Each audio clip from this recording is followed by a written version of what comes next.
Hi, welcome back guys. This is your friend, Lettuce Head Fanfics. Back with amazing fanfiction. This is the series of What If Deku and Eraserhead Were Pen Pals? Please give this video a like and subscribe to the channel if you want more videos like this. Now let's get into the fanfic. Hello stranger. I hope you're okay with me calling you stranger this first time. I wanted to write hello friend, but we don't know each other that well yet. But I'd like to. My name is Izuku and I am turning 9 next month, and my class is doing a project with Penpals, but our teachers are the ones picking who we get. All my classmates have cool quirks, but my friend Kaken has the coolest quirk. He can make his sweat explode out of his hands. When I grow up, I'm going to become a hero and save lots of people. What about you? I am going to be writing letters to you over the next year, so I hope you're okay with that. Sincerely, Midoriya Izuku. Dear Izuku, in this situation, addressing someone with hello stranger is okay, but in the future, others may feel slightly offended, so I recommend you don't address people in that manner. You may call me Shoyuta, but you can put us down as friends when we get closer. Similarly, I hope you are alright with me calling you by your given name. I'm currently studying to become a teacher, so at the very least, I can help you out with your kanji, but your writing isn't actually that bad in terms of someone who is only 8 years old. I am also willing to answer any burning questions you may have. In regards to your hopes that I'm willing to exchange letters with you, I've already signed up with this program and partnered with you, so even if I weren't fine with this, it's already too late. To tell you the truth, one of my friends signed me up for this despite my protests. I could, of course, decide to take an alternative course where I suddenly sever all contact with you, but common courtesy and said friend, Hizashi, says I shouldn't do that. I am, however, still willing to exchange letters with you. The path to being a hero is not an easy one, and you must put in the effort to produce decent results. I wish you the best of luck. I hope you don't mind my asking, but what is your quirk? I may be able to give some advice depending on your answer. Sincerely, Shoyuta. Dear Shoyuta, you can call me Izuku if you want. Kaken and his friends call me Deku, though, because Kaken read my name as that when we were younger, but don't worry. I am used to it. He is much better than I am at kanji. I have a lot of questions all the time, so I hope you don't mind. My mom doesn't know how to answer half of the time and Kaken says it's annoying the other half. We are childhood friends and he lives only a few houses away, so I see him all the time. I'm sure you have to learn a lot of hard things to become a teacher, just like how you probably need to learn a lot of things to become a hero, but I'll try my hardest. I'm happy you still want to talk with me even though your friend is the one who signed you up. My quirk is to attract objects to me, but only small ones. I don't really know if that's the best quirk to have as a hero, but I'll still try very hard. My mom says heroes need to go through a lot of work to get a license, and then they'll become official heroes. I've never met a hero in real life before, but if I do, I hope they'll give me an autograph. I always carry around a notebook with me just in case. Have you ever met a hero in real life before? If you have, are they as cool as they are on TV?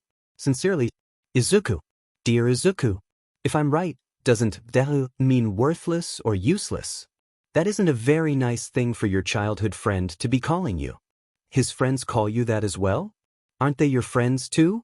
If you don't want me to worry, then you probably shouldn't be getting yourself into worrying situations. The same friend who signed me up for this is one of the most annoying things on this earth, so I doubt your questions will be able to surpass him. He's also loud, and whether or not you're a loud person, letters don't speak, so you can't possibly be more annoying. Half of the reasons as to why he is annoying is his lack of restraint on his volume. If you have any questions, ask away. You are correct in regards to the similarities between teachers and heroes.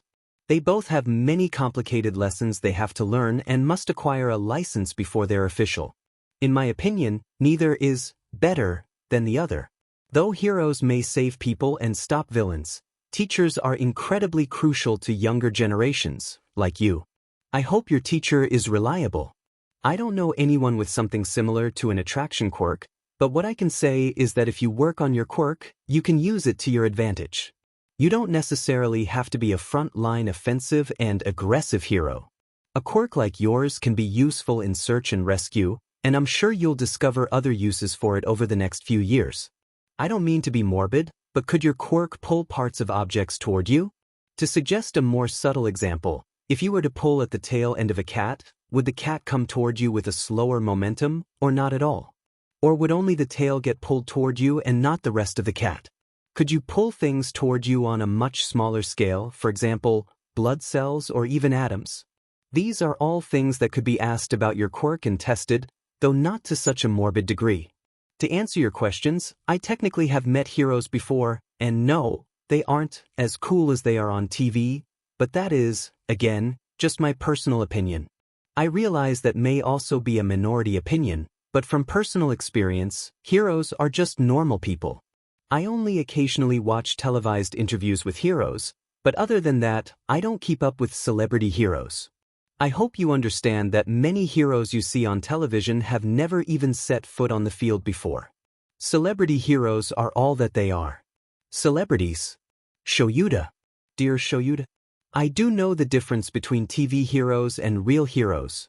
My favorite hero is All Might, and even though he's on TV all the time, he's not fake in any way. He always saves people with a smile and always wins no matter what, and that's why he's the #1 hero. Kaken's friends are his friends.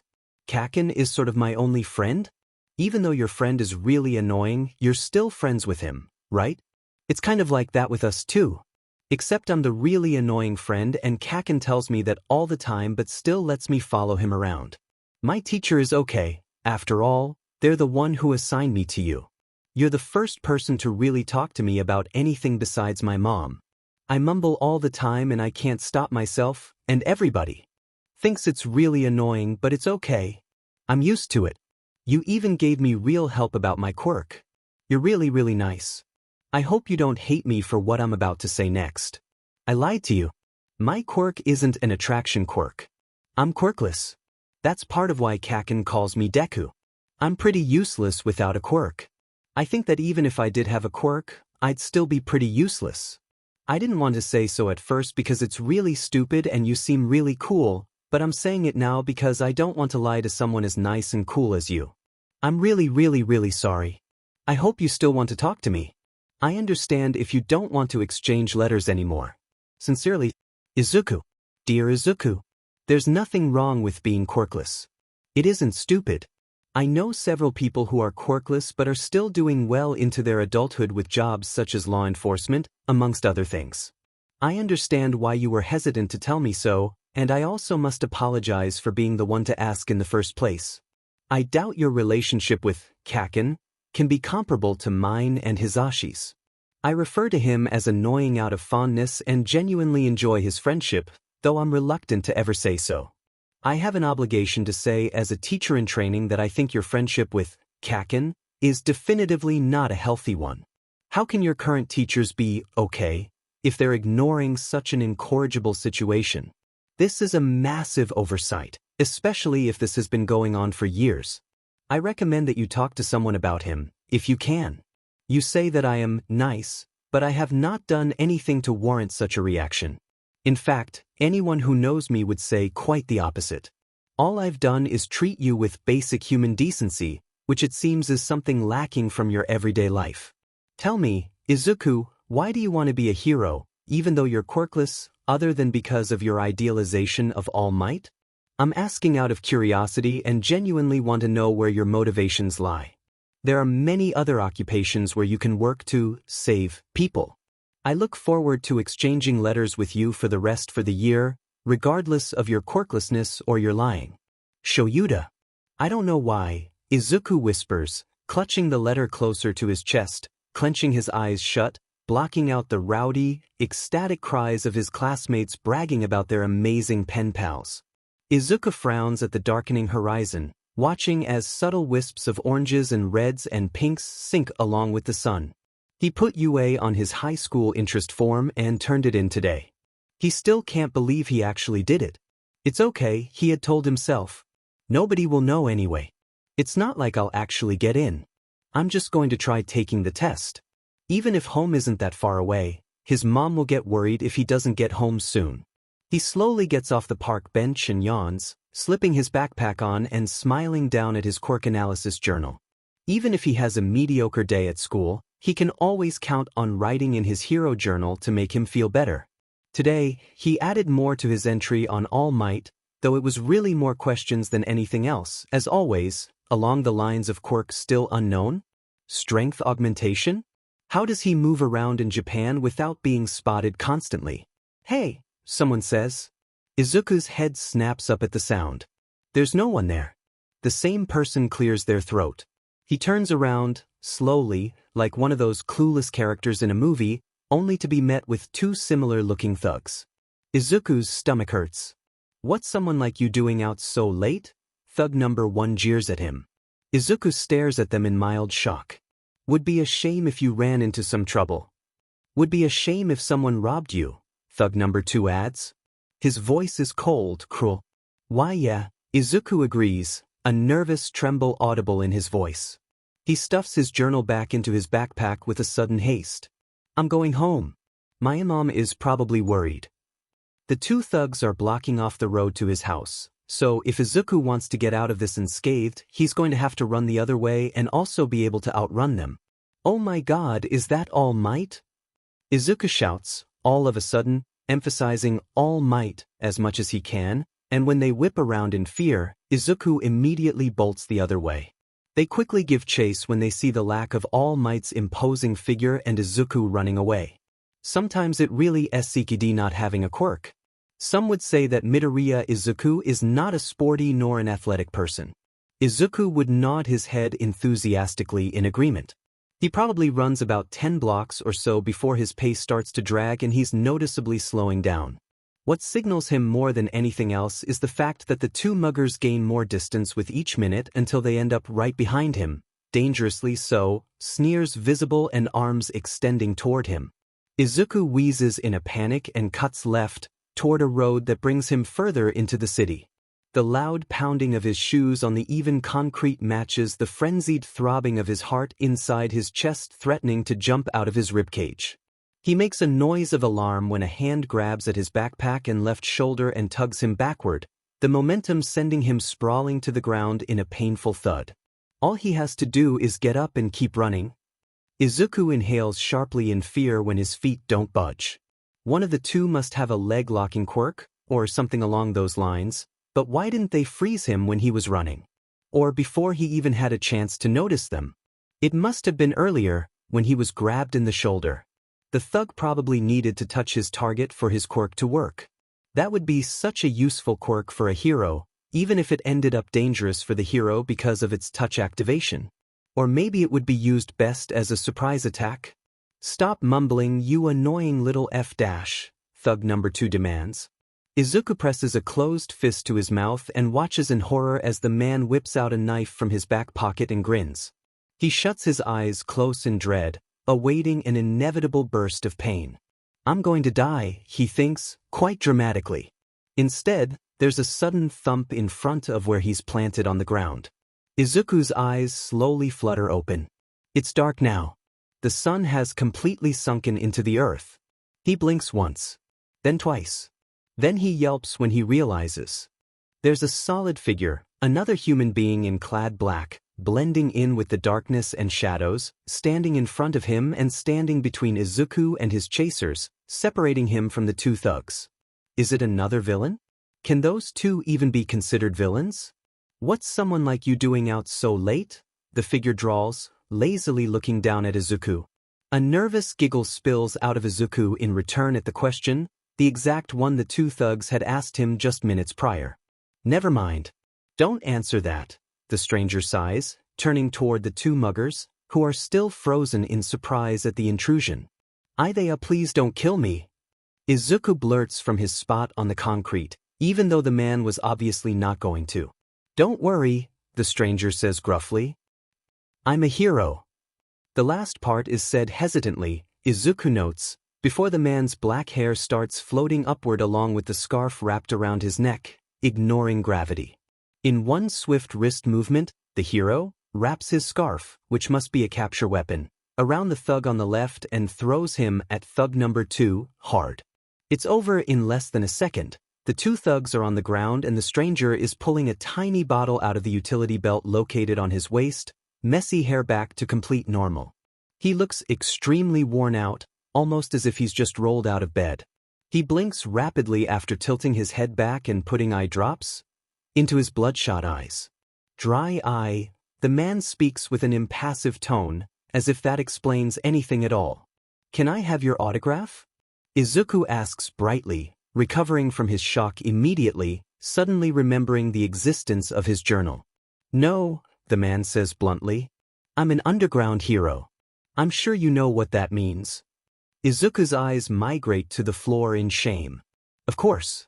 The pro hero wants as little exposure as possible so he can maintain the guise of an anonymous underground hero that can utilize sneak attacks. He probably really values his role as a low-profile hero. I understand, Izuku mutters, keeping his eyes glued to the ground. But what an interesting patch of grass. After a long stretch of awkward silence, the pro hero audibly sighs. My name is Eraserhead, the man mutters, albeit reluctantly. You shouldn't have had to go through that. Are you hurt at all? Eraserhead, Izuku repeats, shaking his head in reply as he stares in awe at the pro hero. At Eraserhead. Does his pro hero name have something to do with his quirk? Or is the scarf part of his quirk? It looked like it was used as a capture weapon, so did Eraserhead even use his quirk at all? How did his hair float? How did? Go home quickly, Eraserhead says, cutting Izuku's tangential thoughts off. I'll follow you. And Eraserhead does, quietly trailing behind Izuku. He doesn't say anything even when he catches Izuku taking what he thinks are furtive glances back at the pro hero. When Izuku's mom opens the door and cries in equal amounts of worry and relief, Izuku reassures her that everything is completely fine because he was saved by an amazing pro hero named Eraserhead, and when he turns back around to thank the man and introduce him to his mom, he's already gone. That's to be expected, Izuku thinks dejectedly. Izuku goes straight to his room and starts scribbling furiously in his journal about what might be one of his new favorite heroes. From Izuku at docomo.ne.jp. To Adatshoyuda at docomo.ne.jp. Sent, Tuesday, March 28, 2218 1:24 a.m. Subject, Good news and bad news. Dear Shoyuda, don't panic. I'm only sending an email this late, or does it count as early? Because my mind keeps replaying all the stuff that happened today, and every time I remember it I start rolling around in bed and flopping around and I get really restless, but the point is don't worry about me.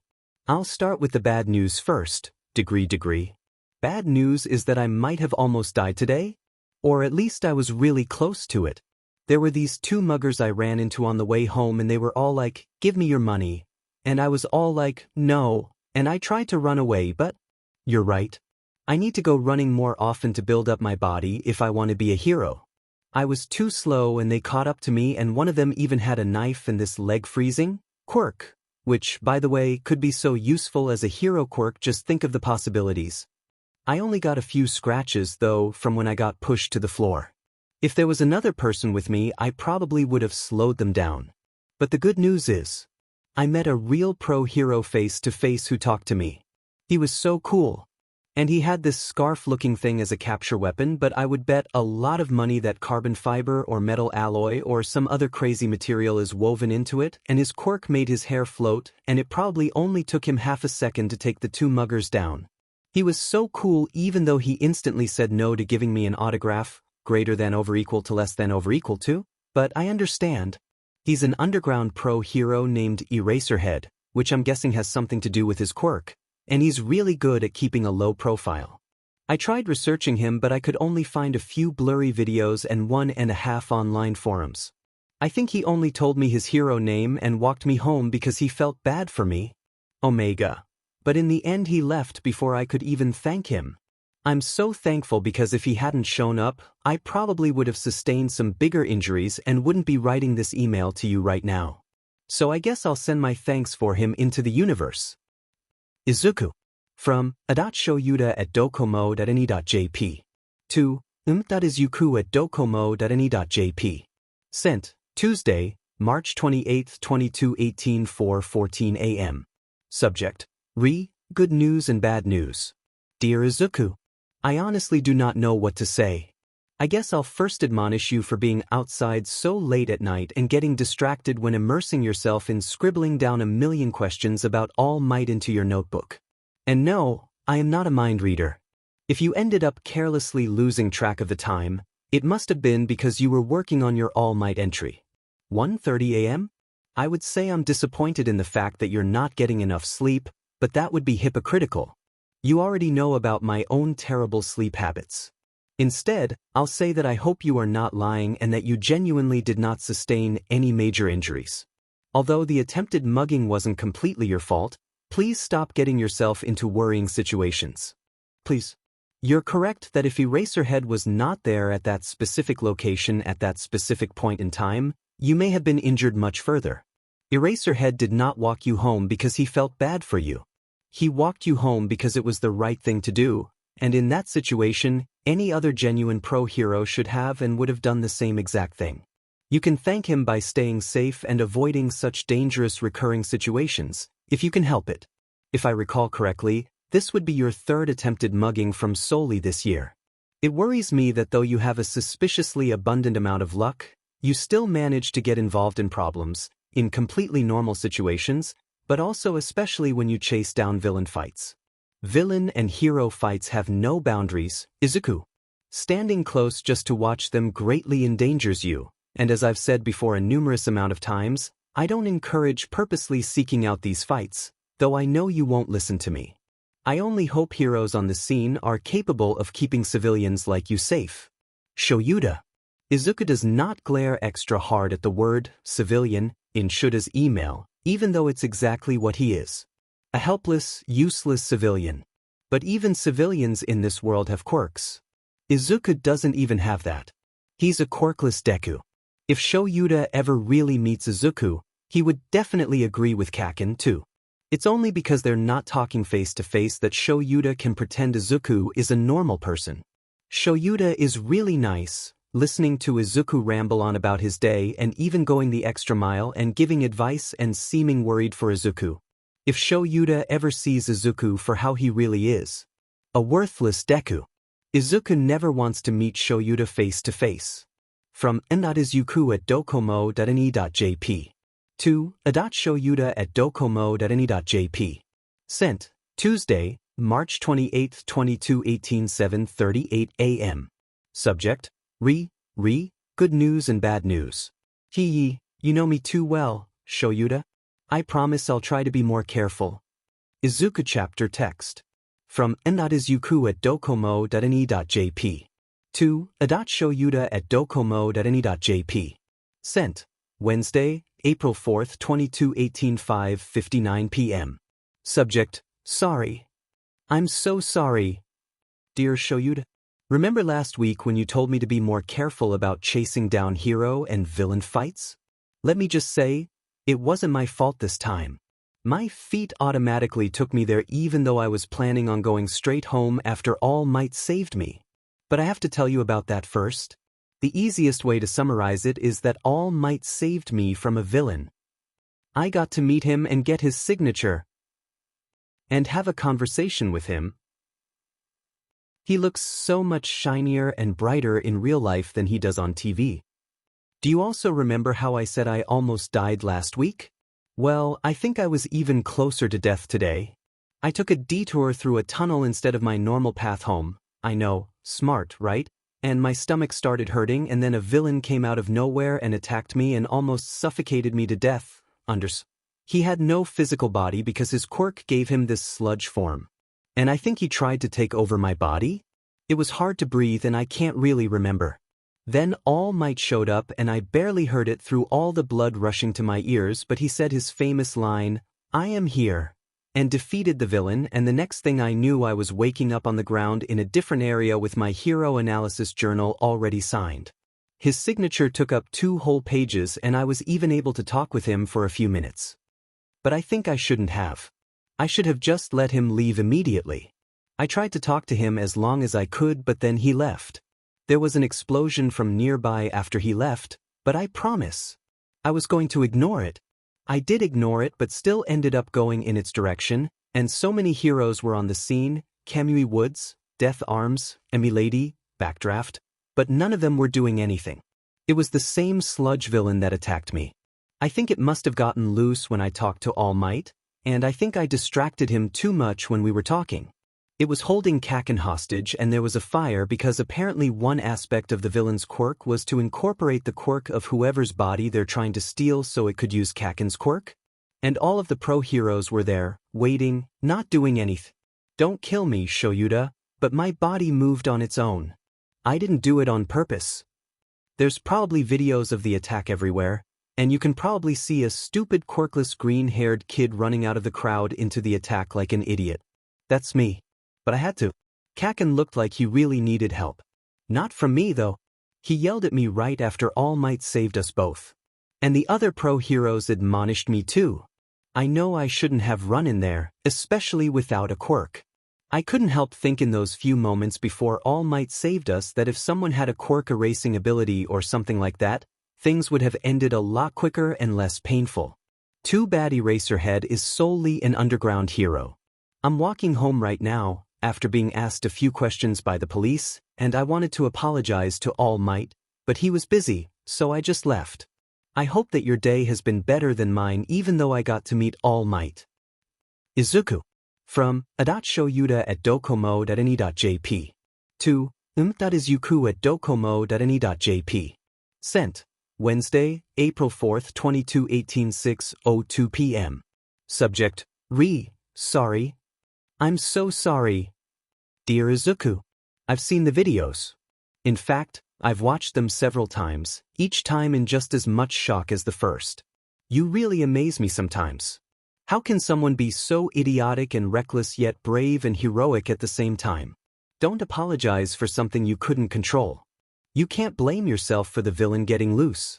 Things happen that are uncontrollable. I'm happy for you because you were finally able to meet All Might and even acquire his signature, but I wish you could have met in under more normal circumstances. For example, in any situation other than a villain attack, and in this case, 2 villain attacks. Though, I have to ask the question, how can one middle school student get into so much trouble? You were almost mugged just 1 week ago. One single kid shouldn't have this many brushes with death so early in their lifetime. And I'm guessing the other boy who was held hostage is the Kaken you talk about often? He looks quite temperamental with a, dare I say, explosive personality. I don't understand how you can cope after interactions with him. I've told you a numerous amount of times that if he's still bothering you, you need to tell someone who can help you, but honestly, you have the ultimate decision in this. I am, after all, just an intangible person on the other side of your screen. There is only so much I can help with, Izuku. So I must ask of you again, even though you clearly never listen. Please be more careful. I had an uneventful day. I got 20 minutes of sleep in before students started filing into class this morning. My students are currently improving at a snail's pace and frankly, if they keep this up for another day, I'm going to expel them all. Shoyuda, you're still watching that? You were watching it earlier too. Don't tell me that's what you've been doing all day? Hizashi's loud voice echoes off the walls of the teacher's lounge, signaling his entrance. Shoyuda pauses the video, then turns to glare at Hizashi. Can't you be more quiet? Shoyuda groans. Hizashi responds by laughing obnoxiously. No. Shoyuda resumes the video, shaking his head as he watches a problematic green head of hair and an all-black male school uniform burst out from the crowd of onlookers, rushing into his potential death, armed with only his backpack, then proceeding to get burned and suffocated for half a minute. He's crying almost the entire time. Shoyuda pauses the video right before All Might enters the scene. He sighs for probably the 10th time today at the obvious recklessness. Oi, Shoyuda, seriously, why do you keep watching that? Hizashi prods, pressing play from over Shuda's right shoulder. There's a giant explosion, and then the expected yelling of All Might's Detroit smash. Shoyuda thinks about what Izuku said, about how if someone with a quirk erasing ability had just been there instead of all those other pro heroes with quirks not suited to the situation, about how Izuku was subtly hinting he wished Eraserhead was there. Then he stops his train of thought. No use dwelling on something that can't be changed. He was teaching a class at that time, and as an underground hero he wouldn't have been out and about during the day anyway. But Shoyuta does think that the pro heroes on site could have responded better to the situation instead of just hoping someone with a more suitable quirk would come along. Many pro heroes are too reliant on solely their quirks. It's the lack of logical thought processes in these situations that get people killed. That kid. Shoyuta trails off. The weather changes after just one of All Might's punches. It rains. There's massive destruction of property all around the area. If only a pro hero present was able to just turn the villain's quirk off. That kid. Hizashi presses for him to continue, with a raised eyebrow. He's my pen pal, Shoyuta confesses, then shuts his laptop. What? Hizashi's jaw drops, quirk activating as expected. Shoyuta barely flinches at the increase in volume, very much used to Hizashi's bad habits. You mean from the elementary school pen pal program I signed you up for ages ago? I'm going to sleep, Shoyuta says bluntly, already climbing into his yellow sleeping bag. There's only 18 minutes left of lunch break. Stop bothering me. You can't just leave me here after saying that. I need more details. Details? Hizashi cries, but Shoyuta has already zipped up his sleeping bag. He's going to sleep. From Izuku at docomo.ne.jp. To a.shoyuta at docomo.ne.jp. Sent. Wednesday, April 4, 22/18 9:42 p.m. Subject. Sorry. I'm so sorry. After I sent you today's email this afternoon, when I was walking home, All Might found me and told me that he ran from reporters in order to talk to me. He told me. All Might told me I could be a hero even though I'm quirkless, and then I cried in front of him. It was so embarrassing. No one has ever said that to me before. Not even my mom. I actually collapsed to the floor and cried in the middle of the street, and then he gave me his contact information. I honestly still feel like I'm dreaming after everything that happened today. I think the good things maybe balanced out all the bad things that happened today. My notebook was burned and then soaked and I almost died 2 times, but I got to meet All Might 3 times, be saved by him twice, and even got his contact information. I'm going to start working even harder to become a hero from now on. Please wish me good luck. Izuku. Shoyuta stares at the email in nothing else but a blank shock.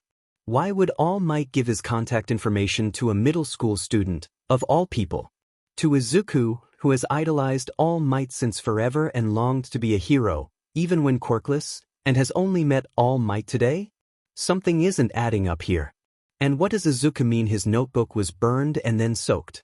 Shoyuta pinches the bridge of his nose in frustration, already knowing the answer to his own question. It must have had something to do with Kaken and his explosive quirk, who for some odd reason Izuku refuses to cut off.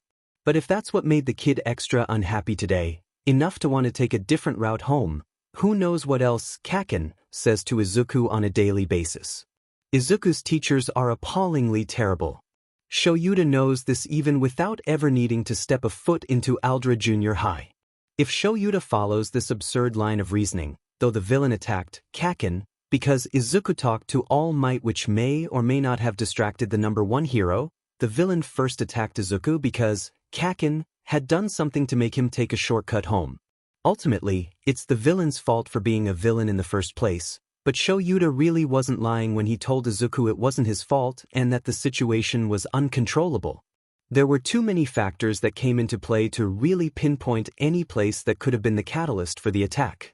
Only having contact with Izuku through mail does not frustrate Shoyuta at all. It doesn't aggravate him that the most he can do is tell Izuku to be smarter about this over and over again.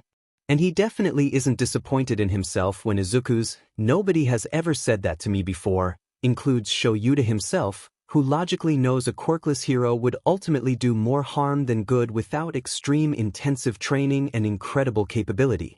But Shoyuta hasn't confirmed nor denied this to Izuku. The question was never brought up, so Shoyuta never addressed it. Maybe should have. But now one of the most reckless heroes out there has. Shoyuta has an uneasy feeling about this. He turns his phone off and prepares for his patrol tonight. From Izuku at docomo.ne.jp. 2. Shoyuta at docomo.any.jp. Sent. Wednesday, February 26, 2019 6:12 a.m. Subject, guess what? Guess what, guess what, guess what, guess what, shoulda? Izuku. From, Shoyuta at docomo.any.jp. To, Izuku at docomo.any.jp. Sent. Wednesday, February 26, 2019 6:17 a.m. Subject, guess what? Izuku. Did you get to meet another pro hero and get their autograph? Did you see All Might again? Or did you almost die again? Or something else? Shoyuta. From Izuku at docomo.any.jp. To, Shoyuta at docomo.any.jp. Sent. Wednesday, February 26, 2019 8:57 a.m. Subject, guess what? I have a quirk. I have a quirk and I'm about to go take the UA practical entrance exam. Please wish me luck. Laughing face. Izuku. Shuda's phone buzzes. He only really talks to 3 people on a daily basis, and 2 of them are here with him, and Izuku still hasn't answered his email from earlier this morning yet, so it must be him. Shoyuta sighs. What has the problem child gotten himself into now? He opens the email expecting a couple of paragraphs ranting about a new hero, and maybe even some of Izuku's usual expert-level analysis on their quirk. Instead, Shoyuta pales after he quickly schemes through it once, then twice, then a 3rd time, just to be completely thorough. What does Izuku mean by? Shuda's head whips up from his emails and he immediately scans the monitors until his eyes land on Battle Center B. There's a familiar green head of hair in the crowd of examinees. Shoyuta groans. He's seriously there. Izuku is seriously in there. Izuku is 14. If he suddenly gets a quirk at this age, he can't even be considered a late bloomer anymore. No one gets their quirk after they hit their teenage years. No one, Izuku included. But he's there in the stadium, lingering behind the other examinees after Mike vaguely signals the start of the practical exam. Is there something wrong? Nizu asks, his hands crossed behind his back, looking concernedly up at Shoyuta.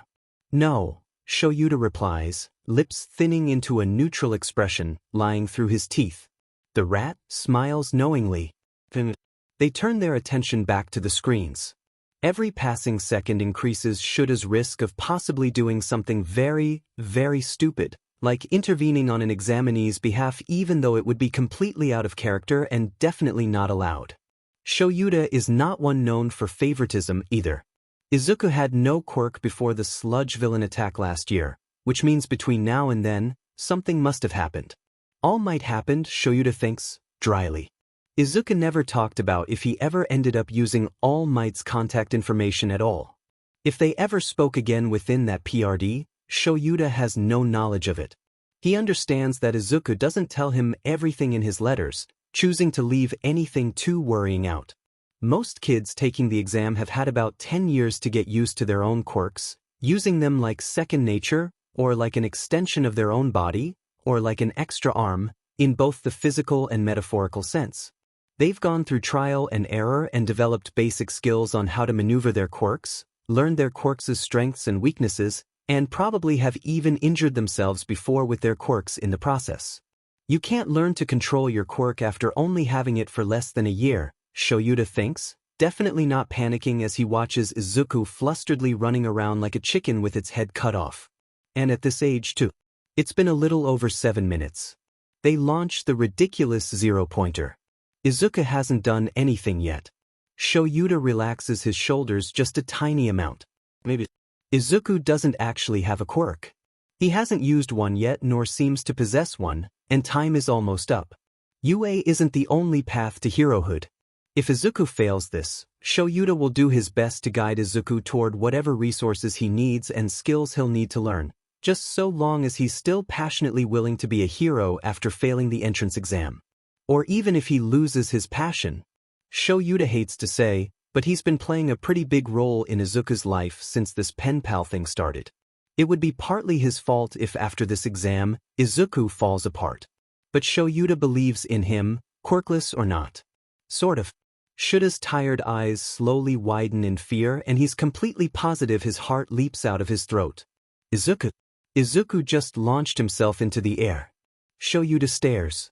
Izuku punches the zero-pointer with a remarkable feat of agility and power, something akin to All Might's punches. It looks like he's broken 3 of his 4 limbs and his entire body is marred with vicious burn marks. And then he's falling. His right arm and both legs are flopping around carelessly as if every single bone in those areas have disappeared into thin air, which may actually be the case. It's like watching something equivalent to a car crash, both horrifying and soul-crushing, but equally fascinating and captivating, and in the end Shoyuta finds his left hand automatically reaching for the capture weapon wrapped around his neck even though he knows he has no control over anything from this room, fingers twitching from inaction, and he can't tear his eyes away from Izuku falling. Shoyuta blinks. The girl with the gravity quirk. His left hand leaves his capture weapon and returns to his side. He exhales quietly and sends her a mental thank you.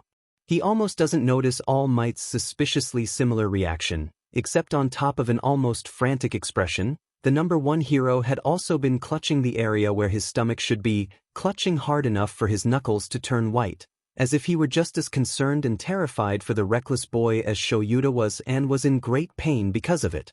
Almost being the key word. Izuku has passed the exam with only rescue points, but not without breaking almost every single bone in his small body, obviously still in use to his unusually powerful and self-destructive quirk. It's almost ironic how much the quirk mirrors the kid, but definitely not entirely in a positive way. From Shoyuta at docomo.ni.jp to Izuku at docomo.ni.jp. Sent. Wednesday, February 26, 2019 9:11 a.m. Subject, guess what? Izuku. Good luck. Shoyuta. Not that Izuku needs it. Shoyuta knows the kid probably passed the written portion with the help of his critical analysis skills, and in terms of the practical exam, nothing can change Shuta's mind. He absolutely loathes UA's entrance exam's practical test. From Shoyuta at docomo.ni.jp to Izuku at docomo.ni.jp. Sent. Thursday, February 27, 2019 2:46 a.m. Subject, entrance exam. Izuku. How was the entrance exam? Do you feel like you did well for the written portion or the practical exam? Shoyuta. From Shoyuta at docomo.ni.jp to Izuku at docomo.ni.jp. Sent. Saturday, March 1, 2019 12:31 a.m. Subject, entrance exam. Izuku? Shoyuta.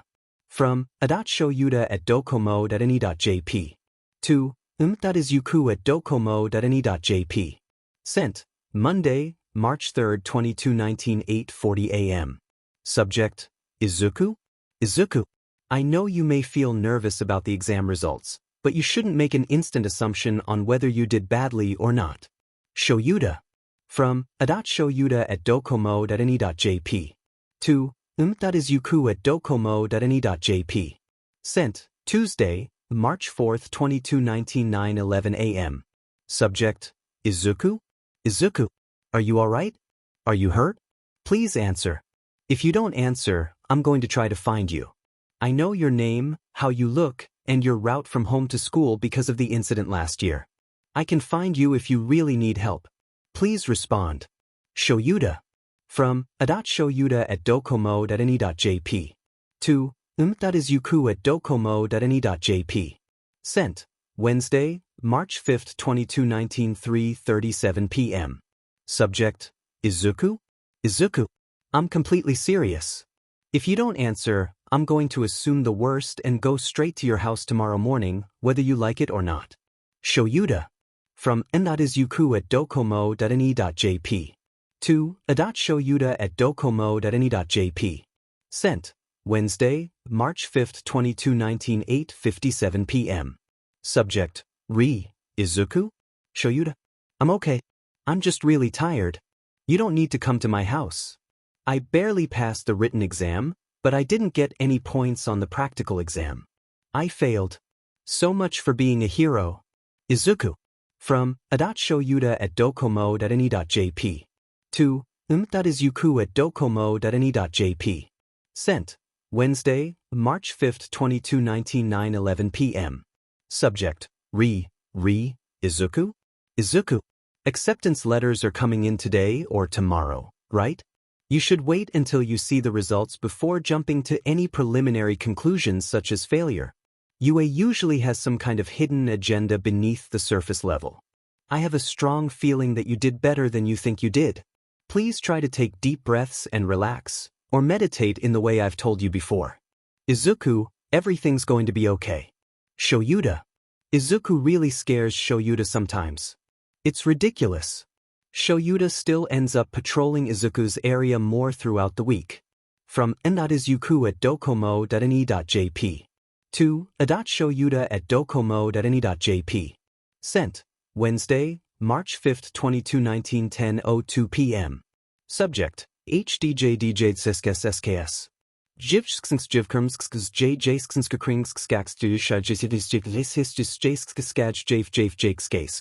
I passed. Shoulda, I passed.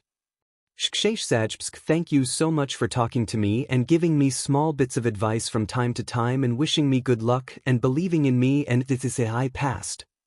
Can you believe it? I feel like I'm dreaming.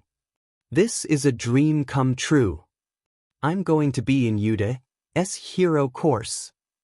From a.shoyuta@docomo.ne.jp to Izuku@docomo.ne.jp. Sent Wednesday, March 5, 2019 10:04 p.m. Subject: HDJDJJSKS. Izuku, I knew you would pass. Congratulations. I'm incredibly proud of you, though this is just the beginning of your journey. Things will start to get more difficult from here on in. I also have to give you congratulations on finally getting your quirk, late bloomer. What did it end up being? A fire-breathing quirk or a telekinesis one? Or a mix of the two? Shoyuta. From Izuku@docomo.ne.jp to a.shoyuta@docomo.ne.jp. Sent Wednesday, March 5, 2019 11:13 p.m. Subject: HDJDJSKS. Shoyuta, I'm sorry for sending such an incomprehensible email and acting like such an idiot over the last week. I overreacted for both. In truth, I think something went wrong in me. Maybe a mutation? I know that quirks normally don't manifest so late, so that part of me was already messed up, and that might have also messed up the type of quirk that I got. It's a strength augmentation quirk, or maybe it's more like a strength enhancement quirk. That sounds more like it. It's pretty strong, but I've also been training for the last 10 months. Remember when I said I would try harder to become a hero and take it more seriously? It's nice to know that the past year has paid off. I know that this is only the start. From now on, I'm going to work even harder. Please continue cheering me on. Izuku. Strength enhancement my butt, Shoyuta mutters. There's plenty of errors in Izuku's reply if he's attempting to come off as unsuspicious, one of them being him addressing the sudden appearance of his quirk so casually. If any doctor or scientist knew about this, they would have long wanted to get their hands on him, or it would have blown up in the media by now, so it's safe to assume Izuku's mother isn't in the loop either. Another is Izuku's mentioning of hero training within the past 10 months, something he has never mentioned prior to this email at all.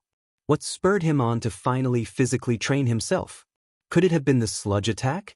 Or meeting All Might? Did he receive formal training? Or did he train in his own? But with the timing of the sudden appearance of his quirk, it's almost as if Izuku has been training in preparation to receive his quirk. There's no way that he would have known when his quirk would come, if at all, and right before UA's entrance exam, too? Then again, Shoyuta can't trust that Izuku actually received his quirk on the day of the exam. Izuku, after all, could have been lying in his email or trying to mark a set-in-stone timestamp for the day his quirk came, like the way he has been lying by omission about plenty of things that Shoyuta doesn't even have the fondest idea of. Or maybe he's thinking too much into this. Shoyuta doesn't conclusively know anything about Izuku that he isn't told. All he can do is make vague assumptions based on some flimsy reassuring words over email. That doesn't worry him at all. And now that Izuku is entering the heroics course, especially with a quirk that seemed to wreck his entire body while in use, Shoyuta isn't going to treat him any different than the other students. He doesn't have favorites, and the same will apply to the upcoming first years. If they don't show potential, he'll expel them as he usually does. That's all. I'm going to throw up, Izuku thinks, staring up at UA and its massive buildings. I'm going to throw up. I'm going to throw up. Don't throw up. Don't throw up. Don't throw up on your first day. Don't embarrass yourself even more than you already have at the entrance exam. His fingers clutch the straps of his backpack in a white-knuckled grip. Look for 1A, he repeats in his head. He's terrified, moving at a snail's pace toward where he thinks the classrooms are, inside another top-notch gigantic building with a clean and new-like infrastructure. Izuku forces himself to take a deep breath and increases his pace, footsteps echoing off the walls from how large and empty the hallways are. He's somewhat relieved when his feet take him in front of a tall door, labeled 1A. He slowly opens the door and spots Kaken with his chair tipped back and feet crossed, kicked up on a desk, and the boy with the glasses from before, scolding him with stiff hand gestures. Izuku promptly slams the door back shut. A spark of anxiety flickers through him and he tries quashing it down. The plain-looking boy from the exam? A familiar voice says from behind him. Izuku shakily swivels around. Ah, it is you. It's the girl from the exam whose quirk allowed her to cancel out gravity. Hi, Izuku greets nervously, rubbing the back of his head. I never introduced myself to you. My name is Uraraka Ochako, and you already know my quirk, zero gravity. She grins with a small wave. And nice to meet you. Izuku gives a small bow in return. I talked to a girl. If you're going to socialize, don't do it in the doorway, a dull, flat voice interrupts them. Also, you're about to be late. Izuku jolts at the voice and whips around. He's met with air and has to turn his gaze to the floor. There's a giant yellow caterpillar? Izuku opens the tall door and steps inside, for now ignoring all the other eyes on him. There's an angry, what the F dash, Deku? Coming from Kaken, but Izuku blocks it out. The caterpillar unzips itself and something all black crawls out. Contrary to before, Izuku now has to crane his head up before he spots the face of Eraserhead, who's more scruffy looking compared to the very first time Izuku saw him, but then again, it was pretty dark at the time. Holy crap. Izuku thinks, dazedly. Eraserhead. Language, the underground hero says in a monotone voice. Oops, Izuku accidentally said that out loud. But it's Eraserhead, the hero who saved him last year that he never got to thank, and now he's Izuku's homeroom teacher? After he was embarrassingly rejected from an autograph request? Izuku is going to leap out a window. But thankfully Eraserhead has no look of recognition whatsoever, which both relieves Izuku and makes him just a tiny bit sad he that was forgotten so easily. That's okay though. Izuku's alright with that. It's fine. It's alright. The man makes a shooing motion, which prompts Izuku and Uraraka to step inside the classroom, finally. Izuku does his best to continue ignoring Kaken's angry glare and clenched fists, legs back on the ground the moment Eraserhead shoots him a look. I expect everyone to be seated and quiet when class starts. I'm your homeroom teacher. You can call me Aizawa-sensei. Nice to meet you, the pro-hero introduces himself bluntly. There's a gasp of surprise from several students, obviously not expecting this exhausted, scruffy-looking man as their UA homeroom teacher. He pulls something dark blue out of his yellow sleeping bag. We're skipping the entrance ceremony and going right into a quirk evaluation. It's kind of sudden, but here's your gym uniforms. All of you, get changed and head to the training grounds outside quickly. If you're not out in 4 minutes, you're expelled. That is all. The entire class erupts in protest until Eraserhead glares at them, eyes gleaming slightly red. Or maybe it's just Izuku's imagination. On their way outside, the intimidating-looking boy with glasses introduces himself as Ida, apologizing for reprimanding and assuming badly of him at the entrance exam, to which Izuku laughs nervously and forgives instantly because the boy is wrong. Izuku didn't really figure anything out for himself. Aizawa-sensei clarifies how he has free reign over everything, basically, due to UA's freestyle education system, and then explains gym tests from middle school except with the allowance of their quirks, using Kaken as an example. Izuku is going to throw up. With the way his quirk functions, if he uses one for all even once, he'll be in too much pain to even move, let alone do several more tests and do them well. Wow, this is awesome. So we can use our quirks for real? Man, the hero course is great, someone exclaims. Excited mumbles join them, until an unimpressed look from the pro hero quiets everyone in an instant. Awesome, you say? You're hoping to become heroes after 3 years and you think it'll all be fun and games. Aizawa-sensei says, in a tone akin to anger, or a deep annoyance. Izuku can't really tell. All right then, their homeroom teacher grins, and not in a happy-go-lucky way. The one with the lowest score across all 8 events will be judged as hopeless and will be expelled. Welcome to UA's hero course. A horrified collective, what? Can be heard from Izuku's new classmates, alongside a few excited and cocky comments. The 50-meter dash passes, the grip strength test passes, the standing long jump passes, the sidestepping test passes. He accomplishes nothing but the absolute worst results. Izuku is going to throw up. The ball throw is next. He finds himself taking a deep breath before standing in the center of the white circle, palming the ball in his hand nervously. His mom was so excited for him this morning. All Might is depending on him to be his successor. Izuku can't fail. He grips the ball tightly and reels it back behind his head, charging up one for all. Izuku throws it as hard as he possibly can. 46 meters. Izuku freezes.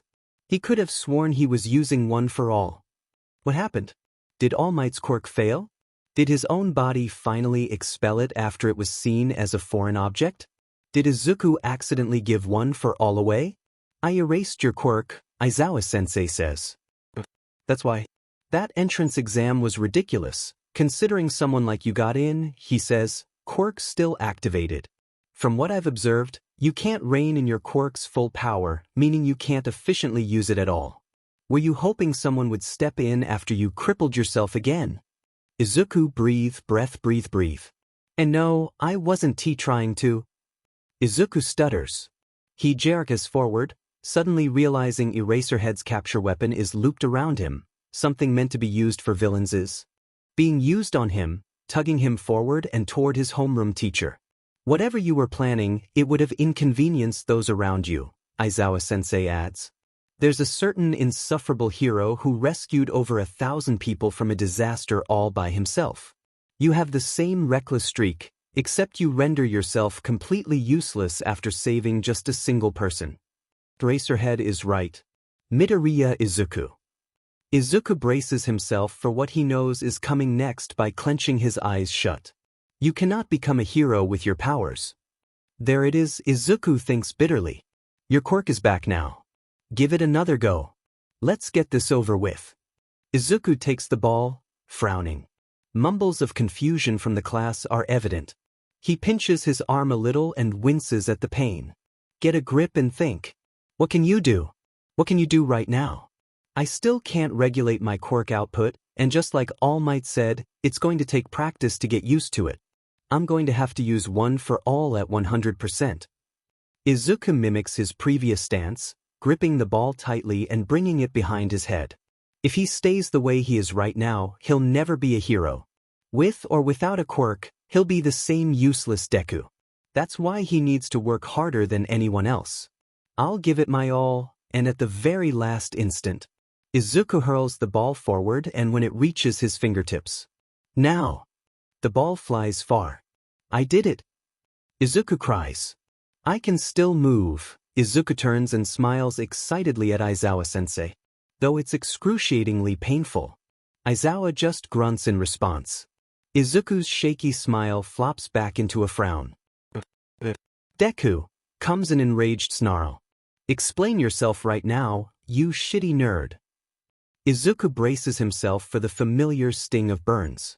Aizawa-sensei activates his quirk again, in addition to using his capture weapon, except this time on Kaken. What the hell? This cloth is hard. Kaken glowered. I can't use my quirk? It's a capture weapon made of carbon fiber woven together with a metal wire made of a special alloy.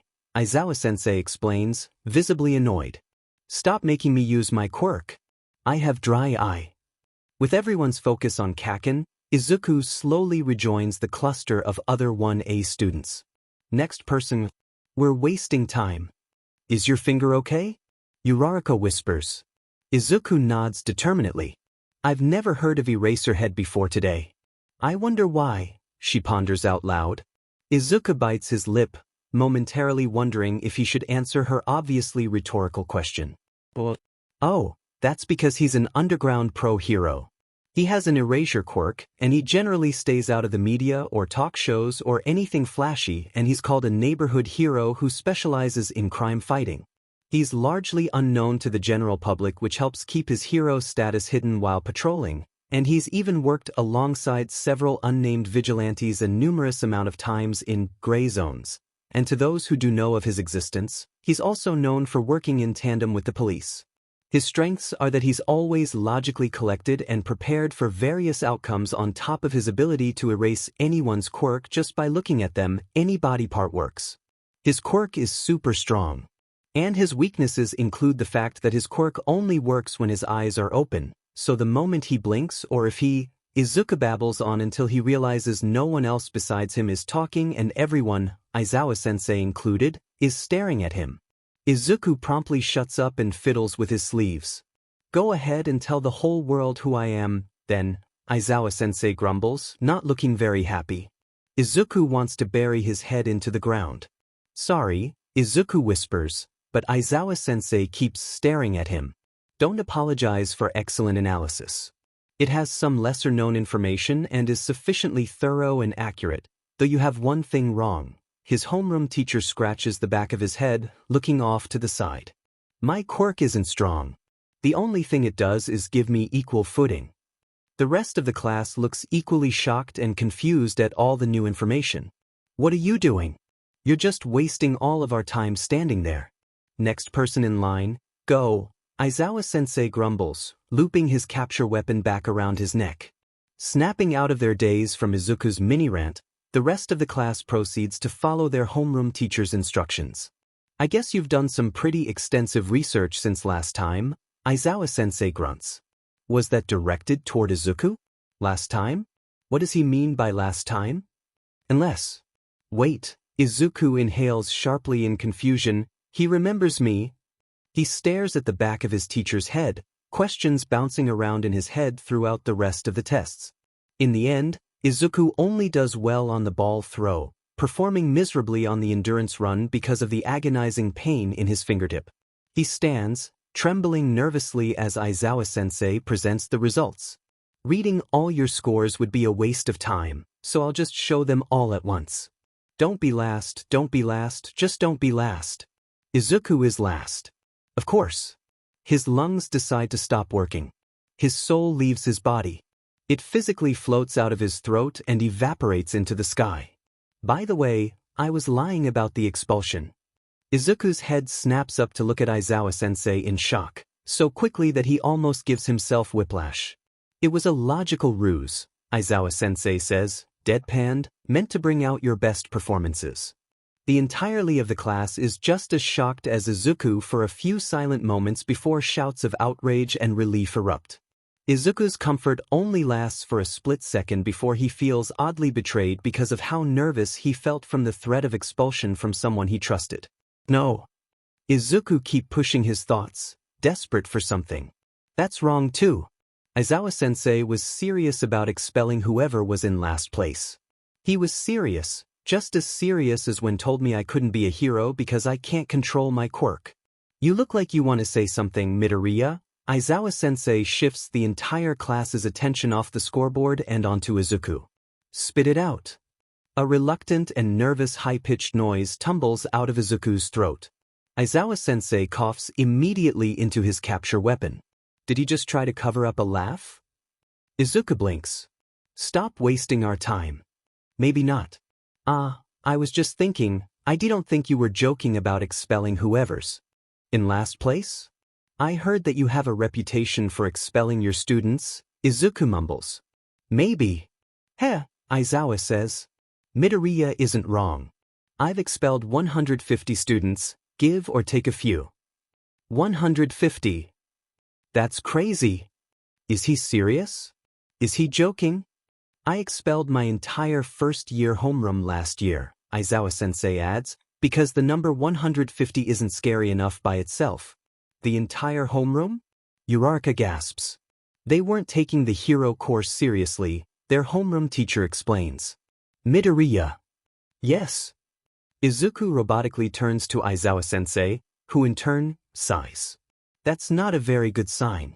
Go to Recovery Girl and get yourself patched up. Tomorrow's trials aren't going to be any easier. Aizawa-sensei holds out a signed slip to him. Izuku takes the slip, watching as the class gets dismissed and their eccentric homeroom teacher slinks away. He exhales in utter relief, finally feeling the tension of today leave his body except for in his finger, still in a partly numbed throbbing pain. Izuku would very willingly pass out if he could. Aizawa, you liar. All Might teases, almost sounding embarrassed for being caught behind the building. You were watching, I take it? You must have a lot of free time, Shoyuta says, reluctant to speak to the number one hero. He still feels something akin to guilt settling in his stomach from how nervous Izuku looked, but he mostly ignores it. Shoyuta doesn't play favorites. He just said what needed to be said as a UA teacher who's been teaching for way too long. You usually kick kids out without a moment's notice if you judge them as having zero potential. But to go back on your word now? Could it be? All Might begins to say, taking a very long time to get to his main point. That boy, Midoriya, you sense his potential as well, yes? As well. Shoyuta echoes, doing a double take in his head. All Might still remembers Izuku despite the villain attack being over a year ago? They must have kept contact, and for All Might to feel that Izuku has potential as well. Their quirks are unnaturally similar. It can't even be called a coincidence at this point. Will you be supporting him? Normally it would be against your teaching style. All Might laughs. There is definitely a connection somewhere, but it can wait for another time. Shoyuta sighs. It seems like he'll be stuck for the next 3 years with the problem child after all. He doesn't have zero potential. That's all. It's cruel to let someone chase their half-baked dreams, Shoyuta finally says. He has the rest of today off. He can sleep more before patrolling tonight if he gets some paperwork done now. There's no telling how tomorrow will go with how reckless the number one hero is. Shoyuta unfortunately expects more broken bones. From Izuku at docomo.ne.jp.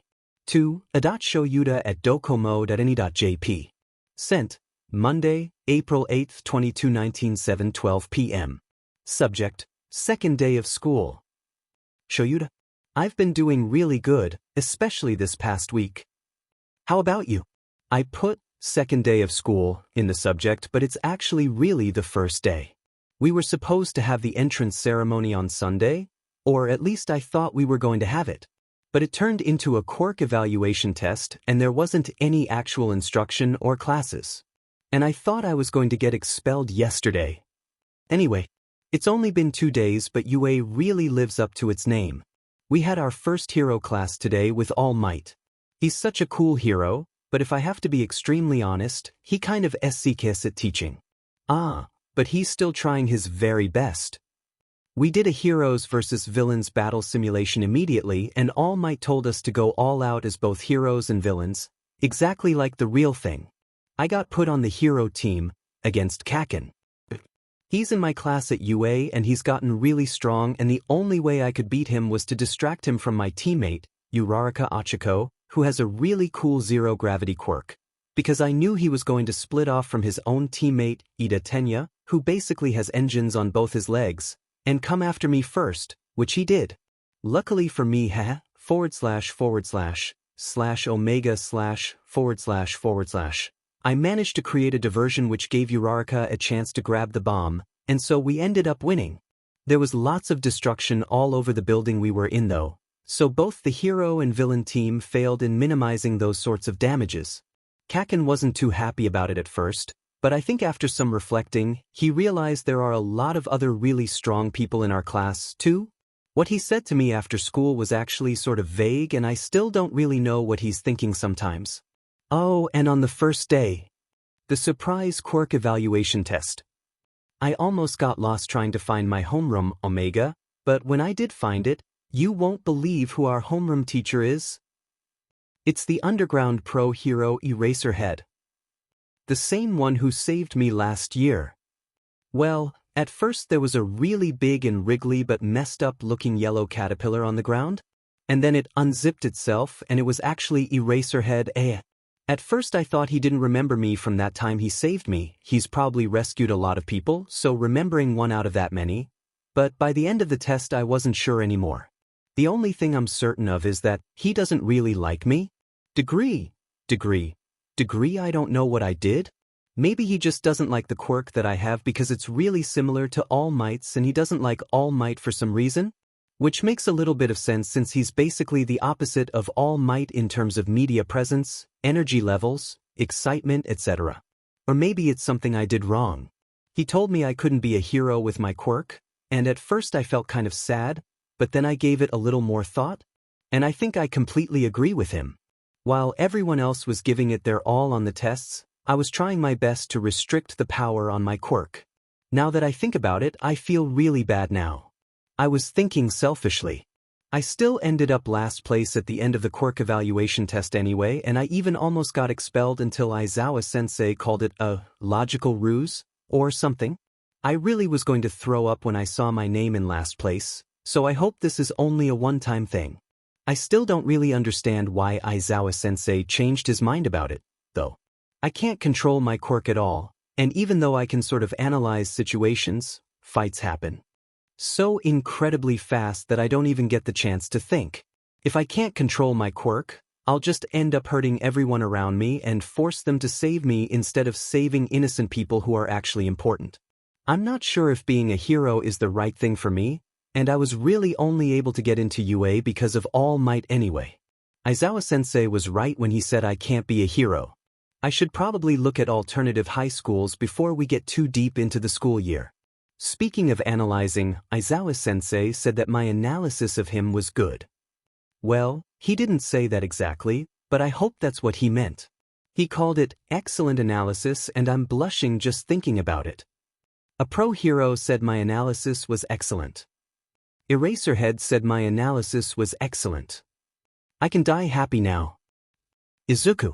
From a.shoyuta at docomo.ni.jp to Izuku at docomo.ni.jp. Sent, Monday, April 8, 2019 1:57 a.m. Subject, second day of school. Izuku, I watched the video of your battle simulation. Bakugo chose to continue pushing the fight instead of ending it with his capture tape. Not very logical since your hero, teammate, was still conscious and confronting Bakugo's villain, teammate. Though he has natural fighting instincts which in turn gave him the tactical advantage, ultimately I would have ended it there and failed him because he can't rein in his issues and think clearly in situations involving you. He burned your left arm to a crisp without much thought. Don't even get me started with All Might. He recklessly threw all of you into a battle simulation without any prior discussions regarding limits. Go all out? Seriously? Or safety precautions, let alone the fact that he didn't stop the fight when things went too far several times and show Yuta backspaces everything with a groan. Awful. He doesn't know how to respond, and despite Izuku sounding ridiculously casual and okay with everything that's happened in the past 2 days, both starting and ending his email in a ridiculously positive tone, Shoyuta knows that isn't exactly the case.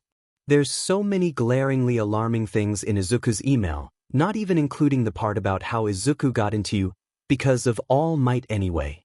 Whether or not All Might has been mentoring Izuku on his wildly destructive quirk, if he is, the #1 hero isn't do a very good job at it, or some other far-fetched situation, All Might had no say on whether or not applicants were accepted into UA due to his status as a new teacher. Another is how lightly Izuku is presenting his situation with Bakugo. There's something going on with Bakugo beyond just shallow hatred. It became apparent to Shoyuta during the quirk evaluation test, when Bakugo was willing to use his quirk on Izuku in front of not only his classmates and homeroom teacher, but also a pro-hero. Bakugo seemed intelligent enough, as shown when he used his quirk to increase his speed and height while running and jumping along with propelling the ball during the quirk evaluation, though on the surface level, all his quirk appears to do is creating explosions, as well as his tactical prowess in the battle simulation, yet he would throw that away along with the privilege of staying at UA. First of all, Yuta would have never let things get that far, but if he had been there when the situation spun out of hand, he probably would have expelled Bakugo at that moment in his own lapse of logic, because although Bakugo displayed a great amount of potential, he had willingly and purposefully avoided using the capture tape for the sole purpose of hurting Izuku. Anyone would say that attacking someone in front of a pro-hero isn't very logical behavior. Just Izuku's mere presence caused lapses in Bakugo's logical thinking. Yuta has said it before and he'll say it again. He doesn't need to even step 1 foot into Aldra Junior High to know how bad at their faculty is, encouraging Bakugo's issues by turning a blind eye to Izuku's. Yuta can't just nip the problem at the bud at this point. He's going to need to pull out all the roots that have been allowed to grow entirely too deep into the ground. And in terms of the second half of the email where Izuku's drawing conclusions based on all the things Yuta said during the quirk evaluation, Yuta pinches the bridge of his nose and groans again. He's getting too emotionally invested. How illogical. 2:01 a.m. Yuta, how do you cheer someone up? 2:02 a.m. Hizashi, did you PSS Kayama off again? 2:02 a.m. Yuta, no. 2:02 a.m. Hizashi, you have friends other than me and Kayama? Since when? 2:02 a.m. Hizashi, oich, you must mean your pen pal. Did you PSS them OFF? Wait, cheer someone up? You made someone sad and you actually care? Shoulda, I'm so jealous. 2:02 a.m. Yuta, how can you possibly be so loud over text? 2:03 a.m. Hizashi, microphone. 2:03 a.m. Yuta, are you going to answer my question? 2:03 a.m. Hizashi, the answer's simple. Let me tell you, just apologize, Bakuzawa. 2:04 a.m. Yuta, if the answer were that simple, I wouldn't have asked you. 2:04 a.m. Hizashi, if only you would tell me more about your pen pal. 2:04 a.m. Hizashi, what a shame. 2:04 a.m. Yuta, Tikich. From a.Yuta at docomo.ne.jp. To Izuku at docomo.ne.jp. Sent Tuesday, April 9, 2019 2:23 a.m. Subject: second day of school. Izuku, it sounds like you're having an exciting time. Things are normal and mundane for me as usual, but I have to say that the kids I have this year are an interesting bunch. You can be a hero. The way your teacher said it was probably harsh, but I'm willing to bet he means for you to improve your grasp on your quirk, especially since you're so unused to it. You got into UA on your own accord, and you shouldn't leave your dream school based on the opinions of one person. Many younger kids who are unused to their quirks usually gain many accidental self-inflicted injuries, so I hope you're not having any issues in regards to that. What makes you so sure that Eraserhead doesn't like you? Yuta. From Izuku at docomo.ne.jp. To a.Yuta at docomo.ne.jp. Sent Tuesday, April 9, 2019 8:23 a.m. Subject: second day of school. Yuta, I know your sleep schedule is pretty bad, but 2:17 a.m.? Seriously? You need to sleep more. I don't know how you manage to stay awake while teaching if you're sleeping that late, and you always tell me to sleep at a decent time, too. Carrot? I thought about what Eraserhead said a little bit more, and I realize all that he did was tell me I couldn't be a hero with my quirk even though he had the option to expel me at any time. I guess those words were supposed to be some sort of motivator? If it is, then I have to say that it didn't work very well. Or maybe he was trying a reverse psychology kind of thing. Eraserhead seems like he's going to be a strict teacher. But that just goes to show how serious he is about training the next generation of pro heroes, and I really admire that. Though he was strict with everyone, he seemed to single me out during the quirk evaluation. I don't really know why my brain thinks he doesn't like me, But unless something changes, I think I'll keep that thought around. And if he doesn't like me solely because of my quirk, or because it's similar to All Might's, I'm going to prove him wrong. I'm going to become the best pro hero. Sorry to cut my email short, but class is about to start.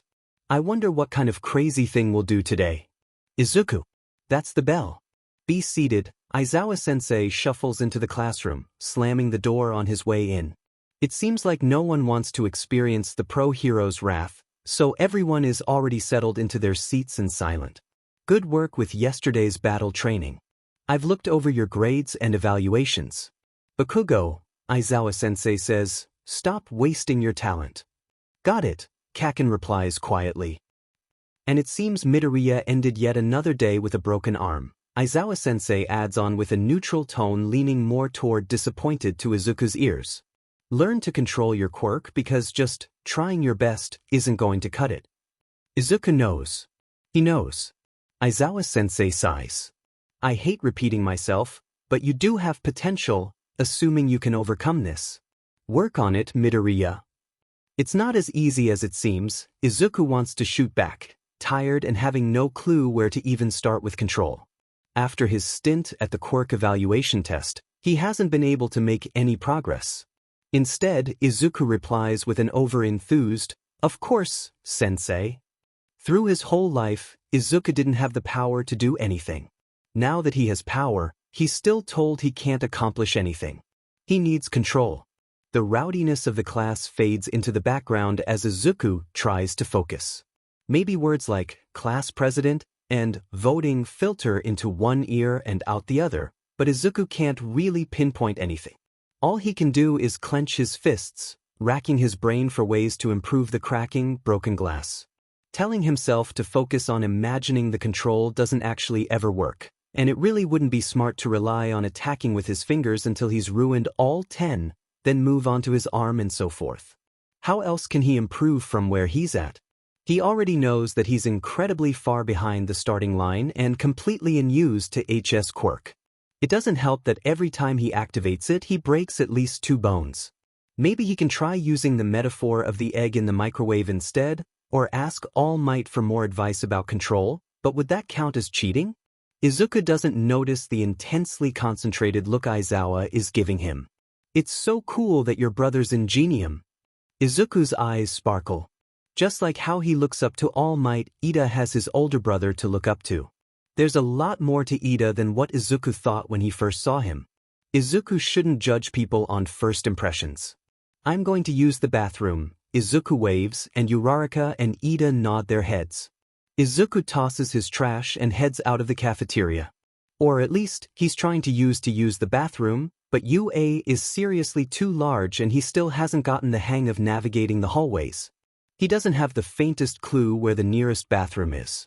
Maybe he just looked too hard and they're closer to the cafeteria? Izuku turns a hard left and squeaks when he almost crashes into someone. I am so sorry, he apologizes, ashamed that he wasn't watching where he was going. Then he actually takes a look at who he almost bowled over. It's a man? No, younger but still older than me. Is he a student here? He's not wearing a UA uniform, instead wearing a black long-sleeved shirt, and has striking pale silvery hair, almost blue under the building lights. If he isn't a student, how did he get in? The other boy glares at Izuku in annoyance. A sudden bad feeling hits Izuku like a brick wall, something that starts making his stomach hurt, an uncomfortable burning sensation. Sorry again. Izuku shifts in place nervously. The other boy has harsh red scratch marks and lines of dried blood on the underside of his neck, and really cracked lips. He looks like he really needs chapstick. He looks almost exactly like what Izuku imagined a serial killer would look like. Izuku shakes his head vigorously. Didn't Izuku just say only moments ago that he shouldn't judge people on first impressions? What's your name? Izuku hastily asks. My name? The older boy repeats in confusion. And my name's Midoriya Izuku, nice to meet you. Izuku introduces himself, bowing slightly, the polite thing to do in this situation and the only thing he can actually remember to say. He wants the bad feeling to go away. Ah, I see. Player 2, the older boy suddenly grins, wide and creepy. Izuku. First name basis. Izuku flushes. I'm going to be late, the boy states plainly. See you later. And then he's gone. Izuku's confused. And what does he mean by see you later? Izuku is really confused. An ear-piercing alarm sounds, high-pitched and cutting, and then an announcement about the security level 3 being broken and evacuation plays from loudspeakers positioned all over the school, Izuku assumes. It takes probably another 2 minutes of Izuku navigating the halls around what looks to be the teacher offices before his clumsy self loops back around to the cafeteria area. Izuku doesn't think too much about it as he somehow manages to join back with the crowd of panicked students before the blaring subsides and Ida takes over the situation, calmly and efficiently. The bad feeling in his stomach is gone by then. I think Ida is better suited to be class president, Izuku mumbles. Everyone saw how well he led earlier. I think he's the better choice. A noise of agreement comes unanimously from the class, comments here and there agreeing with Izuku. He exhales. He's definitely not suited to be class president or leading of any sorts. Ida rises to his feet, straightening his glass, and accepts the role gratefully. If the class representative has nominated me, then it cannot be helped. From this day forth, I, Ida Tenya, will promise to do my best to carry out the duties of class representative. Izuku smiles at him, hoping it seems genuine. Whatever. Just don't waste any more time, says the yellow caterpillar from the ground. Bakugo, see me after class. Kaken nods slightly in acknowledgement. Why would Aizawa-sensei need to talk to Kaken? Izuku wonders. It's probably none of his business. Midoriya, my boy, I don't know if you've heard already, but I'll be joining you on your trip to Uje tomorrow, All Might says as his deflated, skeletal self, looking nervous for some odd reason. Universal Studios Japan? Izuku tilts his head slightly, confused. He draws All Might's signature into the cold sand of Dagoba Municipal Beach Park with a small stick he found earlier. It's a very pretty evening, and the moon reflecting into the ocean's water involuntarily creates an even brighter sky. No. The USJ is used to train students in real-time simulated disasters, All Might explains, running a hand through his bright sunflower yellow hair. Or, at least that's what I'm pretty sure it is. I haven't actually visited the site before. He looks like he wants to say something else because there's a conflicted look in his eyes, but he holds it back and says nothing else for the moment. Wow, Izuku thinks, wondering if he should start ranting about something just to make the number one hero more comfortable, which is kind of strange if he thinks about it. It should be Izuku who's a stammering awkward mess, not All Might. I didn't ever think All Might could sound this nervous. He kind of sounds like me. All Might looks like he's about to comment on the nice weather despite it being cold and basically nighttime when the man sighs and visibly quits at trying to make casual talk. It's okay to say whatever, All Might, Izuku mumbles. You can tell me that you want one for all back. No. Why, my boy, that's not why I asked you to meet me here. Oh, Izuku realizes in a feeling of slight relief. It's not? What I mean to say, All Might averts his eyes, is that my real name is Yagi Tashinori. Yagi Tashinori? Izuku repeats in awe, testing the name, trying to refrain from collapsing into the sand and rolling around like the internal ecstatic mess that he's feeling. All Might just entrusted me with his real name. I haven't heard anyone other than my close friends call me that in years, All Might murmurs. Oh, should I not? Izuku begins to say, frowning. Not at all. I told it to you because you deserve to know as my successor. All Might cuts him off, looking excited. You can call me by my real name when I'm in this form. All Might Tashinori puts a firm hand on Izuku's shoulder. Listen closely, my boy. I will never ask for you to give one for all back. I gave it to you because I thought you deserved it, and you will never stop deserving it because you are already a wonderful hero. If you want to start improving on your use of the quirk, you must start thinking of the quirk as your own. Izuku desperately tries to stop himself flushing red like a tomato. He really needed to hear that. As my own? That makes sense, especially if I haven't been able to use it as efficiently because I subconsciously feel that it'll be taken back. The realization dawns on Izuku. Okay, All Might. Izuku smiles at the other man. All Might gives him a pointed look. I mean, Tashinori-san, he quickly corrects himself. It's going to take a little time to get used to. Yagi Tashinori beams back at him, smile brighter than the moon illuminating the night sky. When they're filling the bus that's supposed to take them to USJ, Izuku spots an empty seat next to Kaken and gets a very bad idea. Is anybody sitting here? Izuku wonders out loud, partly to himself, but mostly to Kaken. No, comes an unexpected answer. Izuku blinks. Is he saying no to the question? Or no to me sitting there? Just sit down, you shitty nerd, Kaken snaps, keeping his gaze toward the window. Izuku feels an uncontrollable smile threatening to spread across his face, but he holds it back just in case Kaken gets set off and kicks him out of the seat. There's conversations in quiet mumbles and attempted whispers for the majority of the ride, but Kaken doesn't make any indication that he wants to talk at all, never giving Izuku even a single glance. Well, if you're talking about flashy and strong, it's gotta be Todoroki and Bakugo, right? Izuku overhears Kirishima say. Teach.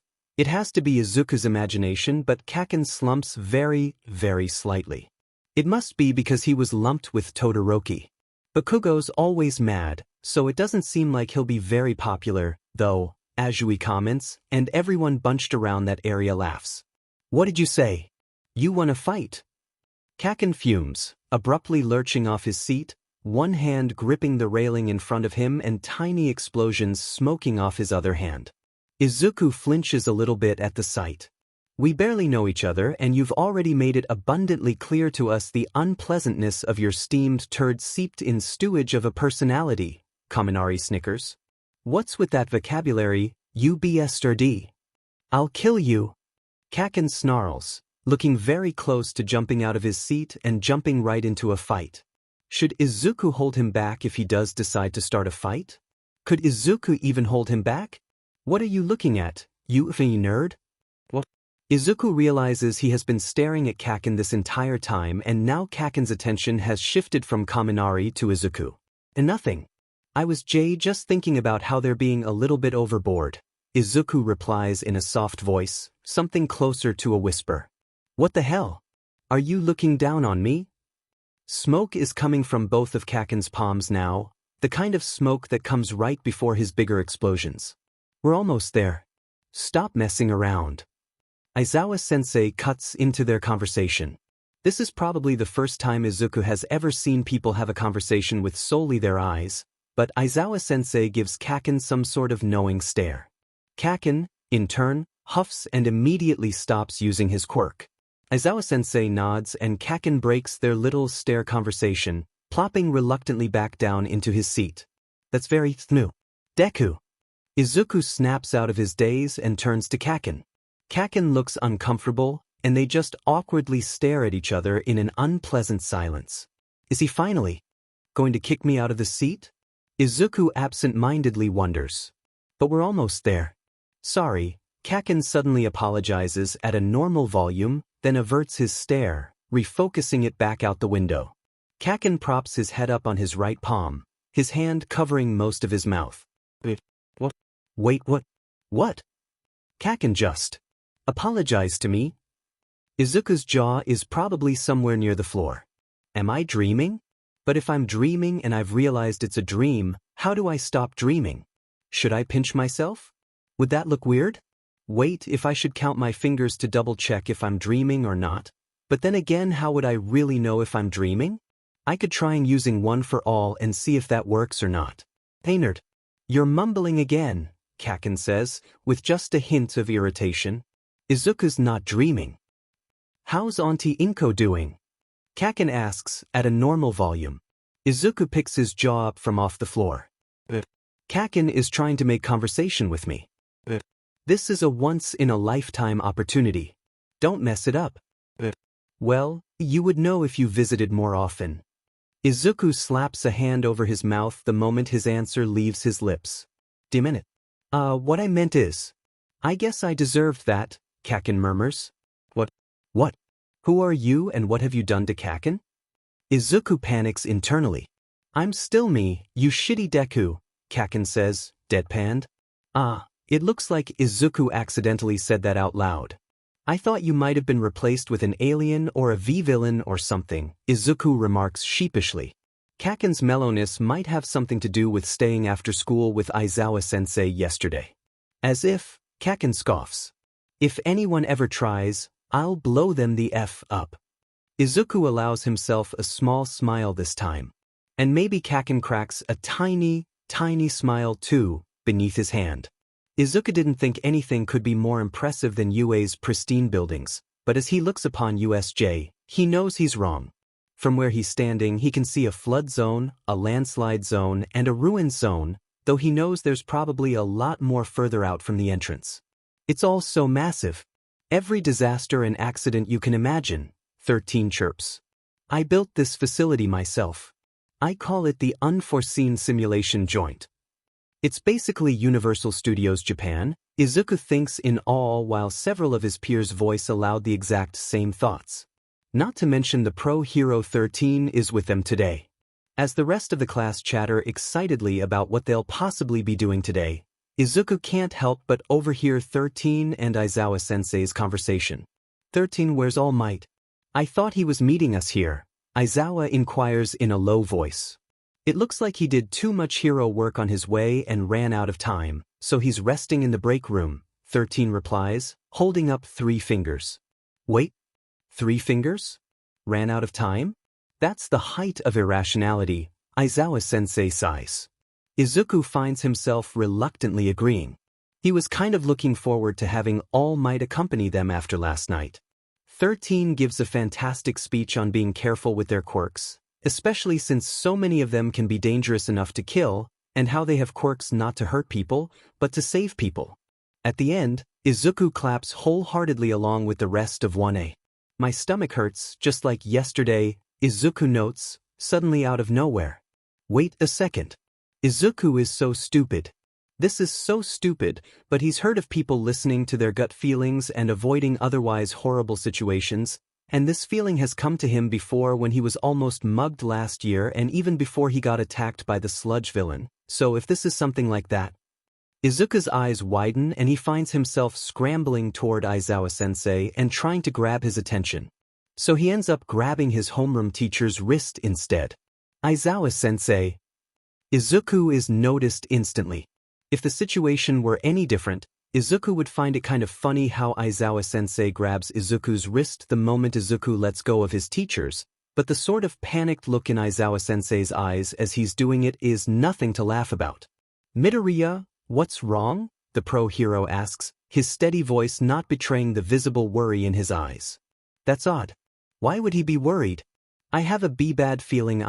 That sounds so stupid. What I mean is that sometimes I get bad-ass stomach aches.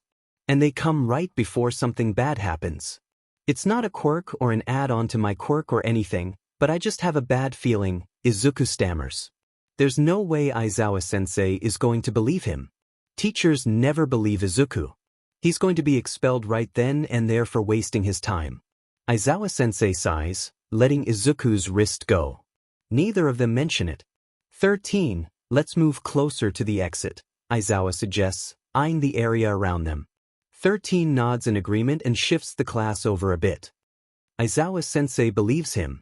But the pain in his stomach hasn't gone away, and apparently there's a good reason for it too, because not even 1 minute later, the lights of USJ flicker wildly and then shut off, and a black swirling mass opens up near the fountains at the middle of the facility. It stretches wide until it reaches the edges of USJ. People flood out from the black emptiness.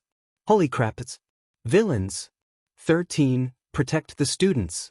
Everyone, stay back, Aizawa-sensei warns, snapping his yellow goggles on, the ones always hidden beneath his capture weapon. Oh my god, it's real villains, Izuku panics, watching them continue to pour out of the black mist, non-stop. Izuku should have warned Aizawa-sensei faster. Don't we have sensors for the trespassers? Yaoyorozu asks, concerned. Yes, but 13 responds, uncertainly. But did the villains only appear here or around the whole school? Either way, that means someone has a quirk that can disrupt frequencies. This was probably a surprise attack planned carefully with a goal in mind, Todoroki adds quietly. 13, start the evacuation. Kaminari, Try contacting the school with your quirk, Aizawa-sensei orders, beginning to unravel his scarf, turning toward all the villains scattered down below. But sensei, you can't fight them all alone. Even if you erase all their quirks, there's too many of them. Your fighting style is to capture the enemy after erasing their quirk, but this type of head-on battle. Izuku falters. Aizawa-sensei turns back to him. Why didn't Izuku warn him faster? Because he was scared? Because of something stupid like that? If Aizawa-sensei gets hurt because of him. No good hero is a one-trick pony, Aizawa-sensei says, the corners of his lips tugging upward slightly, almost hidden by his capture weapon. Have more faith in your teacher, Midoriya. Izuku gapes a little at that. Aizawa-sensei leaps downward, immediately wrapping his capture weapon around 3 villains, slamming them into the ground. Quickly and efficiently, he moves on to the villains closest to where the students are starting to evacuate, using his capture weapon to retch them toward each other, taking advantage of their confusion when they realize their quirks don't work. Izuku is a bit of an idiot. Aizawa-sensei is a pro hero. He's Eraserhead and he's been doing this for years. Of course he wouldn't only rely on his erasure quirk. The man said it himself, all his quirk did was put him on equal ground. Still, it's impressive to watch the pro hero in action, taking out each villain group by group while avoiding any attacks. He can hold his own even when outnumbered so badly, Izuku murmurs. Midoriya-kun, this is no time for analysis. Hurry! Ida urges, and Izuku finally notices the rest of his class scrambling toward the exit. The mist-like villain appears out of nowhere and blocks the exit entirely. My job is to scatter you all, the villain says, and to torture you until you are writhing. Before Izuku can think about the weaknesses of the villain's quirk, about how to efficiently defeat him, anything at all, he feels himself falling through the ground and being whisked away while he desperately scrabbles for purchase, fingers latching onto nothing but thin air. Should his limbs ache from the same continuous movement over and over, wrapping villains in his capture weapon and then either throwing them really hard or using a physical attack if he's close enough. His eyes are strained and heavy and dry, burning with overuse. All he can do is continue until the endless scattered villains go down in number or someone somehow manages to figure out their predicament and send backup, though very unlikely. The best option at this point would be for All Might to show up, and despite how little Shoyuta tolerates the #1 pro hero, what he's doing at this point is desperately buying time for his students to escape with 13. At the exact moment Shoyuta blinks, something sharp aims for his face from above him. He ducks just in the nick of time, elbowing the perpetrator in the neck and using the momentum of the attack to launch them into another villain, also preparing to attack Shoyuta. His eyes burn. Out of the corner of his eye, he spots the same black swirling void as the one all the villains came from earlier, which he assumes to be some sort of warping or teleporting quirk, but much smaller than before. Shoyuta nearly has a heart attack, stumbling mid-step when a familiar head of green hair followed by a UA uniform comes tumbling out of the portal, dropping right in front of the larger-looking villain with a brain on its forehead and one other who had stayed back while all the others immediately came running to attack Shoyuta. The one who stayed back with all the odd-looking hands attached to him must be their leader. Why would he warp only Izuku to him? Shoyuta swiftly jumps and dodges another clumsily aimed attack. It doesn't matter why for now. What matters is that Shoyuta has no idea what either of those two villains' quirks are and Izuku is on the floor caught off guard like a lamb to the slaughter. Shoyuta has been putting his talk with All Might off for way too long. It's going to be one of the first things Shoyuta does if he survives this attack. If Izuku survives this. When Izuku survives this, Shoyuta corrects himself, hastily running toward the kid and cutting the distance between them in half. About 10 more villains swarm Shoyuta, getting in his way. He sees the villain with all the hands approach Izuku on the ground. Shoyuta puts a little bit more force into his next few punches, but the villains don't stop coming. Shoyuta panics inwardly. Izuku! Izuku blinks frozenly at the villains standing above him. Though he has a numerous amount of creepy-looking hands all over his body and his face is covered by one such hand, the villain's striking pale hair is incredibly recognizable.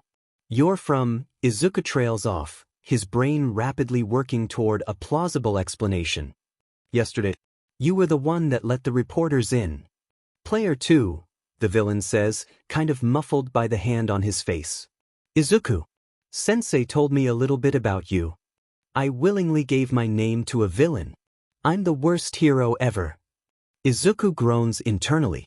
Why does he keep saying player 2? Who sends it? How much does he know about me? Izuku realizes that there's an incredible amount to unpack from the villain's single sentence, but because his brain can't handle it on top of his stress and growing fear, he just throws the whole suitcase away. Shigaraki Tamura, the mist villain, interrupts, suddenly. One of the students got away and ran for help. I could not stop him in time. More pro-heroes will be coming soon. We should retreat for now, especially since our objective is not present. The villain with the hands, Shigaraki, Izuku's brain helpfully supplies, seems to be the mastermind of the attack, or at least the one who seems to be in control. There's a dangerous quiet before he speaks again. Kurogyri. Kurogyri, Shigaraki repeats, slowly. You let a student escape? Kurogyri, I would kill you if you weren't our way out of here, you know? The mist-like warp villain flinches back a little when Shigaraki turns toward him. What is Shigaraki's quirk anyway? Izuku wonders in a daze. He takes this little moment of distraction to get off the ground and get into a sloppy defensive stance, something he should have done immediately in the first place, right when he got plopped out of the portal. His fingers dig into the minor scratches he has on his palms when he clenches his fists tighter. Shigaraki takes the creepy hand off his face, only using 4 fingers. Strange. It's definitely the same person who Izuku bumped into yesterday, extremely chapped lips and serial killer vibe. Say, do you think all might will come if we kill some kids? Shigaraki mumbles. Yeah, let's do that. Shigaraki at that moment chooses to look at Izuku, looking in a way someone would a trapped animal in a cage. Izuku knows that a terrified whimper falls from his throat even though he himself can't hear it, from the way Shigaraki's gaze gleams the moment Izuku opens his mouth in a horrible attempt to retort. He vaguely notes that Shigaraki's shoes match his eyes. Not you though. We need you, Shigaraki hums thoughtfully, slowly sauntering closer to Izuku. Izuku gulps. Izuku isn't quirkless anymore.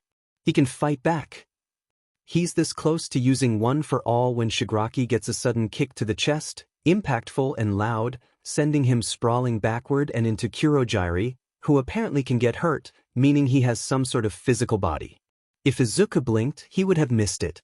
Midoriya, are you okay? A familiar hand clasps his shoulder. Aizawa-sensei. Izuku sags against the hand in a sudden relief. Yes, but the villains, they plan to kill All Might.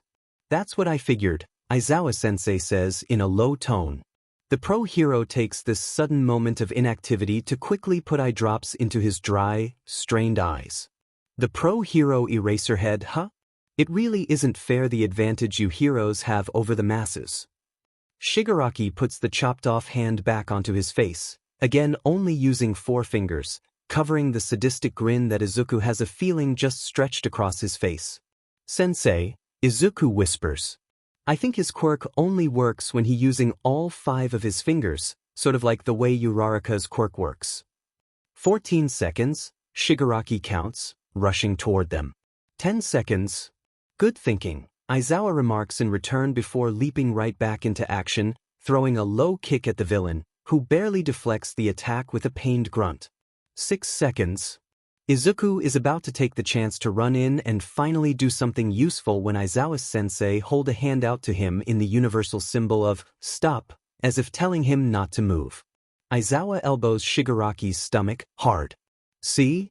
Like I said, unfair, Shigaraki complains, recovering before ducking another fist swing, then lunging toward Aizawa-sensei and gripping him by the elbow with all 5 fingers. It's hard to see because you keep moving around, but there's an instant when your hair falls, Shigaraki notes. That's when you've finished an action, and the interval between them is getting shorter and shorter. Izuku watches in horror as the elbow decays immediately, but also slowly, with a limited spread to only the area where Shigaraki's fingers are touching. Skin turns to crumbly dust. Muscles show, red and sinewy and bloody, something not supposed to be exposed to the outside. Izuku swallows heavily, acknowledging the sour taste at the back of his throat as a sign that his body really wants to throw up as he continues watching on with cold dread, spreading out from his chest all the way to the tips of his fingers, eyes wide as saucers and completely useless. Don't push yourself, Eraserhead, Shigaraki croons in elation. Izuku's knees are shaking so badly that he almost topples over where he's standing. Sensei, Izuku chokes when the pro-hero jumps back, grasping his elbow in pain. Izuku didn't do anything. He was just standing right there and he could have helped, but he didn't do anything. Your quirk isn't good in long, group battles, right?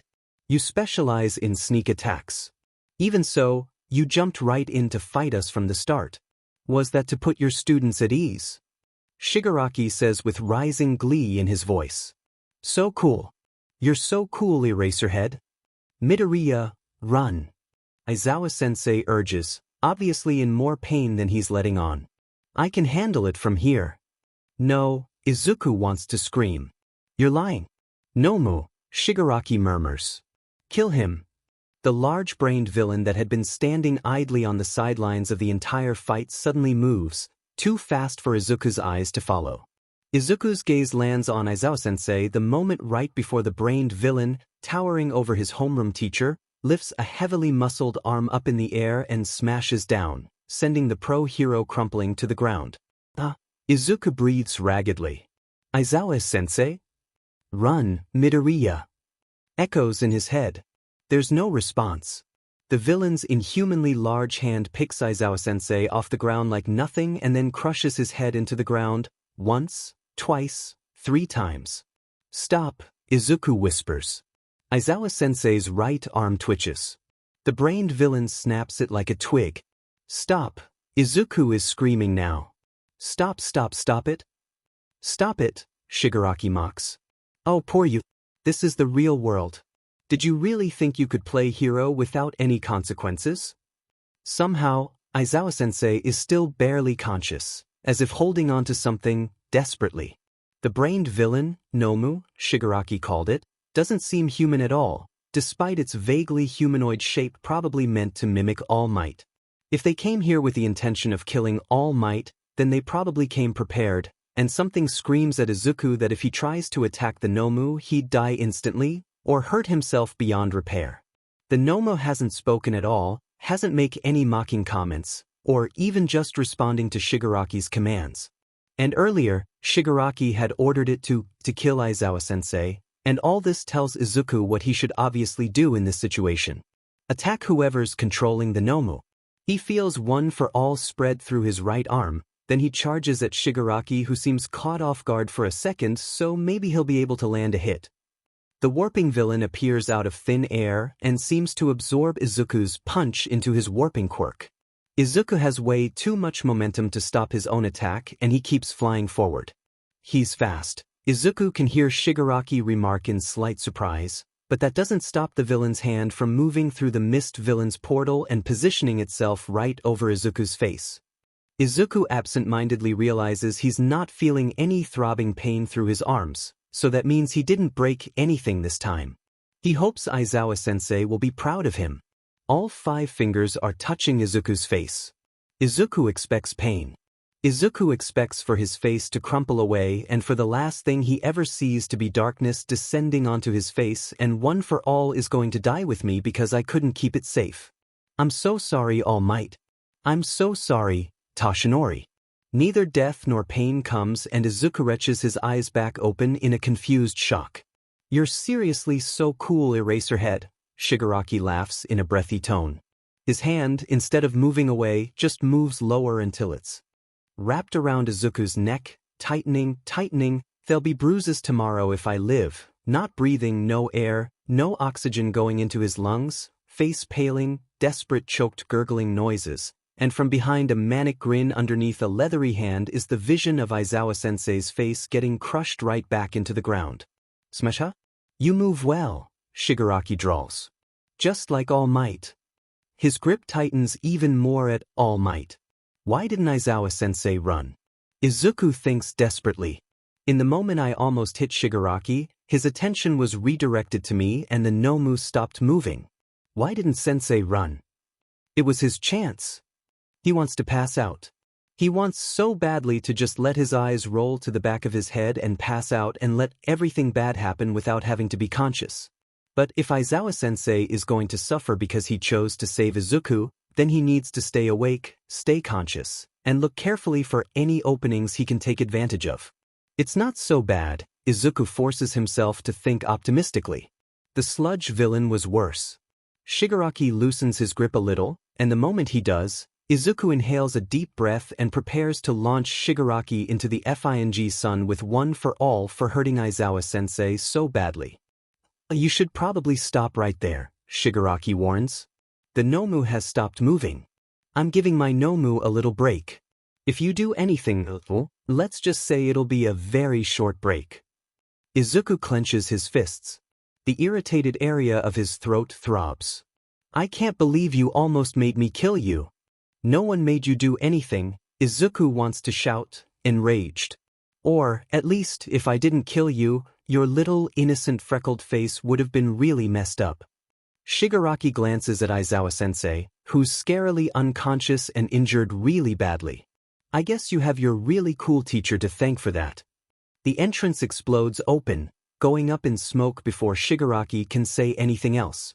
Izuku could cry in relief. In fact, he does cry, involuntary hot tears spilling down his cheeks mixed in with some hysterical laughter when he's reminded about Toshinori admonishing him for being such a cry-baby all the time. It's alright now. But because All Might is here. Finally, Shigaraki grins. Finally. All Might's not smiling, Izuku notices. For good reason. In less than a second, All Might grabs Izuku and Aizawa-sensei and places them a safe distance from the fight that's about to happen, right next to the flood zone, knocking out a few villains while he's at it. Go to the entrance and take Aizawa with you. He's unconscious, so please hurry, All Might requests, keeping an eye on Shigaraki and the Nomu. Karibit, a voice says. Azui. Izuku realizes. But where did she come from? Was she here the entire time? Izuku carefully takes Aizawa's upper body while Azui holds onto his legs. Izuku does his best not to focus on the bloody injuries on Aizawa-sensei's arm and face. The Nomu is able to withstand one of All Might's punches. But how? Shock absorption, Shigaraki brags, subtlety. It was designed to kill you, All Might. Shigaraki is really analytical just like me. From what I've seen, Izuku thinks, avoiding looking at Aizawa-sensei's elbow. He came to attack us only after he had confirmed that All Might would be here, and he even brought a villain to mess up radio frequencies to jam our communications. But he's not perfect either. If I were him, I wouldn't have told my enemies the Nomu's quirk and would have kept it a surprise. Shigaraki can make mistakes, too. He watches in despair as the villains have All Might pinned down to the ground, literally. All Izuku's doing is running away. A sizable explosion crashes into the warp gate villain, Kurogiri, essentially rendering him unmovable, followed by a gigantic sheet of freezing ice that immobilizes the Nomu. Even Kirishima attempts to land a hit on Shigaraki, which unfortunately the villain dodges, causing him to jump back to safety. Kaken. Guys. Izuku lets out a shaky breath. As I thought. Violence begets violence, Shigaraki states, sounding quite outraged. But in society, violence to save others is admirable. You heroes really disgust me. Kids, All Might says in a scarily serious tone. Get out of here. Please go to safety. Do not fear. Sit back and watch a pro get serious. The Yagi Toshinori beneath the All Might is one of the most genuinely kindest people Izuku has ever met. The man is selfless and gentle and even sometimes silly in moments where he's tried to make Izuku laugh at his own expense. At the moment All Might collides with the Nomu, Izuku is reminded of exactly who Yagi Toshinori is. The instant All Might sends the Nomu flying out of USJ, Izuku knows what he needs to do. No more inaction. No more hesitation. In the aftermath and the confusion, after Aizawa-sensei has been taken to the entrance, he places himself between Shigaraki and All Might, who's already beginning to revert back into his deflated self. Young Midoriya, All Might whispers panically from behind Izuku. What on earth do you think you're doing? Izuku doesn't turn around. He knows what he's doing, for once in his life. Backup isn't here yet, and although the Nomu has been defeated, All Might basically completely exhausted himself fighting it. Izuku knows Toshinori won't be able to deal with anything else. Ah, Shigaraki laughs darkly. You're cool too, Izuku. Izuku doesn't drop his wobbly defensive stance. All Might breathes in ragged, painful-sounding breaths from behind him. Why did I never take any self-defense classes? Izuku wonders, internally wincing at his bad form. The tension can be cut with a knife. Shigaraki scratches at his neck. A scritch, scritch, scritch sound that starts to make Izuku feel the need to itch at some metaphorical festering wound near the same area. Kurogiri, let's go, Shigaraki says finally, after a long bout of silence. That's it? No more? He's just going to leave? Izuku wants to cry. Kurogiri opens a portal without protest, and they leave. They actually leave as quietly as they came, taking nobody else. None of the villains that came through the warp gets evacuated, that Izuku can see, besides Shigaraki. They leave, but not without a little gift from the pro-hero Snipe. In all of Izuku's intense focus on what was going on, it seemed he didn't even notice the explosive entrance of the backup they so sorely needed. Izuku immediately collapses to his knees as soon as the danger is gone. Young Midoriya. Hurt. Izuku tugs his mouth guard up a little higher, then turns around and gives Toshinori a soft smile, shaky but as confident as he can project it. I'm completely fine. Toshinori pauses and looks Izuku up and down. You actually aren't injured too badly this time. Izuku huffs, unconsciously touching his mouth guard again. Izuku understands that the only reason he isn't passing out is because he's still kind of in denial about what just happened. But physical health isn't all that I'm talking about, Toshinori hastily adds. I'm talking about your mental health too. This was a traumatizing experience that you never should have been put through. Izuku begins to retort, but he's cut off when he hears Kaken's angry voice getting closer. Deku, why the hell did you do that? Kaken seethes, approaching Izuku and Toshinori, who's luckily hidden by the smoke from the fight. I'll tell you later, so please? Izuku begins, luckily cut off by the arrival of other pro-heroes, and more specifically, Cementos, who uses his quirk to create a wall separating them. We'll tend to the injured, so please head to the entrance, Cementos explains. Though Izuku can't see it, he hears Kaken angrily scuffle away. There's a sudden gratefulness that decides to sprout in Izuku at that moment, something tired, but glad things didn't turn out worse than what happened. Toshinori-san, Izuku declares, you're really cool. Toshinori, in return, colors a spectacular shade of red, coughs wetly, then sputters. My boy, if there is only one thing that villain got right, it's that you are really cool as well. This time, it's Izuku who turns redder than Vlad King's hero suit. From Izuku at docomo.ne.jp. To Adatshoyuda@docomo.ne.jp. Sent. Wednesday, April 10, 2019 5:13 p.m. Subject. Third day of school.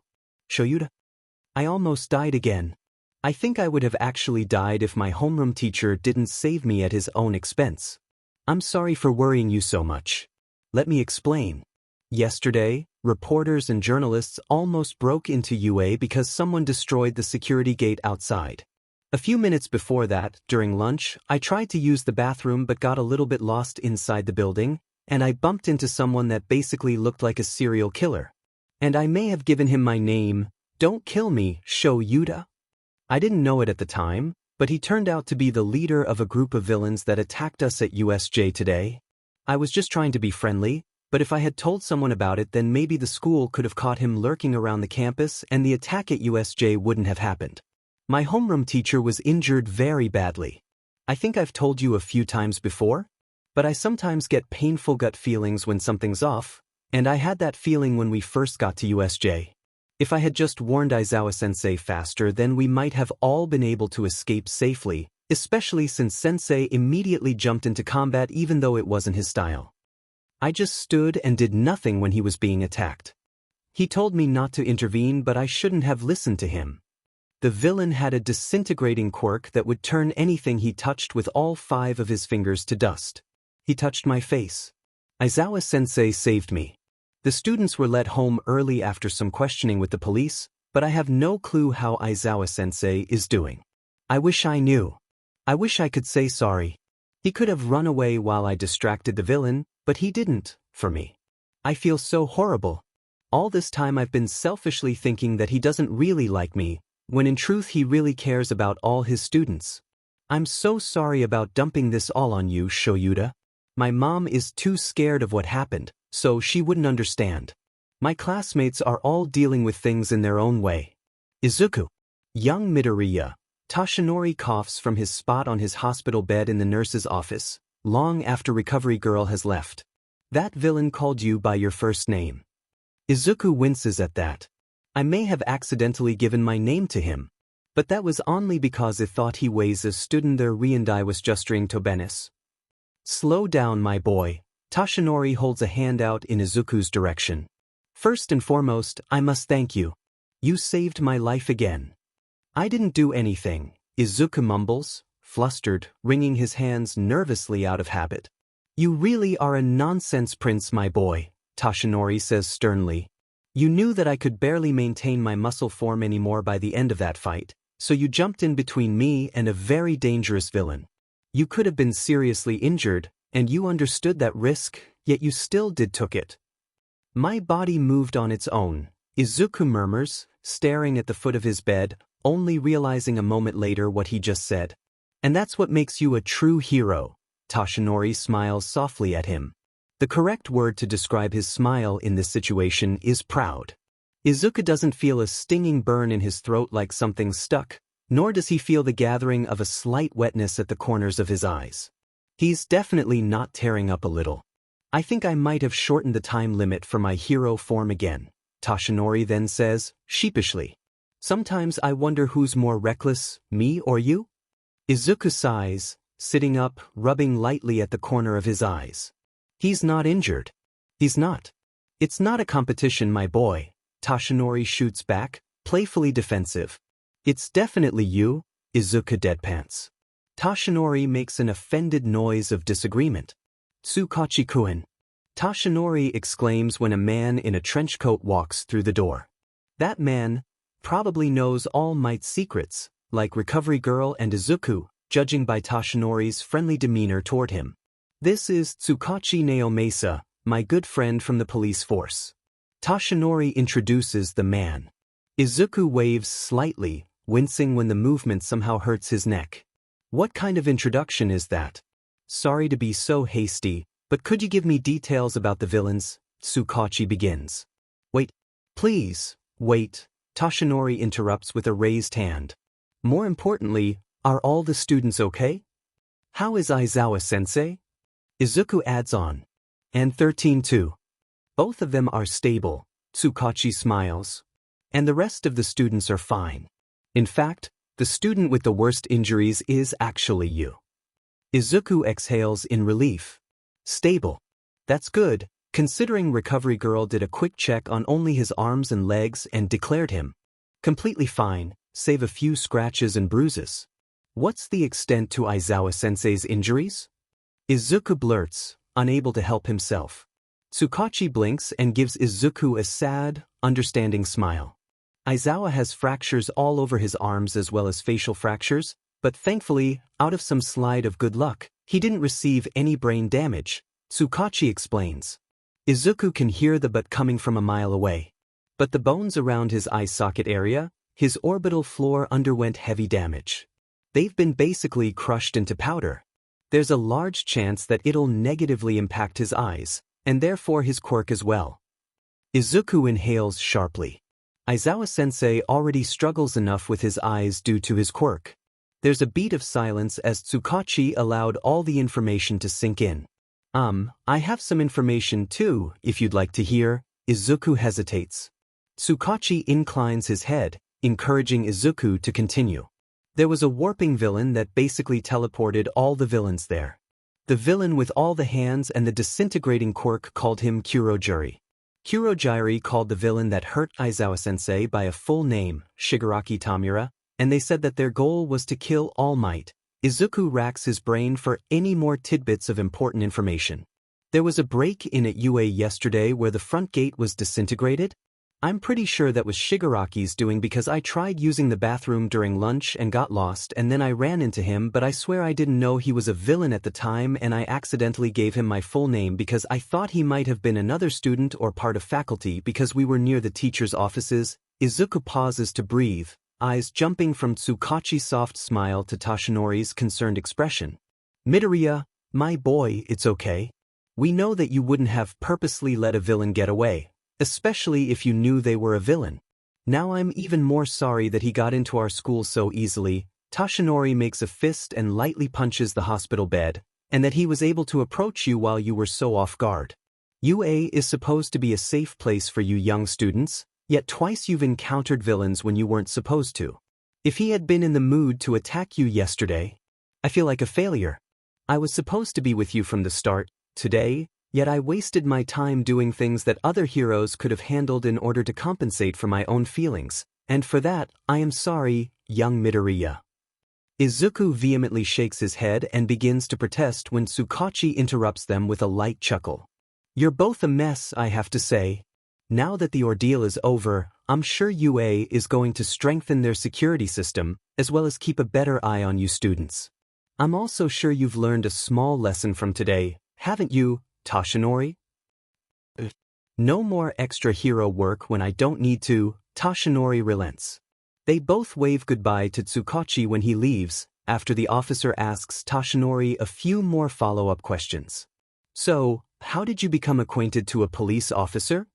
Izuku asks, genuinely curious, and happily sits back and listens when Toshinori animatedly launches into a story about how he accidentally exposed his real identity to Tsukachi in one of the most silliest, yet all-might-iest ways possible.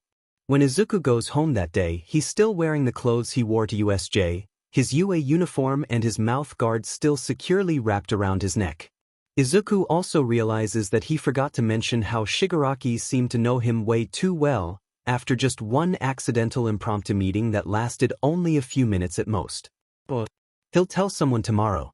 From Izuku at docomo.ne.jp. To Shoyuta at docomo.ne.jp. Sent. Wednesday, April 10, 22, 11:09 p.m. Subject, are you okay? Shoyuta? If things aren't going well for you, you can talk to me too. I really appreciate you listening to me all this time. B. Izuku. From Izuku at docomo.ne.jp. To Shoyuta at docomo.ne.jp. Sent. Thursday, April 11, 22, 5:09 a.m. Subject, Shoyuta? If you don't want to talk to me anymore, then I totally understand. You've already gone way past the required 1 year. You've supported me so much, and I just want to say thank you for everything that you've done. Izuku chapter text. Aizawa Shoyuta is tired, a sensation he has become overly familiar with. Being an underground pro hero as well as a high school teacher doesn't allow much sleep. Being hospitalized definitely doesn't help. It's been 3/4 of a day since the attack at USJ, and the first place Shoyuta goes to after the hospital is right back to UA the morning after. He has Hizashi bring him a spare change of clothes, and maybe he even adamantly refuses when Hizashi begs him to take a few more days off to recover. Shoyuta can either do nothing, or he can just continue to teach homeroom as he normally does during the duration of his healing. Logically, Shoyuta picks the latter. When he arrives at UA early in the morning with Hizashi, he realizes he has a giant issue. Hizashi, Shoyuta begins to say, albeit hesitantly. What is it, Bakuzawa? Hizashi hums, piling sugar into his coffee.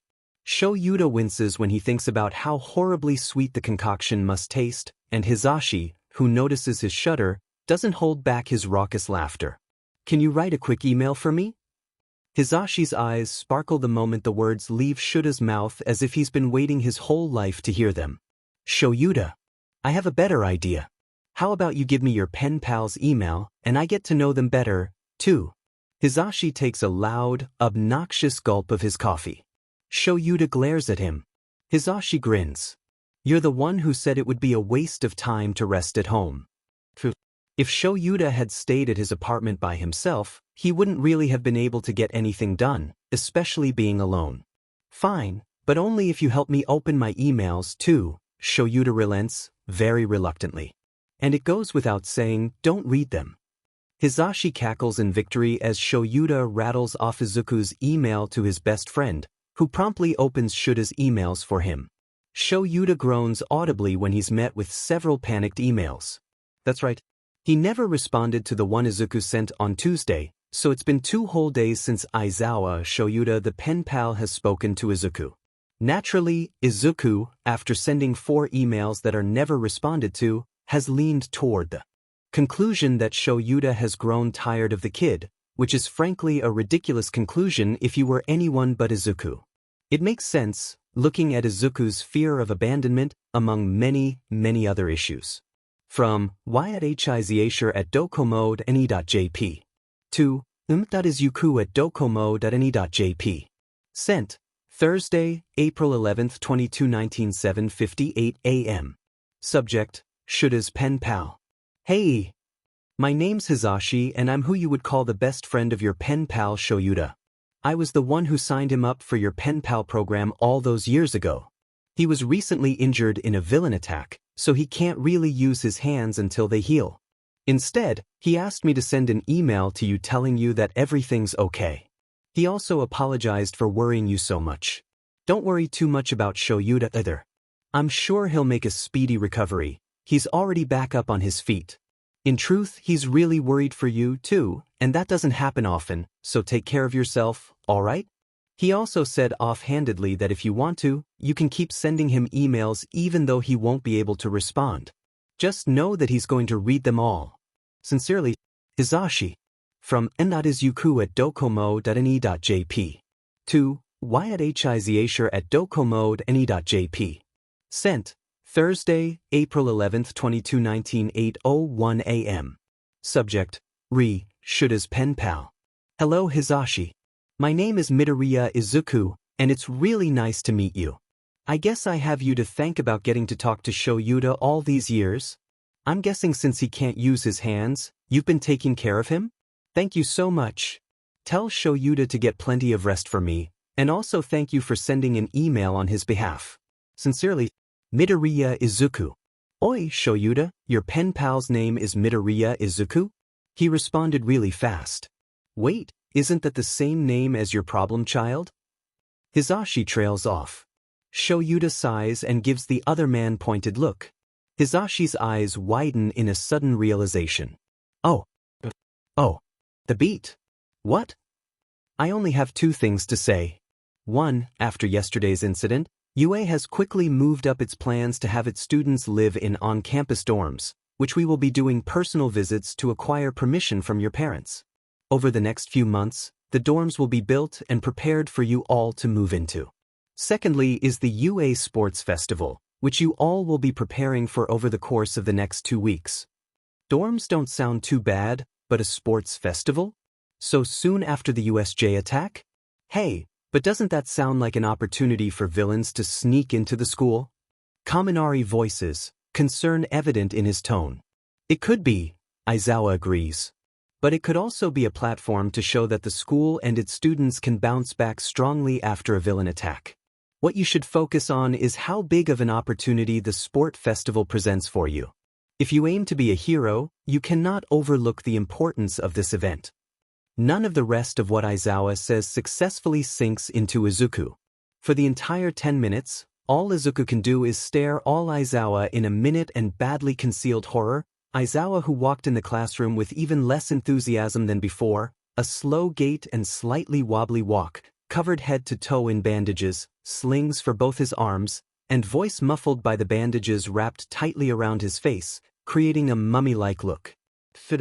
Prevented all those injuries, Izuku internally admonishes himself, choking back a horrified noise as Aizawa casually dismisses homeroom. Bakugo, Aizawa says. Kaken nods in return. Sensei's going to stay after school even longer? Isn't he going to go home early to rest? Why did he even come in today? He should still be in a hospital bed. Midoriya. Izuku's head tilts up, only to be met with Aizawa standing intimidatingly in front of Izuku's desk. He's basically the only one left. Sensei's here to kick him out. He's going to be late for his next class. You're mumbling again. A muffled sigh. There's a soft feeling on Izuku's hair and Aizawa-sensei is gently patting Izuku's head with a heavily bandaged arm, eyes obviously averting Izuku's and focusing on the board at the front of the classroom.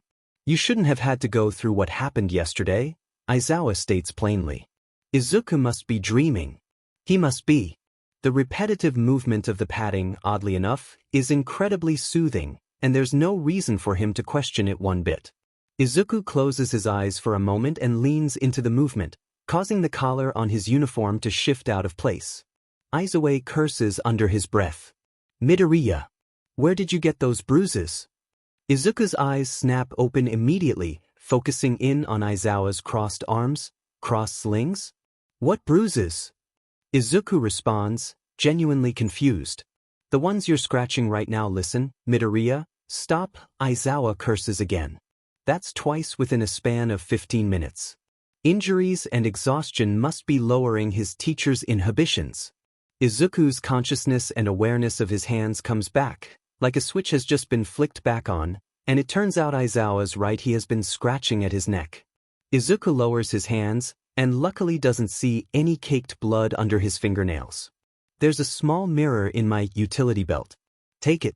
Look at your neck. You don't seem to even realize your bruises are there. Aizawa sounds frustrated. Midoriya, can you currently feel pain? Almost as if there had been a lock blocking up Izuku's sensations, the word pain unlocks the stinging throb all around his neck like a key. As per Aizawa's suggesting, Izuku takes a tiny pocket-sized mirror out of the Pro Hero's utility belt, fits snugly in a pocket next to a familiar bottle of eye drops. He raises it at an angle and immediately almost drops it, fumbling around when ugly spots of black and purple emerge into his view, right above his collarbone, an area mostly covered by his uniform. It almost looks like 4 separate blotches, all ugly and irritated and close together, forming one larger bruise. I do feel pain. Izuku lets out a nervous squeak. Or at least I feel it now. I couldn't feel it before, though. Do you think it's a side effect of someone's quirk? Could it be? Exhaustion and stress. His homeroom teacher cuts Izuku off before he can start a tangential rant. You feel numbness to the extent where the pain of injuries are blocked off, correct? You either need more sleep or you need to de-stress somehow. Or both. Aizawa sounds like he's speaking from experience. Before Izuku can add more to the conversation, Aizawa's already telling Izuku to reach.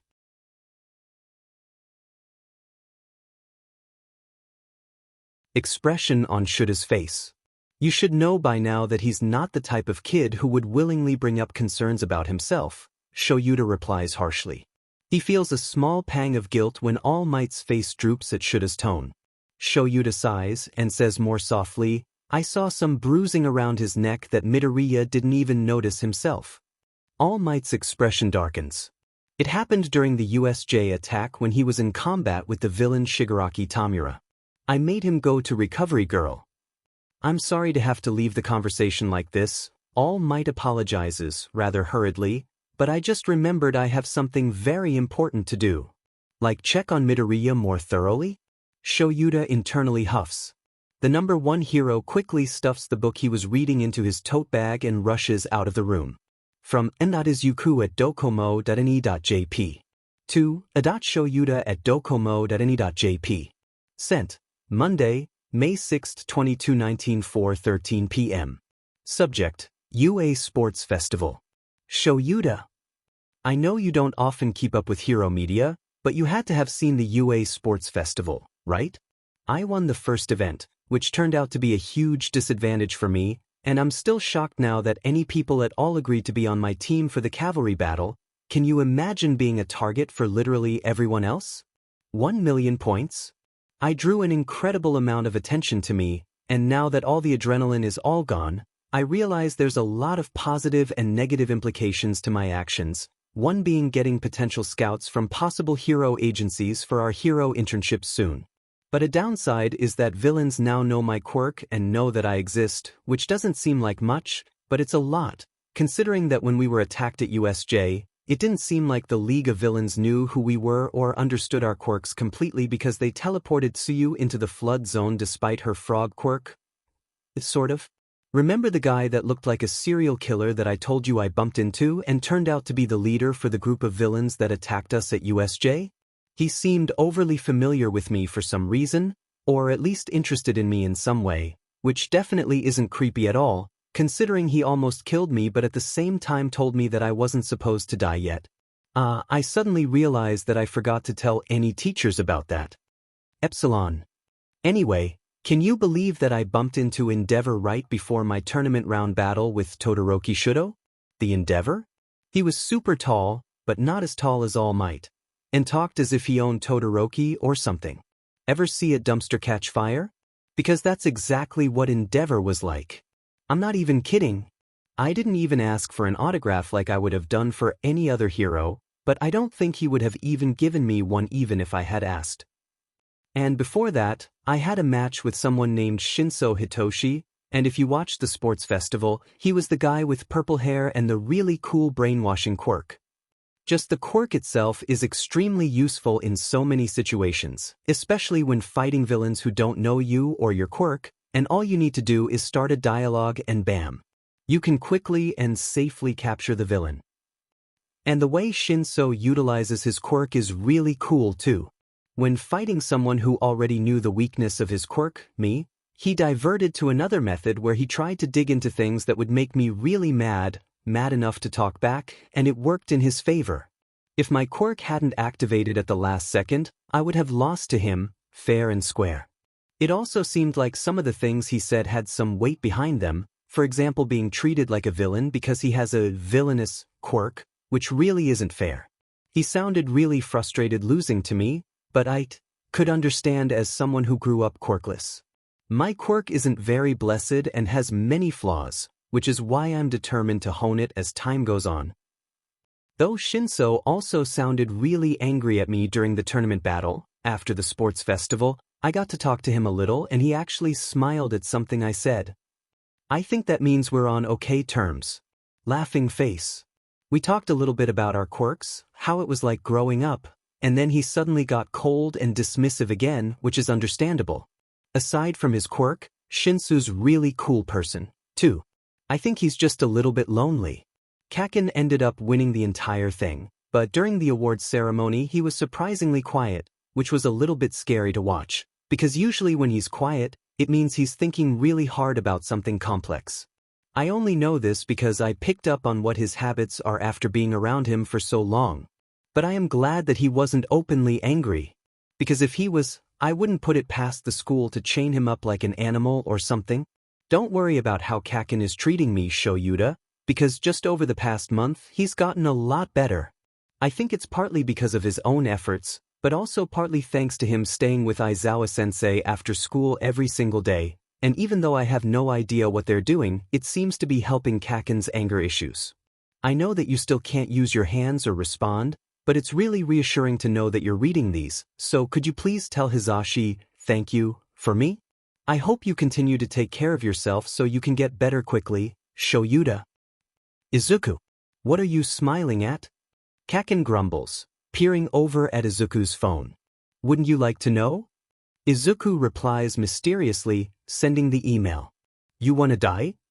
Kaken snaps, but not really meaning it, eyes quickly flickering down to Izuku's injured hand and then back up at his face. You think you can kill me? Izuku immediately shoots back, braver than he normally feels. Kaken laughs incredulously. You want to test that? Kaken's palms smoke the way they do whenever Kaken gets riled up, and for the first time in a long time, Izuku isn't afraid. Izuku smiles widely. I don't need to. The day after the sports festival starts off surprisingly calm, and nothing is unusual except for the fact that Todoroki is absent. Ida is extra diligent in his choppy hand motions and in telling the class to be quiet and in their seats by the time Aizawa-sensei comes in for homeroom, but even Ida can't stop himself from joining the excited and high-spirited conversations about yesterday. Izuku smiles as Kaken tells Ida to F off and to get off his butt about putting his feet on the desk. It's going to be a normal day for once, he thinks. Izuku learns how wrong he is when lunchtime arrives. 1A sort of moves as a collective blob toward the cafeteria when they're dismissed from 4th PRD at 12:30 p.m., stragglers like Kaken in the back who don't care about the lunch rush, and everyone else, moving together in a very large front, just short of any pushing and shoving. They're close to the lunch line when a second conglomerate of students enter the cafeteria and then disperse. Oh hey, it's some of the guys from 1B. Let's go talk to them, Kirishima exclaims, pointing in the direction of the entrance before Izuku can sneak away from them and get lunch. Though he appreciates Kirishima's enthusiasm most of the time, Izuku blanches at that. But there's nothing wrong with 1B. Nothing at all. The blonde mop of hair heading towards them disproves Izuku's point entirely. Midoriya-kun, Manoma smiles falsely, waving at them. That was quite a show you put on there for the rest of the world. I didn't get to see you use your quirk in the race toward the beginning, but that quarter-final with Todoroki-kun? Wow, now wasn't that a crowd-pleaser? Izuku's stomach lurches. Ida-kun, I know this sounds really weird, but can you please get Aizawa-sensei? Just in case. Izuku whispers, asking for specifically Aizawa, who can erase quirks if this situation spirals downward in the way Izuku thinks it might. He's going to listen this time to the uneasy tugging in his gut. Ida, obeying the laws of the hall, speed walks away for Aizawa as fast as he can, acknowledging the worried tone in Izuku's voice. Izuku uneasily glances past Manoma's shoulder, spotting a familiar head of purple hair that could de-escalate the situation if needed. Izuku needs to slowly shift their location so he can speak to the other boy, who looks to be eating lunch and completely ignoring the incoming conflict that everyone else has their eyes glued to. Say, what is your quirk anyway, if you don't mind my asking? Manoma raises an eyebrow, though judging from his tone, the question isn't backed with good intentions. The worst part of it is that Manoma knows exactly what he's doing. By capturing the attention of basically the entire cafeteria, onlookers, including strangers and peers alike, are drawn to Izuku expectantly after Manoma proposes the question. Izuku can't run and hide even if he wanted to. And he wants to. Very much. I have a strength augmentation quirk. Izuku trails off. That's kind of what I was expecting, dude, but how does it work exactly? Kirishima wonders aloud. Kaminari nods from behind him. How does it work exactly, Midoriya-kun? Manoma repeats, glee lighting up on his face at Izuku's complete and utter discomfort. It's an on and off switch type of quirk. I think, Izuku adds silently.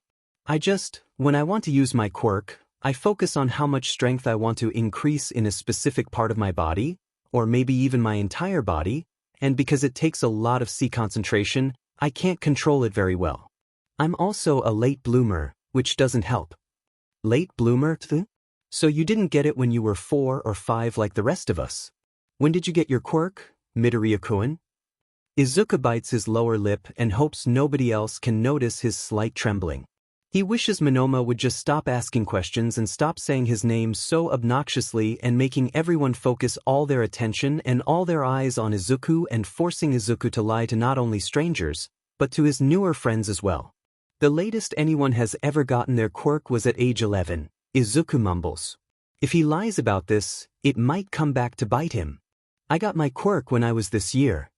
It's a tiny bit satisfying to see Manoma's jaw drop a little at this, but the other boy recovers quickly and covers it up with another falsely amicable smile. Well, isn't that rare? Manoma tilts his head. Izuku's hand twitches. When did you get yours? Kirishima asks, oblivious to Izuku's uncomfortable demeanor. Manoma blinks, not expecting the conversation to be veered toward him. Well, Manoma begins, but Izuku doesn't hear the rest, taking the moment of diverted attention to rush off to his purple-haired friend in the crowd. Izuku feels terribly hot, he realizes, tugging at his collar, even though the cafeteria is a cold and regulated 67 degrees Fahrenheit. Shinseku, please. I know you keep saying that we're not friends and you don't like me that much, but you have to stop him. Izuku begs, keeping his voice low. Shinso looks uncertain at first, But Izuku doesn't relent. He might try to touch me and use my quirk, but his body won't be able to handle it. He'll explode. Please. Though Izuku probably sounds crazy, his desperate tone seems to get through to the other boy, who nods slightly at Izuku. Shinso leaves his partly eaten lunch on the lunch table and shuffles over to them, positioning himself so that he's standing in between Izuku and Manoma. Just because you're in 1B doesn't mean you aren't just as bad, if not worse, than 1A, Shinso drawls. All of you in the hero course think you're so high and mighty. On top of that, you're challenging another student during lunchtime? You either think you really have a chance at winning after stealing someone else's quirk, or you're just plain stupid. Just because you copy a strong quirk doesn't mean you're strong, or that you have any idea how to use it. Look at where it got you in the sports festival. You lost in the second round. How low can you go?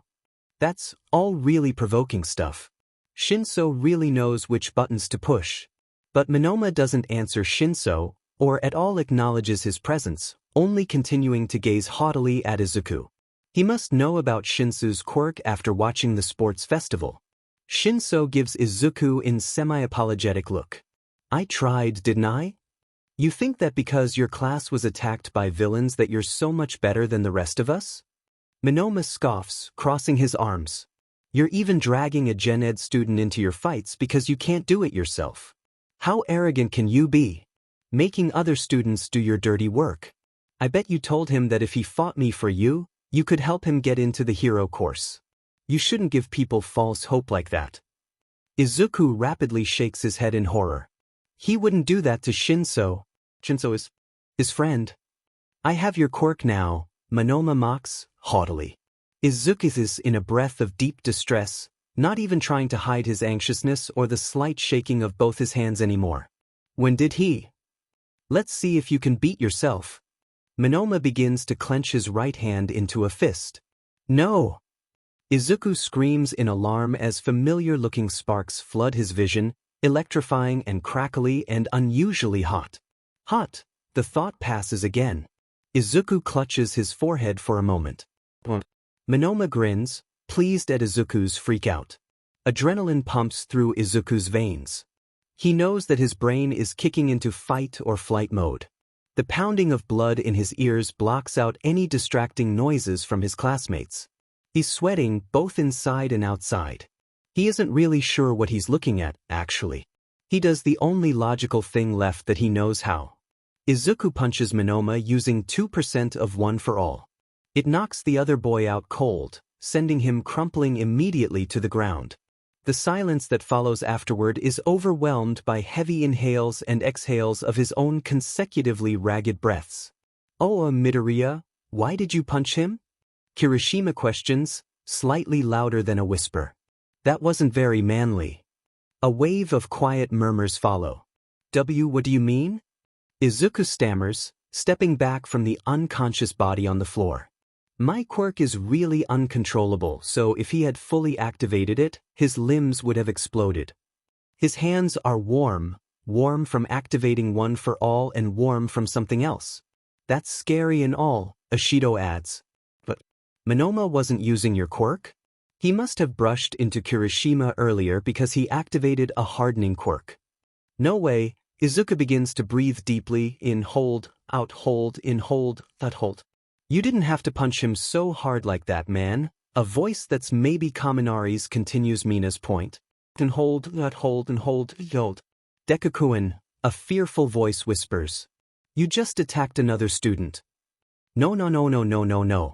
In hold, out hold, in hold, out hold, in hold, out in hold, hold. What happened here? Aizawa interrupts, arriving in the lunchroom, visibly annoyed and grouchy, arms crossed, the telltale signs of being woken up from a nap, breaking the beginning of Izuku's panic attack. Shattering the build-up, in fact. Ida looks completely shocked at the scene laid out before him, like he can't believe that the mild situation he left descended into this. Izuku internally apologizes to him, and shakily inhales to regain his breath. Izuku opens his mouth to answer truthfully, but nothing comes out. He tries again, to no avail. He must look like stupid gaping fish. Aizawa-sensei looks as if he's getting annoyed waiting for an answer, and Izuku has already wasted enough of his time. Something cold and low settles deep in Izuku's stomach. Izuku tries again. Sensei, Izuku stammers. Manoma. Manoma was being annoying, so I punched him to shut him up. Got it? A hand rests on Izuku's left shoulder, making him jump a little. Kaken. Izuku realizes in surprise. Where did he come from? And what did he do that was so annoying? Aizawa asks in return, rubbing his temples in a futile attempt to stop an oncoming headache, probably. That's not what happened. Izuku interrupts loudly, shifting Aizawa-sensei's tired but inquisitive eyes to him. Kaken squeezes down on Izuku's shoulder with a deadly tight grip, as if wordlessly trying to tell him to shut the F up. Sorry for Deku's outburst, sensei. Aizawa narrows his eyes at the nickname. But he's a little bit out of it right now. You can ask anybody else in this room if that's what happened. They'll tell you the truth, Kaken shrugs. Aizawa raises an eyebrow in obvious doubt. Izuku turns to his left, giving Kaken, whose expression is unnaturally calm, a desperate look. Everyone saw what happened. No one is going to lie about it. All right then, Aizawa sighs. All I need is one account. What happened? The people gathered in front of Shinso step away, opening a visible path to the purple-haired boy. A contemplative pause. It's just as Bakugo says, Shinso answers with a straight face, looking as calm as Kaken. Bakugo, detention after school for the rest of the week for assaulting another student. Izuku's jaw drops and he whirls around to gauge Kaken's expression, surprisingly still neutral. Starting today. Also, we'll be calling your parents. Kaken's carefully placed facade slips a little bit into a wince at that, but he recovers quickly. Yes, sensei. Ida, help bring Manoma to Recovery Girl. Everyone else, go back to what you were doing. Aizawa-sensei dismisses them, slinking away back to somewhere in the school where he's probably going to curl back up into his sleeping bag and continue his interrupted nap. It all happens surprisingly fast. The fascinated crowd slowly shrinks, returning to their lunches, Izuku's classmates included, leaving Kaken and Izuku by themselves. Izuku doesn't want to see the disappointed and judgmental expressions on their faces anyway.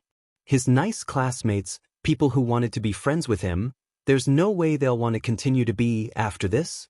Kaken, why did you do that? Izuku asks in a low voice, biting down on his lower lip hard enough to taste blood. You didn't have to do that. They're going to call your parents. Shut up, nerd, Kaken grumbles. Imagine what Auntie Inko would say if she got a call from the school saying her precious son assaulted another student. That's right. But I did. I have to own up to it. Izuku says almost frantically. Right? Be my guest, idiot, Kaken scoffs. I was going to stay after school every day this week anyway. Kaken, Izuku pleads weakly, the nickname heavy and tired on his tongue. I don't really understand what happened. Kaken aggressively clicks his tongue, grabbing Izuku by the wrist and tugging him into the hallways, outside of the cafeteria and outside the earshot of any nosy students. I'm only going to say this once, Deku. The 1B fucker activated the quirk he stole, a spiky hard body quirk, and then you punched him. I'm guessing that's not what happened on your end. Kaken leans against the wall, flicking a decoration boredly. Izuku nods his head in confirmation. I thought I saw him activating my quirk, Izuku explains, feeling foolish. I guess I saw wrong. How many hours of sleep did you get yesterday? Kaken's non sequitur completely throws Izuku off. How many hours of sleep? About 8, Izuku lies straight through his teeth. He's only been able to average about 3 hours of sleep this entire week, including the night before the sports festival, where he was extra jittery and nervous. Kaken's posture straightens.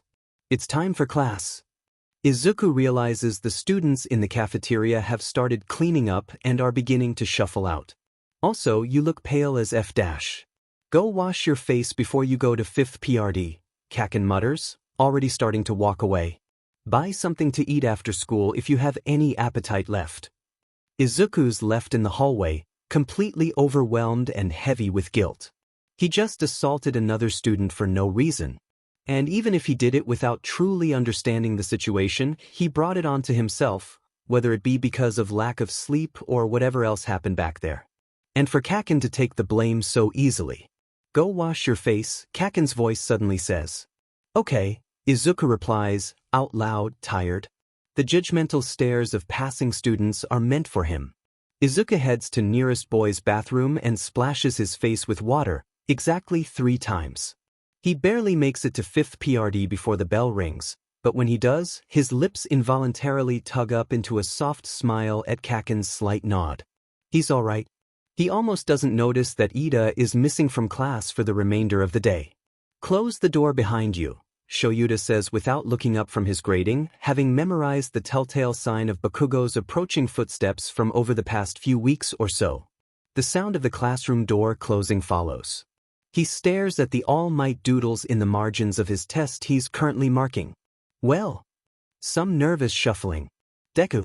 Shoyuta raises his head to finally look at Bakugo, who is in turn trying to look anywhere but Shoyuta. Midoriya didn't mean to do it, sensei. Do what? Shoyuta asks slowly, carefully. He didn't mean to pee you. Shoyuta clears his throat loudly. Bakugo is now openly glaring at him, which is fine. I don't know what you're talking about, Shoyuta continues, giving Bakugo a pointed look. If, hypothetically, you were about to confess that you were not actually the one who punched the student from 1B, I would, hypothetically, have to go find the actual culprit. Bakugo has his fists clenched at his sides. Are you really going to call my parents? It will depend entirely on Manoma when he wakes up, Shoyuta sighs. Sit down. And Bakugo finally does, choosing to sit in the second desk at the first row, noisily pulling the chair out and dropping his entire body weight onto it, shifting the chair with a cacophonic squeak. Shoyuta raises an eyebrow. Bakugo has never chosen to sit in the first row ever, preferring the middle or even the back rows. Shoyuta figures that Bakugo didn't want to be too close to him as they talked. How was today? Shoyuta questions, as per usual, returning to grading papers. I'm not gonna lie, Deku looked like shit today, Bakugo answers flatly. Shoyuta gives him another look. Bakugo, in turn, shoves his desk a little, more in annoyance than anger. Look, I'm going to call him Deku as long as he calls me Kaken, which isn't going to stop anytime soon. He's fine with Deku. He says that his new friends redefined it for him as, you can do it, or whatever the hell. So I'm not going to stop. Got it? Bakugo huffs. Shoyuta says. Bakugo's face twists into a displeased expression at Shuta's nondescript answer. Fine. Though it's the first time Shuta's heard of it. Izuku, for the longest time, would look uneasy whenever others called him Deku. Even the slightest flinch here and there. We'll see, Shoyuta thinks. Either you outgrow your name or your name will outgrow you. But even so, there's a measured amount of silence before Shoyuta really just can't take it anymore. Something about his duty as a teacher is tossed out the window. What happened with Midoriya? Shoyuta finally relents, capping his pen and giving up on grading. He can't focus. The only thing he can really do is stare at the drawings in the margins. I thought you said? Bakugo blurts, looking genuinely bewildered. God, these children. I know what I said, Shoyuta cuts him off. And I've changed my mind. Just tell me everything. You can't get in more trouble than you're already in anyway. He said he was getting 8 hours of sleep every night. Bakugo begins. But that's a bullshit lie because I can see the lights of his room on at 4 a.m. from across the street. I dunno how he hasn't been busted by Auntie Inko yet. So you haven't been sleeping either? Shoyuta concludes, a hand already massaging at his temple. Bakugo's eyes widen at his mistake. Shoyuta watches as he prepares himself to argue, to fervently and angrily deny the accusation, but Bakugo takes a deep breath instead, like they've been doing. Yeah, I haven't. God, these children. What keeps you up at night? Shoyuta inquires, tucking Izuku's test under another pile. The all-might doodles become hidden. I dunno. It's probably different from whatever's making Deku exhausted as hell. Bakugo rubs his palms against his eyes. What keeps you up at night? Shoyuta repeats his question. I'm asking about you right now. Not Midoriya. Thinking. Lots of thinking. It sounds stupid. Shoyuta shakes his head slightly at this and encourages Bakugo to continue on. But sometimes I'm just lying on my bed and close my eyes or whatever, ready to go to sleep, and then I can't stop thinking about things I've done. Though Bakugo isn't being too specific about it, Shoyuta understands what he's talking about. Reflection is good, Shoyuta begins, but too much of it is unhealthy. We make choices in tandem to our perspectives. Our perspectives are formed by our families, our communities, things like the media, and hero society. Whatever choices you make, no one can for sure say what the consequences will be. Unless you're Night Eye. The point is that looking back in regret, constantly, will only cause you to remain stagnant. Shoyuta winces slightly at that. Bakugo thankfully doesn't notice, too busy taking Shuta's words into heavy consideration. Taking his teacher's words into consideration. The impact of these kids' previous teachers is another factor that molds their perspectives. And Bakugo and Izuku's previous teachers were. And so I should try to think more about my future actions rather than waste all my time thinking about things I can't change, right? Bakugo finishes Shuta's little lecture. Shoyuta nods slightly. Fine. But Bakugo falters slightly.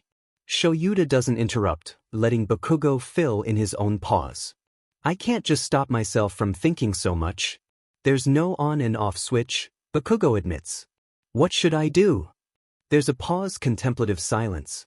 Go back to the basics, Shoyuta finally answers. Breathing. Like I told you, steady breathing maintains homeostasis. Your brain does the rest for you. Shoyuta is, in truth, telling Bakugo to meditate but without explicitly using the word meditate. Kids tend to have a negative reaction toward that word, for some reason. Something that sounds suspiciously like "tisich" comes from Bakugo.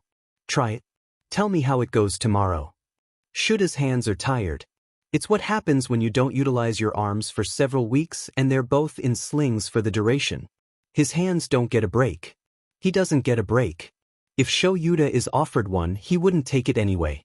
I guess if I'm thinking this much, it must be worse for Deku. Who knows what goes on in that ridiculous head of his, Bakugo says, though that last part sounds less like an insult than it seems. Shoyuta slightly perks up at this. Specifically how? Bakugo reverts to avoiding Shuta's stare. Deku thought he saw Manoma about to use his quirk and he panicked. That's all. That a-hole deserved it. He purposely riled Deku up in the middle of the cafeteria. If it was a normal day, I'm sure Deku wouldn't have made the decision to punch him, but Deku's been super tired. I don't think I've ever seen him not tired in the past week and a half. I never heard this from you, Shoyuta sighs. He can't believe he's actually doing this. These kids have made him soft. What are you gonna do about it? Bakugo asks, expectantly. Shoyuta begins, fully intending to confess that he doesn't know yet. Bakugo has been trying to be as upfront and truthful as possible during these sessions. It's only fair that he does the same. And the truth is, Shoyuta doesn't quite know how to help Izuku best yet, even with all his current information. A soft creak interrupts him.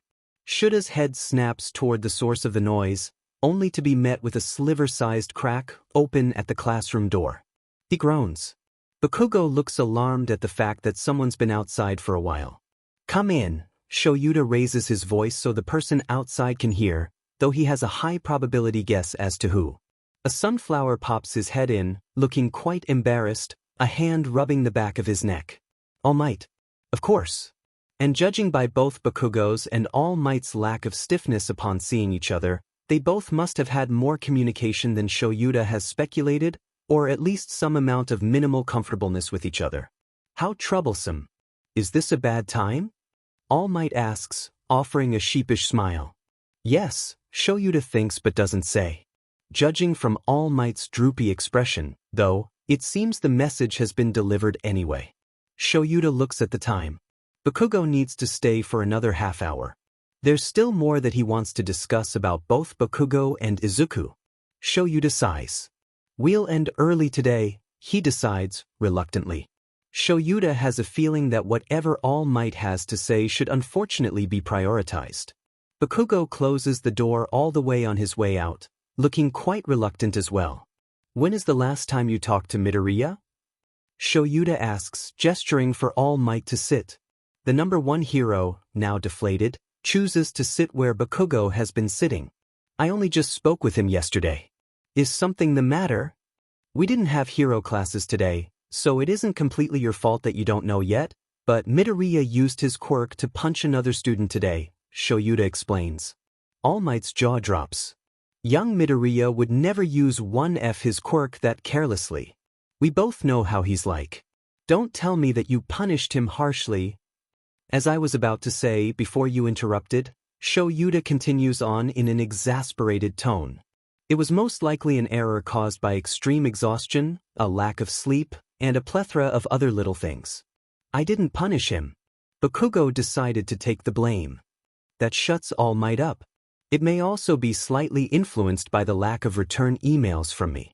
Even though Izuku knows that I'm reading his emails, the fact that I haven't been able to respond may be an add-on as a deterrent to his health, Shoyuta speculates. Of course, none of that information can ever leave this room. I'll have to deal with the consequences once the student from 1B wakes up and starts pointing fingers. Shoyuta rests his head on his palm, propped up by his elbow on the table.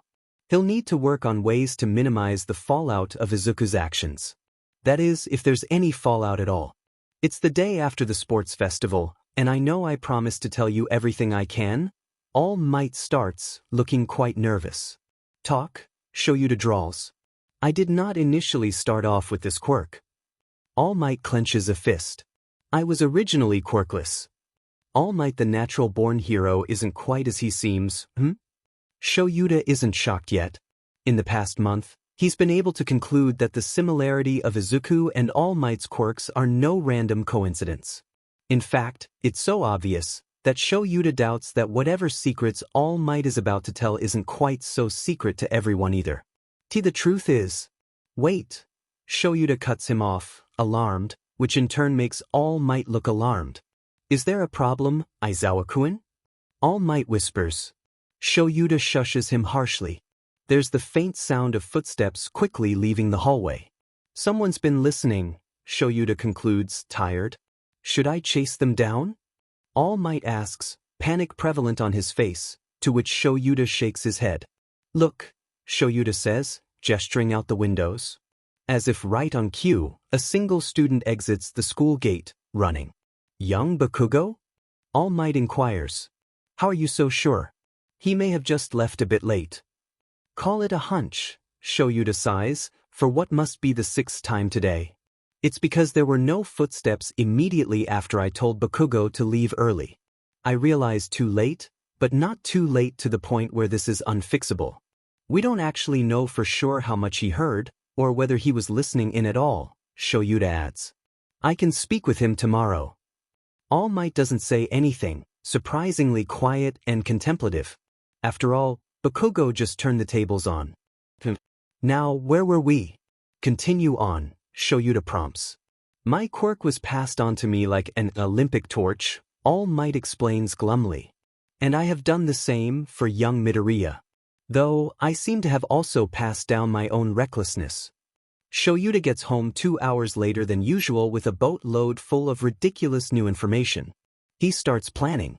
Shoyuta also waits for an email that ultimately isn't coming. Katsuki closes the classroom door behind him.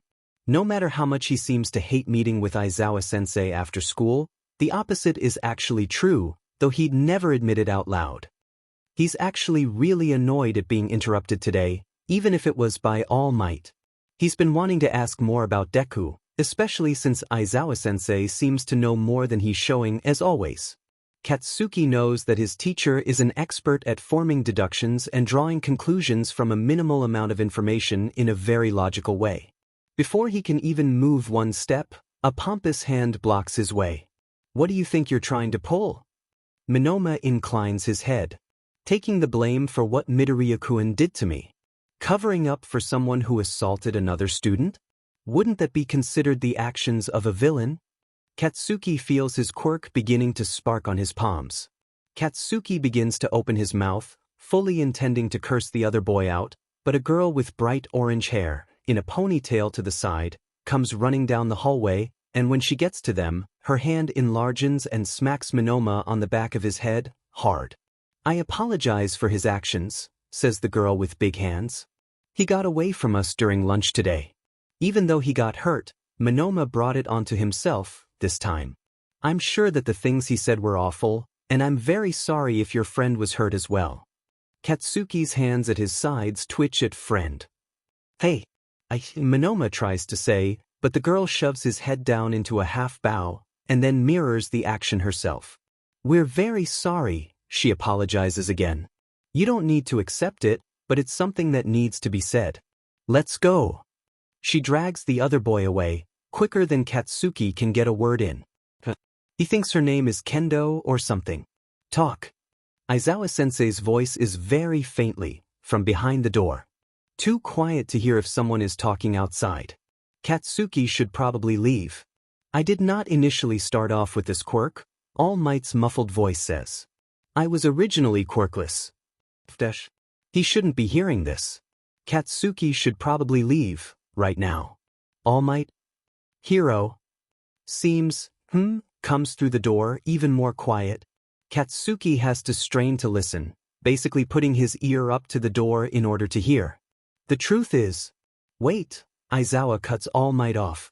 Then nothing. Neither of them say anything for the few seconds that follow.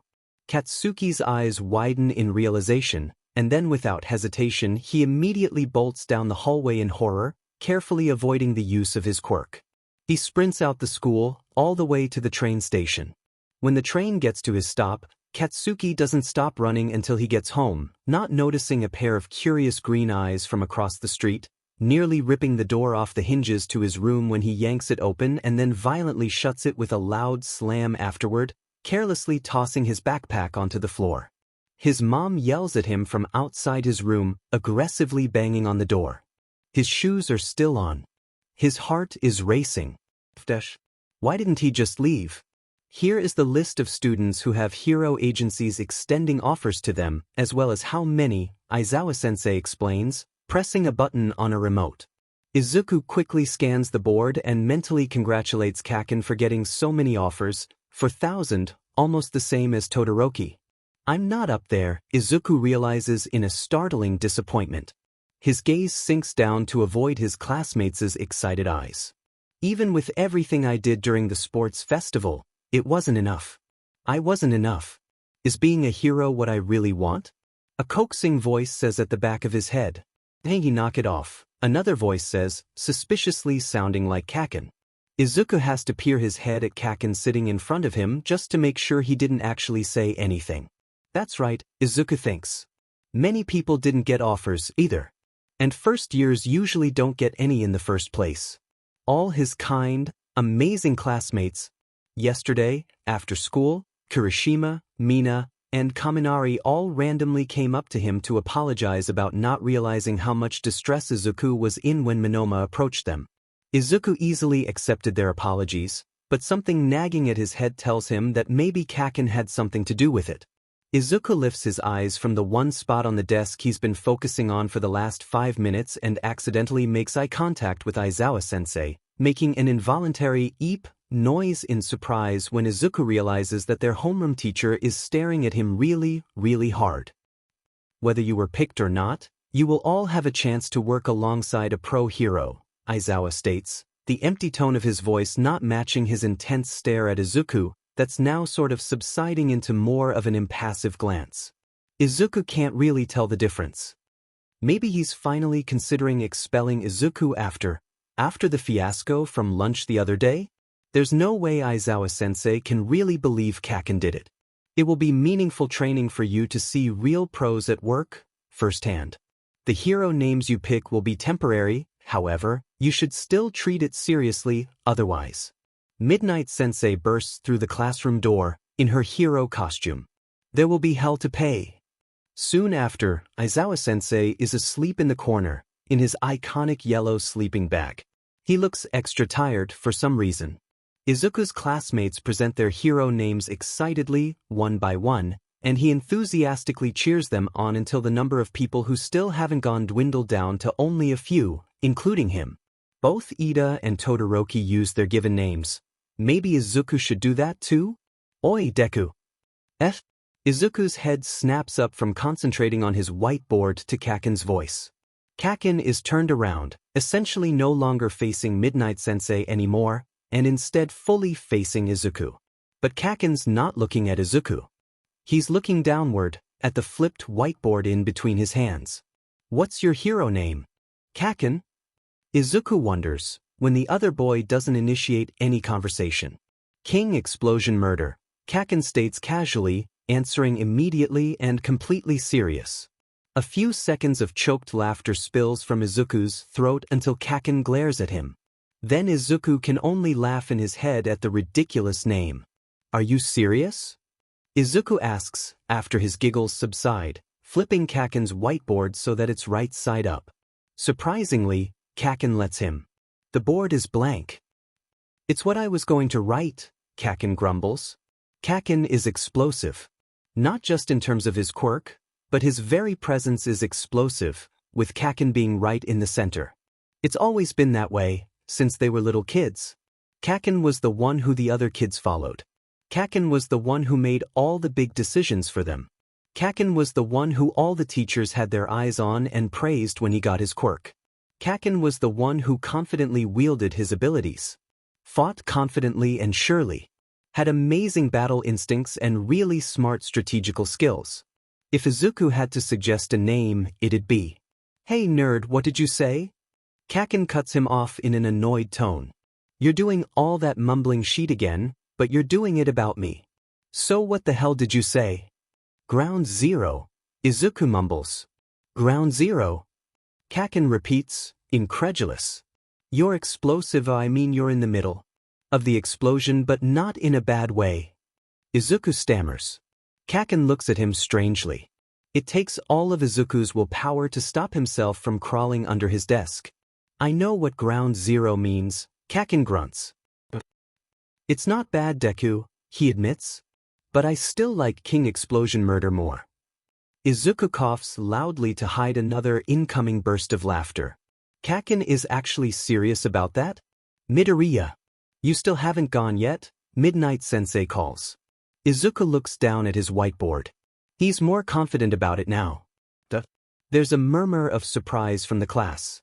"Are you really okay with that?" Kaminari asks, almost up out of his seat. "You might get called that forever, you know?" Kirishima continues, frowning. They're both very much aware of the meaning behind the name, and judging from their worried expressions, they're concerned for Izuku too. "This name means something different for me now." Izuku smiles down at his board. A hand appears on Izuku's right shoulder. "Done?" Aizawa-sensei asks, sleepily. Izuku turns toward his teacher, still smiling, and nods. Aizawa, a hand still on Izuku's shoulder, holds out his other hand, expectantly. Izuku tilts his head in a momentary confusion before he comes to a realization, sheepishly handing his whiteboard over to Aizawa-sensei.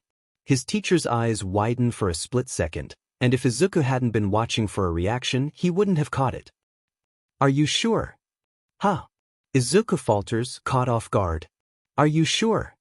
Aizawa-sensei asks again, looking at him with furrowed eyebrows. Izuku musters up something that feels like confidence. "Yes." Izuku's not quite sure why, but Aizawa-sensei gives him a soft look and then finally removes his hand from Izuku's shoulder, sighing. He pats Izuku's head once, then twice. His hand is warm, welcoming. "Go sit down now." "What?" Izuku walks back to his seat stiffly, almost robotically. No one seems to notice what just happened, deeply engaged in side conversations about what they're going to do after school, or what internships could possibly be about. Izuku reaches his seat just in time to see Midnight whisper something to Aizawa, who in turn jabs her in the side with an elbow, annoyance present in his eyes. His teacher glances at Izuku, and then says something back to Midnight. "What?" "Bakugo," Aizawa says, "you haven't gone yet." "I'll have it decided by the end of the day," Kaken replies, without skipping a beat. Aizawa-sensei nods in approval. That was a really nice feeling, but was also really random, Izuku thinks, mirroring the motion by attempting to pat his own head. It's not the same. How the F, do you not have a single internship offer? Kaken knocks on the surface of Izuku's desk to catch his attention. I don't know, Izuku mumbles, still in a delayed sort of shock. It doesn't make sense. You were ranked top 8, and you obviously have a crazy amount of explosive power, Kaken continues his point, ignoring Izuku. That almost sounded like a compliment. Yet not even one stupid hero agency is interested in you? There's something wrong here, Kaken mutters. Now that we've done hero names, we'll go back to talking about internships, Aizawa drawls, silencing the class. They'll last for a week. Those who had offers from pros will be given your own lists, while the rest of you will choose from 40 agencies around the country who are willing to accept interns. Pick one from 40 ha? From Izuku at docomo.ne.jp. To Shoyuta at docomo.ne.jp. Sent, Sunday, May 12, 22, 11:42 a.m. Subject, Internships. Shoyuta. I'm sorry I haven't sent you any emails since last Monday. This week has been incredibly busy, and the truth is, after coming home from school, eating dinner, and training, I've been really exhausted and falling asleep right away before I get a chance to remember to send an email lately. Not that I've forgotten about you or anything like that. Winky face, I've just been sleeping a lot more, since I realized that being a hero means that I need to be alert enough to make rational decisions during dire situations. We also have hero internships soon. We basically get a week to intern with any pro hero out of 40 from a list, or any pro heroes that extended offers to us after the sports festival. I'm so incredibly lucky. I got one offer from an older, retired pro hero named Gran Torino. I'm guessing that he must have a lot of experience.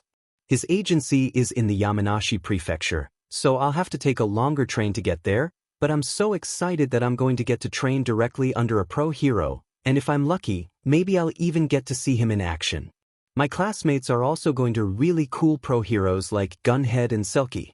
Kaken surprisingly chose to go with Best Genist, though I'm a bit worried for my other friend Ida. He chose to do an internship with the Pro Hero Manual in Hosu City. I know you said you don't really watch news about heroes, but Ida's older brother is the pro hero Ingenium, who was injured by Stain, nicknamed the Hero Killer for how many pro heroes he's killed.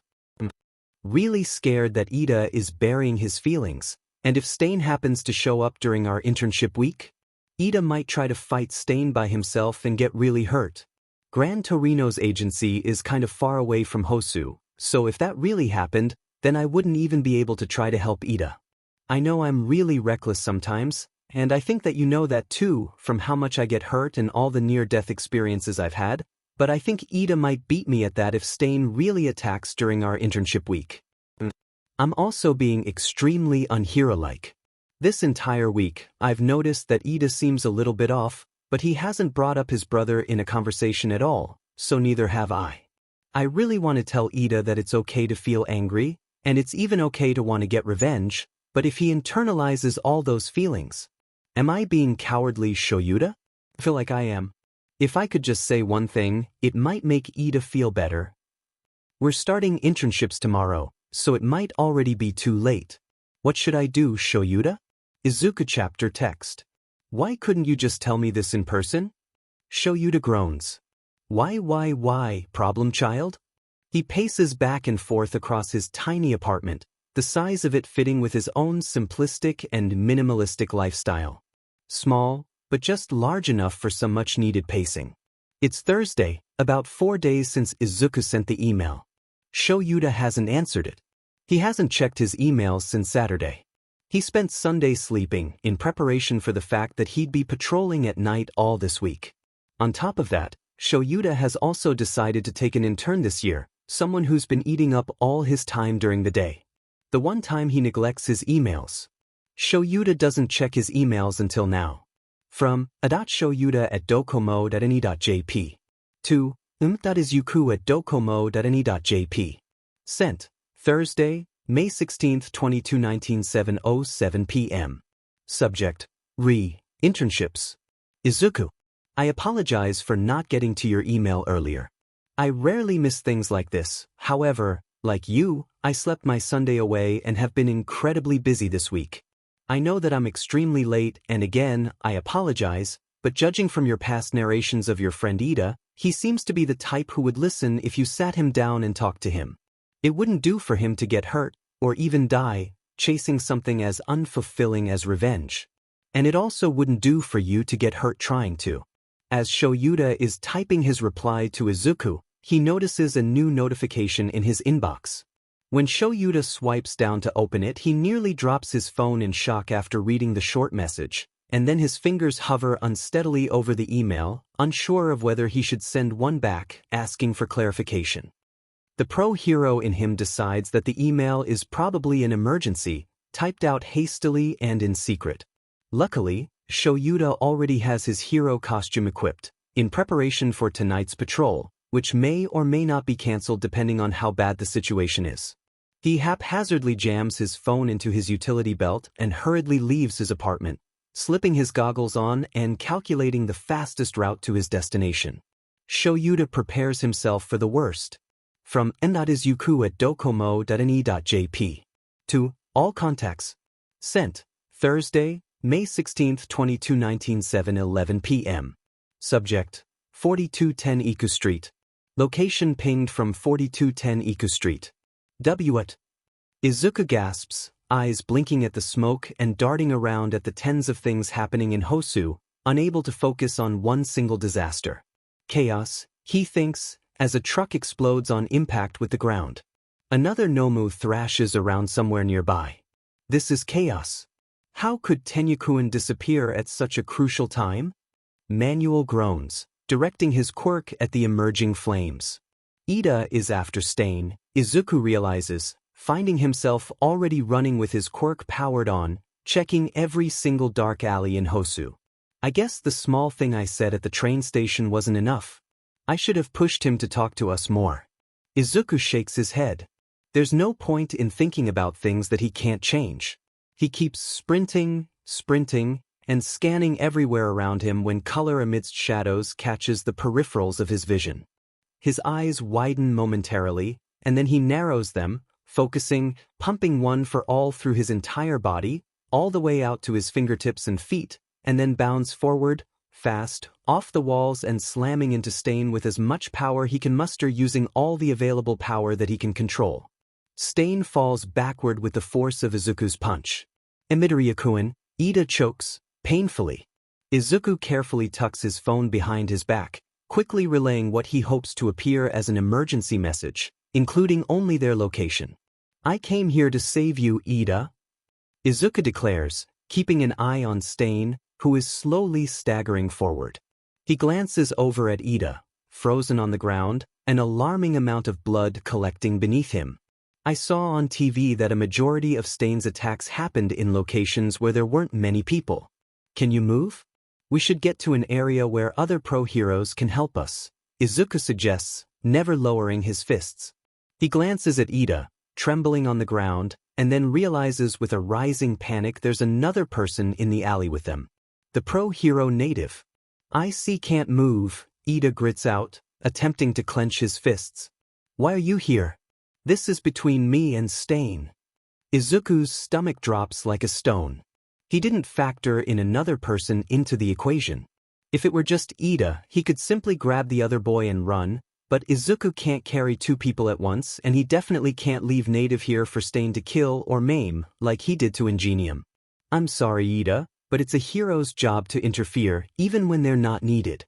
Izuku swears under his breath when Stain eyes him, and then grins, mouth widening into a slightly maniacal smile. You're like All Might, Stain laughs. Thanks. Izuku responds, unsure. He hopes that Stain decides to have a dialogue rather than jump right into combat with him. Izuku hasn't seen Stain fight, but judging from how Ida is injured despite his speed, he can conclude that Stain is fast. Even with one for all, full cowling, Izuku might not be able to keep up. He was only able to land that first hit because it was a surprise attack. You should take it as a compliment. Stain tilts his head inquisitively. Heroes these days, each and every one of them.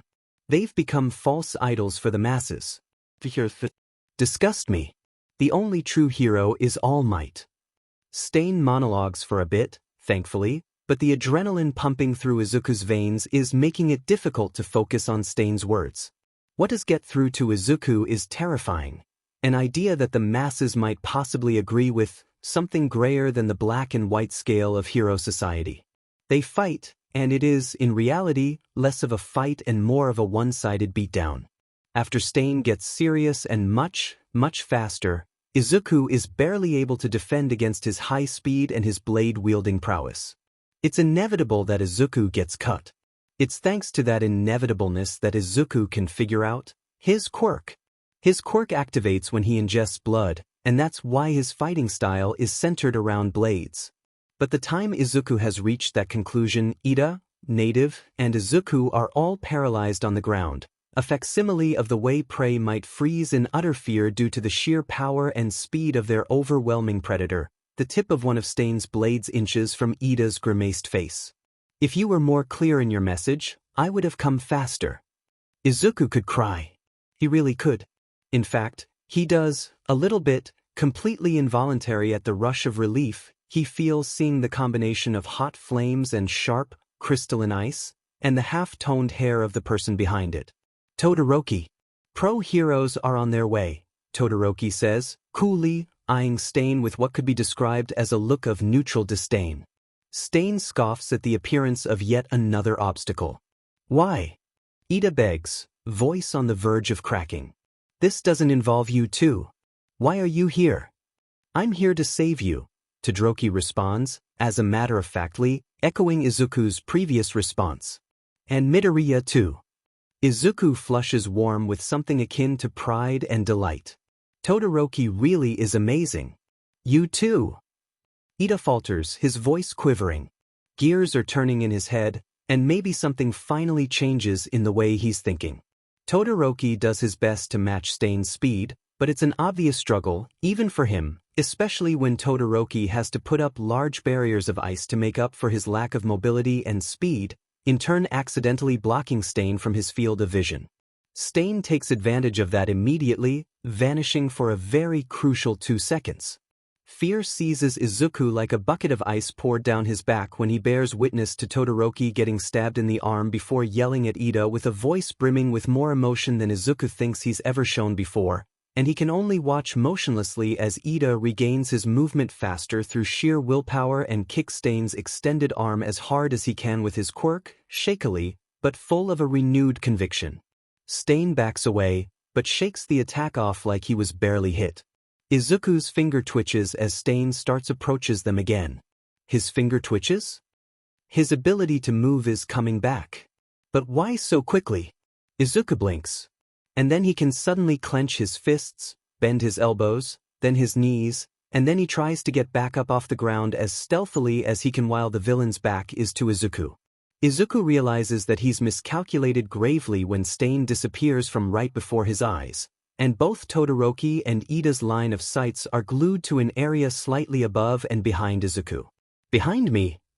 Izuku realizes, desperately willing his tired legs to turn, just turn. Duck, someone warns abruptly, and Izuku follows the suggestion immediately, dropping low to the ground so quickly that his knees hit the floor with a little bit too much force. Izuku's eyes widen at the sound of forceful crack that follows, bones breaking, he thinks absent-mindedly, familiar with the sound, and then something sails across the alley, passing through the space where his head would be if he hadn't ducked, smacking into the wall of the adjacent building hard. A hand tugs lightly at the back of his costume. Izuku glances at the figure behind him, clad in black with his signature yellow goggles. Get up, Aizawa grimaces, rubbing his right eye underneath his goggles. I was only able to get that hit in on him because it was a surprise. Same, Izuku thinks. It might not be over yet. Aizawa. Sensei? Izuku says, appalled, and then quickly scrambles to his feet. He's pretty sure that Aizawa just broke at least one of Stain's ribs. It's both equally impressive and terrifying. Ida, just a bit further ahead, collapses to his knees, probably from exhaustion or Stain's quirk or the giant stab wound in him, and Todoroki follows him down to look at the wound.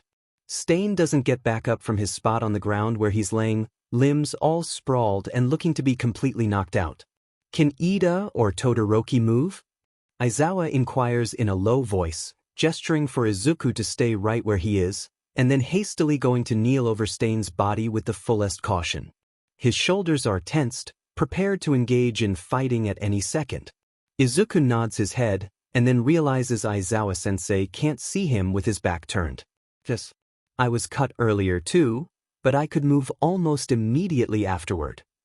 The reason Izuku recovered from Stain's quirks so quickly has to be attributed to the fact that it might be less effective with more people, that the amount of blood ingested affects the time, or that the effectiveness could be most likely based on blood type, Aizawa-sensei remarks, tilting his head back to look at Izuku for a second. Though it seems like you've already figured it out. Izuku peers over at Aizawa, who's sifting through Stain's body and looking for sharp objects? There's no telling how much longer he'll stay unconscious, Aizawa murmurs, flipping Stain over for a more thorough check. One by one, blades and knives of all shapes and sizes get pulled out of various hiding spots, some in plain sight, while others in more difficult places to discern. Aizawa pulls a final knife from the inside of Stain's sleeve. Native, can you please carry Ida? Aizawa gestures to Ida, after tying Stain up with his capture tape. We're going to get these kids to a hospital.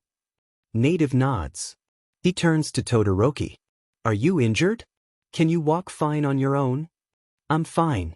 Ida and Midoriya have the bigger injuries. Todoroki slightly touches his right wrist. That's right. This is the first time Izuku's seen him use his fire side without any hesitation. I'll pull Stain. The sensei kneels to the ground, his back slightly turned to Izuku. Izuku stares at him. Aizawa-sensei stares back, expectantly. Oh.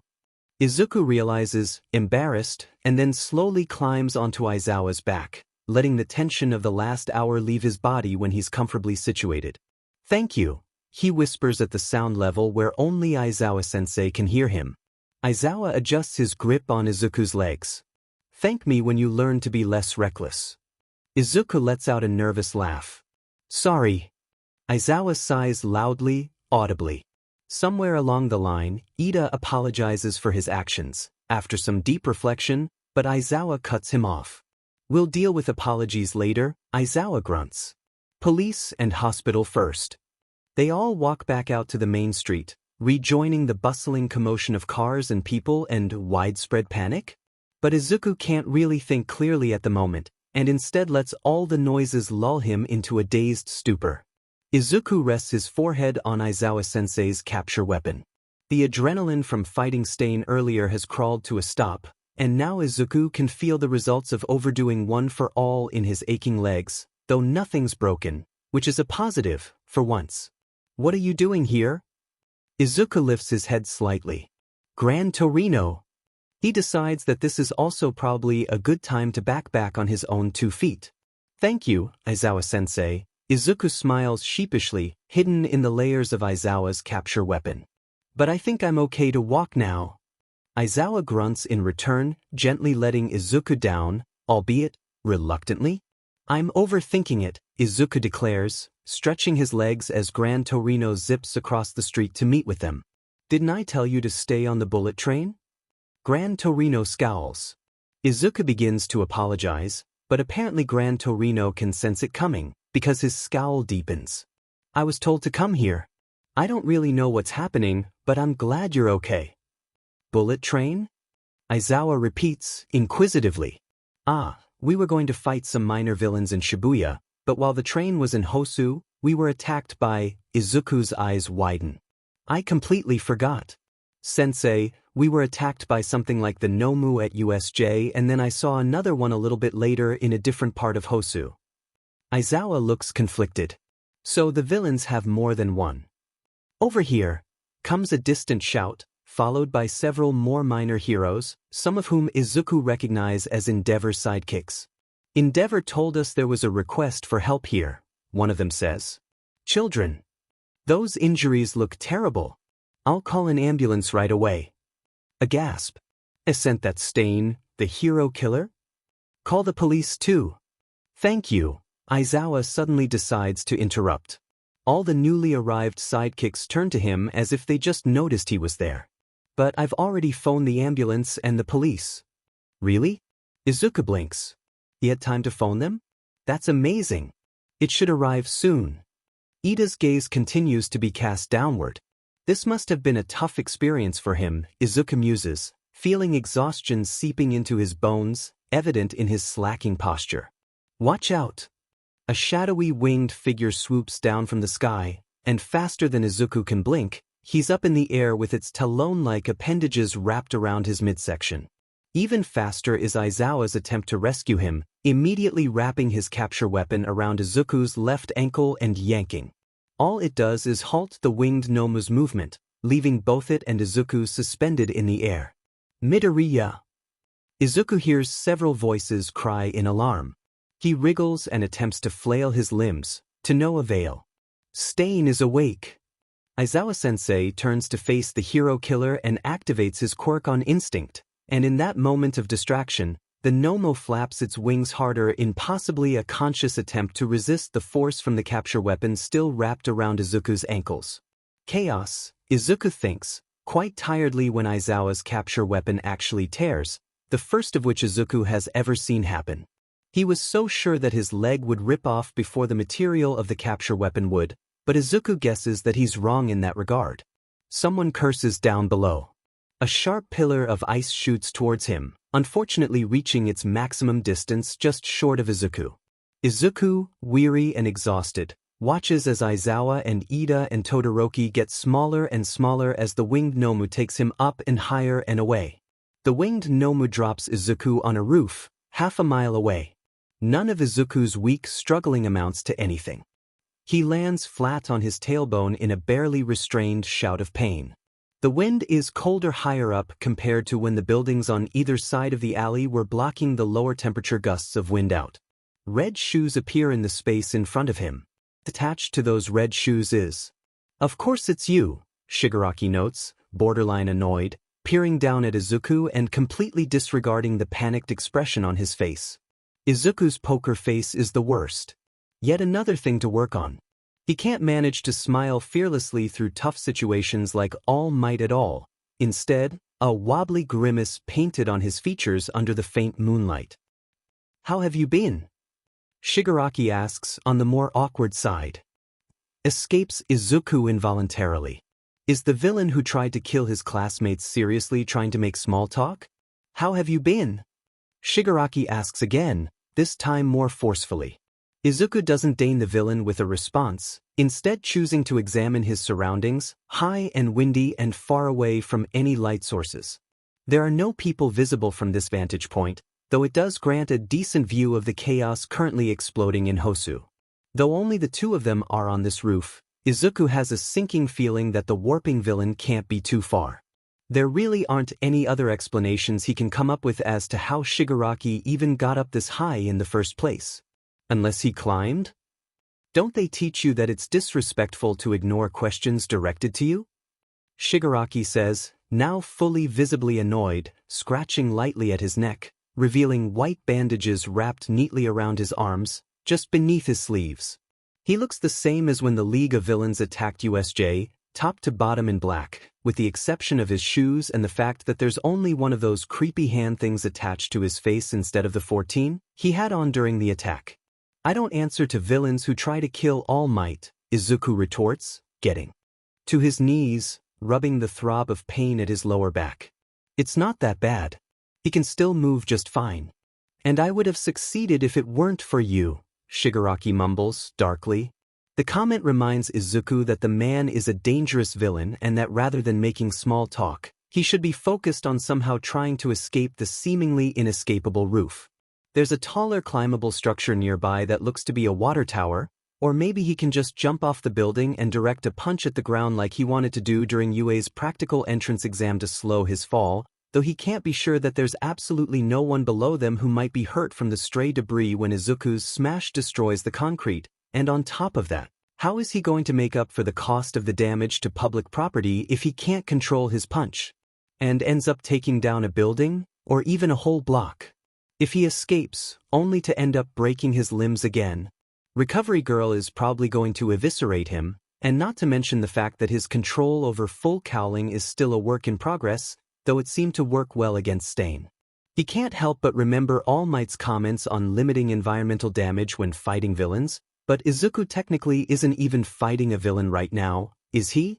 Shigaraki has made no moves to kill or maim him, and factoring in the pale-haired villain's incredibly quick natural speed and reaction time not contributed to by his quirk from what Izuku had seen at USJ in his fight with Aizawa-sensei, as well as the high probability of that warping villain being nearby or at least within summoning or contact distance. It seems like Izuku might not even be able to escape even if he jumped go take a swan dive off the roof. Echoing before Izuku hastily shakes it off, Shigaraki is even making small talk, which, come to think of it, is incredibly weird, not even taking into consideration the way the villain mentioned not really wanting to kill Izuku at USJ, about needing Izuku even though no one has ever really needed Izuku for anything before other than to serve as a punching bag. Do you always do that?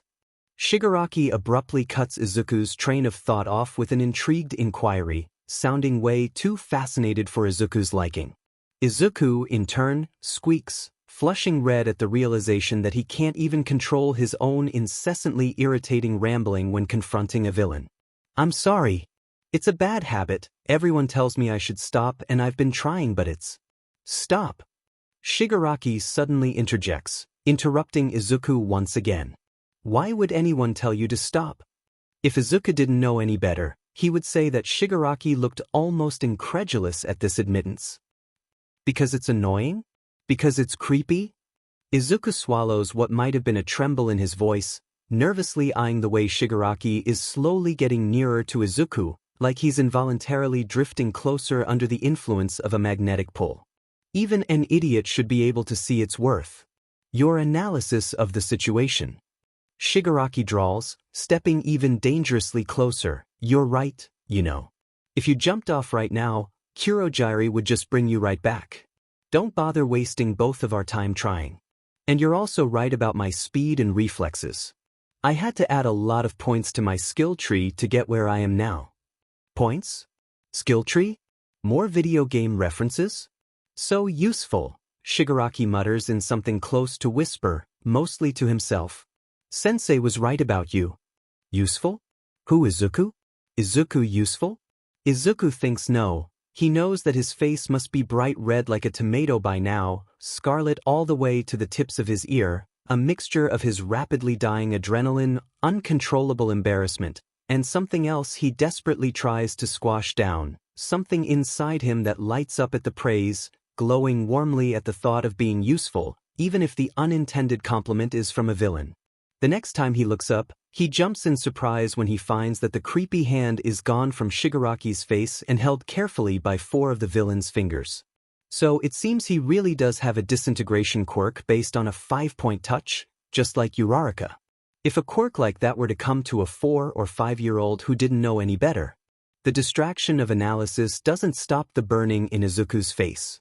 Oh, you liked that even coming from me? With a visible blossoming curiosity, Shigaraki is 2 steps away from Izuku and rapidly approaching closer, eyes gleaming like a crow who's just found something sparkly and interesting. The villain laughs, low and raspy. It seems like you have some problems, hero. Does All Might not praise you enough? The level of your social link with him seems pretty high. Do your teachers overlook you for your other classmates and their more flashy, useful quirks? Do they? Your homeroom teacher. Who was it again? Eraserhead? Though he doesn't seem like the type. Izuku bites down hard on his lower lip, almost enough to draw blood. He can't let himself be defeated by something like this. Being defeated mentally is just as bad as a physical beatdown. He can't let Shigaraki's words get to him. He can't allow himself to listen deeply to the ring of truth to the villain's words. You don't know what you're talking about. Sensei isn't like that. The crazed gleam in Shigaraki's eyes shines even brighter, if possible. He acknowledges my worth. He was the one who saved me. When the rest of the scum of hero society failed a little boy, Sensei was there with an outstretched hand, ready to welcome me warmly.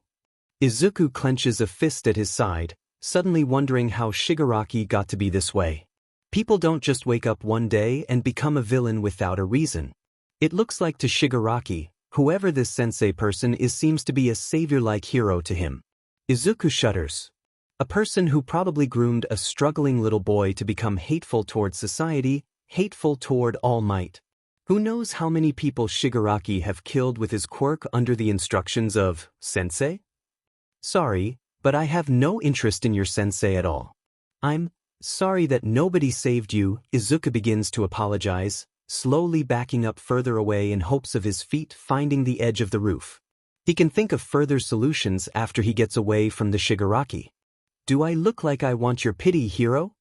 Shigaraki cuts Izuku off for the third time tonight with a snarl, a growing expression of ire creeping onto his face. The villain's heated irritation only burns hotter when his eyes dart down to notice Izuku's not-so-furtive attempts at getting closer to the end of the building by slowly shifting his feet. I thought I told you not to bother, Shigaraki warns, hackles rising at the way Izuku's entire body has just tensed up in preparation to make a last-ditch attempt at running away, warp gate villain nearby or not. Izuku blinks furiously at the floor, both their red shoes standing out in the blackness of the dark roof. He's not actually in any danger, right? Shigaraki still hasn't made any moves to harm him, and all they're doing is having a civil conversation.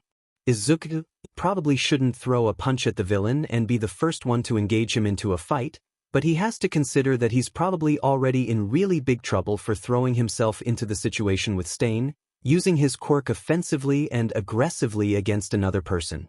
He's probably already going to get chewed out by Aizawa-sensei for his actions. So what's another tick mark on his record going to do? After all, Aizawa-sensei can't expel Izuku twice. Are you listening? Izuku blearily raises his head to gaze at the villain, nodding slowly. He shouldn't let his guard down even though he feels tired, his arms heavy like weights. He's sore in 8 places. He just wants to lie down and rest. He just wants the feeling of when Aizawa-sensei was carrying Izuku on his back, when the tension flooded completely from his body, when he had the opportunity to rest his head against the fabric of the capture weapon and the deceptive messiness of Aizawa-sensei's hair, he just wants to grasp that elusive feeling for just a little bit longer. A part of him can't help but wonder if he would have been safer being carried by Aizawa than on his own 2 feet. If this mess is his own fault because he insisted on walking when they met up with Gran Torino instead of indulging in that nice feeling, a warm feeling which honestly scared him a little when he felt it. Stay strong. Stay alert. Wait for an opening, a voice in his head says. It sounds oddly like a mix of Aizawa-sensei and Shoyuda. Shigaraki scratches his cheek with a single finger. So you had an encounter with Manoma. It seems your luck stats saved you again. Izuku squints confusedly, furrowing his eyebrows. No? I was fighting Stain and then I was picked up by this Nomu with wings, so you are the one behind the Nomu rampaging all over Hosu. Stain! Shigaraki's expression shudders, mutters of disbelief beginning to spill from under his breath. No. Wait, isn't he with you? Izuku's confusion only increases with Shigaraki's vocal displeasure. Stain isn't working with the League of Villains? That arrogant all-might lover? With us? Don't make me laugh, Shigaraki scoffs, kicking the floor irritatedly, dropping his gaze. Stain this, Stain that, it's all about Stain. When I get the chance I'm going to kill him. Izuku pumps one for all throughout his body like Gran Torino taught him to, like the way he did during his fight with Stain, feeling the familiar static of power rushing to all his limbs equally, and then now, while Shigaraki is distracted. I watched your performance for the UA Sports Festival this year. You did quite well for someone who didn't even use his quirk until the quarterfinals of the fighting tournament.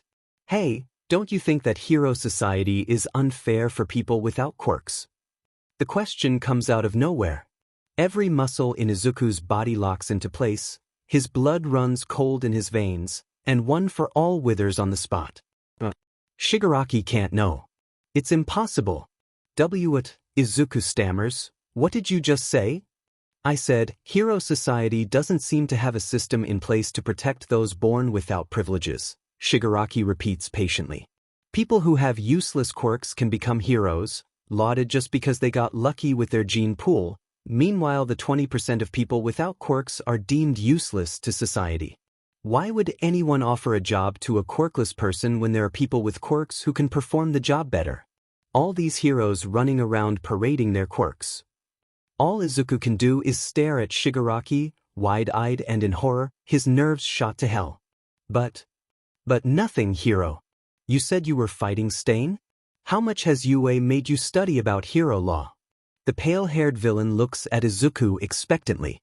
Izuku opens his mouth to answer before immediately shutting it, shaking his head vehemently. You can't trick me into giving you information that easily. That's not it, Shigaraki mutters. I'm trying to say that you should know what you did was illegal. Fighting Stain in a back alley without a hero license, unauthorized by a pro hero?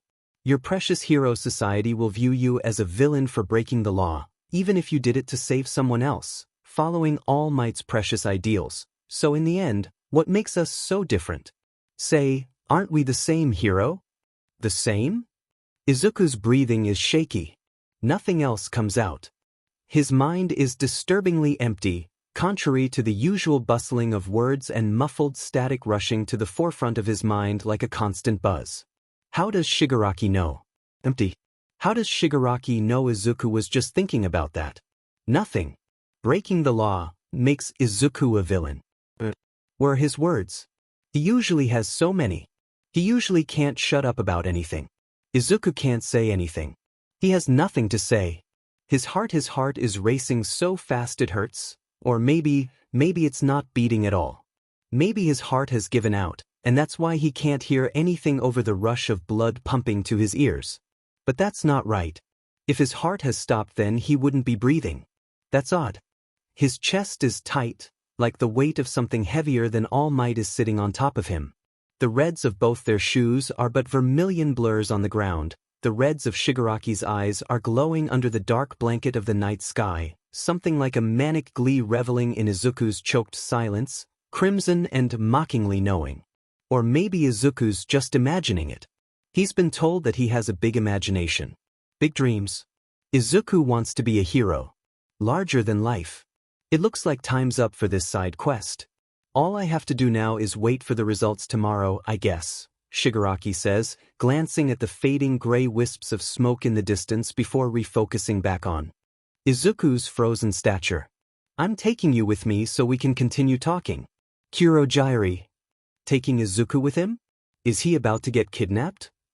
Izuku's hands are trembling. No, he can't cause more trouble for Ida. He can't have All Might waste his time rescuing Izuku. That's right, he isn't quirkless anymore. He can defend himself. He can fight back. No, thank you, he says, somehow managing to get the words out without his voice cracking midway, somehow managing to summon words back into his blank, empty head. One for all, full cowling.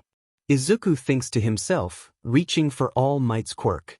He doesn't even make it 1/4 of the way down the building before a swirling purple-black mist converges before his eyes, faster than he can even blink, swallowing him in before he can power his legs to turn his body and swerve out of the way of the warp gate villain. Slow. Izuku's too slow. If he can't even save himself, how can he save others? Does my Deku really mean you can do it? The unbidden thought rises as he falls out the portal, headfirst. He can't even redirect his body to land properly before he feels the painful weight of Shigaraki's elbow in his face in a vicious blow, followed by the villain bending one of Izuku's legs back at the knee to unbalance him with a hard kick. Izuku is forced to land at an odd angle on one ankle before collapsing into a heap, automatically curling up into a fetal position on his side.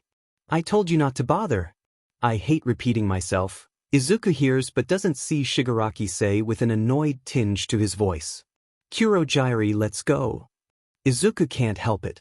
With Shigaraki's words about breaking the law still swirling in his head, the aftermath of his fight with Stain, the new blossoming blooms of pain, and the unwanted familiar pull of the warping quirk from USJ, Izuku finds his eyes rolling to the back of his head as he passes out cold, from exhaustion, from stress, from his emotions running high, and from the part of him that doesn't want to be awake anymore to deal with the consequences.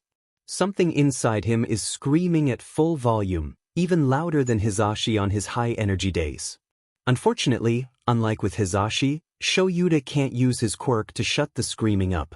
Unfortunately, he would rather Hizashi be shouting at the top of his lungs than the sight that greets him when he finally gets to that godforsaken rooftop. Intel acquired from a Lucky News crew who spotted a mop of green hair from their helicopter while reporting on the situation in Hosu. It's far too close to call, far too stressful for Shuda's heart when he sees the telltale purple warping quirk of the Warp Gate villain from USJ, but he isn't a trained hero for nothing. In one precise practiced movement, really before he can even think or analyze the situation properly, he finds that he has already shot his captured weapon out, he has already wrapped the reinforced cloth around his problem child, he has already tugged on the weaponized scarf harder than necessary, he has already pulled Izuku out of harm's way and straight toward his own body in one swift motion. The pale-haired villain, the one Izuku identified as Shigaraki, clicks his tongue in disappointment, shooting one final look of annoyance at Shoyuta before disappearing into the portal, the purple mist disappearing into thin air. It seems fighting isn't worth the effort to Shigaraki this time. Judging by the time when USJ took place, he can conclude that the villain is probably still recovering from his bullet wounds, similarly to how Shoyuta is still recovering from his own injuries. This is worrying. It seems Shigaraki has gotten smarter, maybe even matured a bit from the experience, similar to Shuda's own troublesome students. He keeps his own guard up for several minutes, even after both of the villains' departures, but after enough time has passed, he sags into the empty darkness of the rooftop. Holy shit, Shoyuta thinks with a weary grimace, rubbing a palm over his face. He glances down at Izuku in his arms, unconscious but safe, still wrapped tightly with Shuda's capture weapon. I think that took 10 years off my life. I'm going to die an early death. Midoriya, Shoyuta says, just to double-check, but it's clear that Izuku is unwakeable. He scans Izuku from head to toe, but it seems the only damage he sustained was from defensive wounds, bruising to the face, maybe a hurt leg, nothing to indicate broken limbs or fingers from overuse of One for All, as named by All Might. God, he hasn't even had the chance to properly discuss things with Izuku, and he has a sinking feeling that All Might hasn't exactly told him everything that he actually needs to know. Shoyuta groans.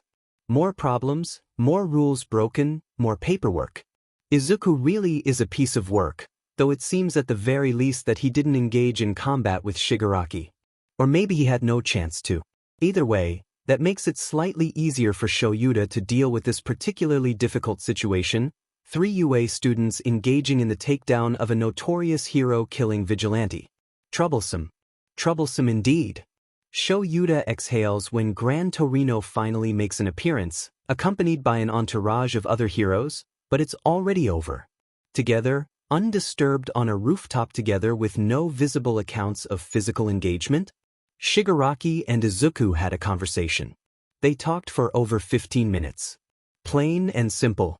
But what? That is the most indeterminate and deciding factor of Izuku's encounter, what Shigaraki said to Izuku.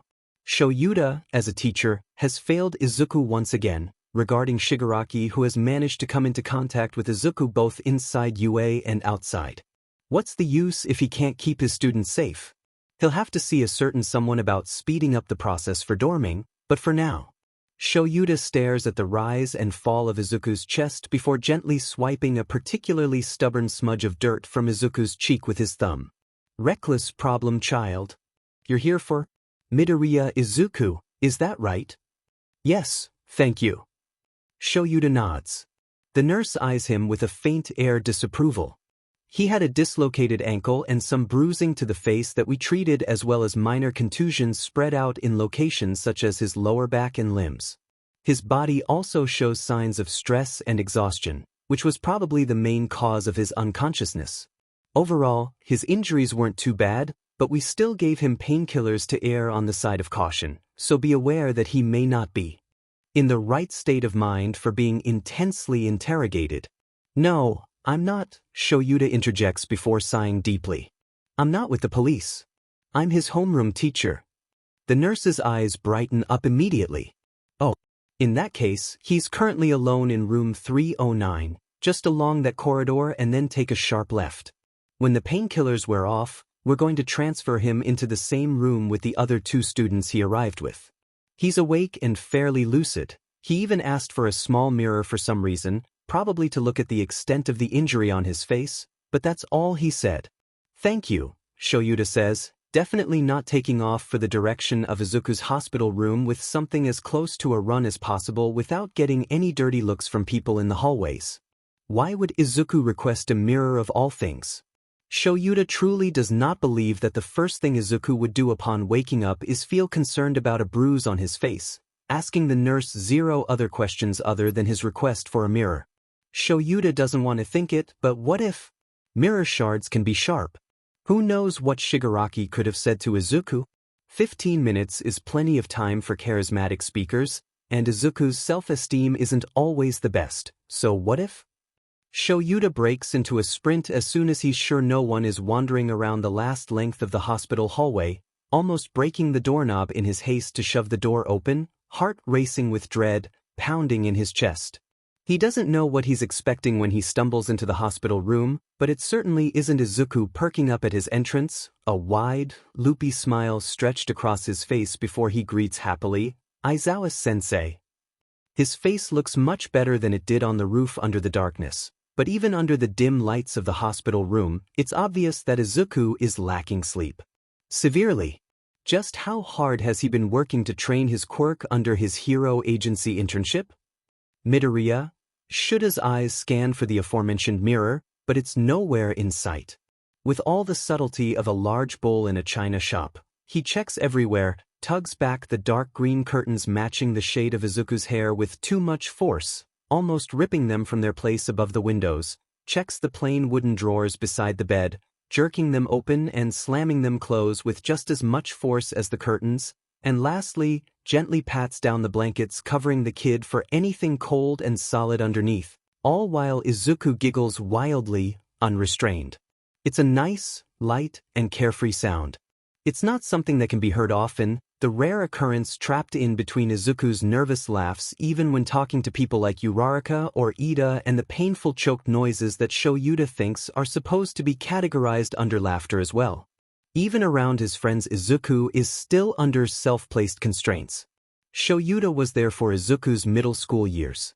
It makes sense why he's like this, now hiding himself, tucked away in the shell he's slowly built up over the years. It makes sense, but it doesn't hurt any less, thinking about the extent to which Shoyuta has been able to help Izuku. Not much at all, from through a screen. But maybe now. Shoyuta pulls a chair meant for visitors closer to the bed and drops himself into it with less grace than he would if anyone were watching, propping his chin on his open palm before looking Izuku in the eye with as much seriousness as he can muster. "Where did you hide it?" "Aizawa-sensei," Izuku says, trailing off for a moment thoughtfully before beaming at Shoyuta. The brightness genuinely almost blinds him. "I knew you would come visit me. Or at least I really hoped so." There is no possible way Izuku would admit this normally. It's the drags, Shoyuta realizes, running a hand through his messy hair and sighing. It's probably best not to ask Izuku any questions while he's in this state. He may say something he doesn't want to, and Shoyuta isn't the type to go breaking someone's trust by getting answers from them while they're loopy and compliant. Izuku breaks into another fit of spontaneous giggles. "Hey, did you know? One of my favorite heroes is hiding under my bed." Shuta's brows knit together in confusion. All Might is under Izuku's bed? Like anyone else would do, Shoyuta slowly lowers himself to the floor and prostrates himself to peer under the hospital bed, confident that Izuku is just out of it and that All Might isn't somehow hidden underneath the sturdy frame. Something glints in the shadows, silver and reflective, there it is, and suddenly Shoyuta gets an eyeful of himself while reaching for the mirror. Shoyuta is slightly dizzy in the head as he rises from his previous lowered position, mirror in hand, gripped very tightly between rigid fingers, bewildered by the implications. Izuku is fast asleep, probably soothed by the painkillers. So that's what? Gently, he sets the mirror down on the closest table. This kid. Shoyuta slumps over, burying his face into the hospital blankets over his crossed arms in a mixture of relief and embarrassment, exhaling in one giant breath. "One of my favorite heroes, huh?" Shoyuta says, muffled by the sheets, echoing Izuku's previous words. "The minute I'm getting soft. This has gotten completely out of hand." Izuku's eyes reluctantly flutter open, heavy and weighed from exhaustion. Almost immediately he's hit with the feeling of soreness and aching all over, particularly in his face and one of his legs. What? The ceiling is stark white, plain yet familiar. It's really the smell of antiseptic that indicates Izuku as to where he is, because he certainly isn't in the warmth of his own bed, surrounded by his collection of all Might merchandise and memorabilia, and his soreness certainly isn't stemming from an extra tough day of training or class. No, the dimness of the room and the smell of sickness is a good indicator that Izuku is probably in a hospital. What happened? Izuku sifts through his mind. He was with Gran Torino, and they were on the train, the chaos in Hosu, fighting Stain in a back alley, Ida bleeding out, Todoroki receiving his emergency message, Aizawa-sensei suddenly showing up out of nowhere, Shigaraki. The memories all come flooding back faster than Izuku can process them. Awake? How do you feel? Izuku turns his head toward the voice. Aizawa-sensei. Aizawa looks just as tired if not more as Izuku feels, still in his hero costume, torn, capture weapon and goggles around. His neck and everything. He tilts his head in acknowledgement to the poorly disguised sound of relief in Izuku's voice at seeing him. I feel. Izuku winces as he slowly sits up in his hospital bed. Fine. Aizawa thankfully ignores Izuku's obvious lie in favor of a deep sigh, one that sounds like it's coming from the bottom of his soul, dredged deep in exhaustion. They caught Stain, but Izuku was grabbed and brought straight to Shigaraki by a Nomu with wings. Filled with alarm, Izuku's head snaps up to meet Aizawa's gaze. The winged Nomu. What happened to it? Did it hurt anyone? Aizawa shakes his head. The Nomu is dead, courtesy of Endeavor. Todoroki and Ida are mostly fine as well. Izuku's entire body sags in relief. That's good. They sit there in silence for another agonizing few minutes, Izuku anxiously tugging at the end of his hospital gown before Aizawa finally clears his throat as an indication that he's about to speak, but Izuku beats him to it. Did the school tell my mom? Then, not pausing long enough for that question to begin to be answered, Izuku asks, am I going to be expelled? No, Aizawa admits. The school hasn't informed your mom yet. Both UA and the police force wanted to wait until you woke up before making a decision. The chief of police wants to speak with all three of you together. Izuku feels his eyebrows furrow in confusion. A decision about what? That's not my place to tell you, Aizawa explains, though something in his eyes says that he wants to. That he also wants to give his opinion on the things he can't tell Izuku about, as well. So, I'm not going to be expelled. Izuku's voice is small. Midoriya, you're not going to be expelled. Though it is true that you broke the law in regards to going after Stain, Izuku winces at that. The three of you did what no other pro-hero was able to do. Both you and Todoroki fought with the intentions of protecting and saving Native, Ida, and each other. It was incredibly reckless, but also admirable, though I wish that you had told some pro-heroes or really any pro-hero at all about Stain before running off by yourself. I'm sorry, Izuku apologizes. He really can't scrape up any other words. Aizawa-sensei is right. Izuku could have tried to convince other pro-heroes at the scene to follow him. He could have even called All Might if he thought it through a little bit more. But, we were really lucky that you were there. Aizawa averts his eyes at that. You may not be so lucky next time. Aizawa-sensei, I don't remember if I've ever told you, but your fighting style is so amazing.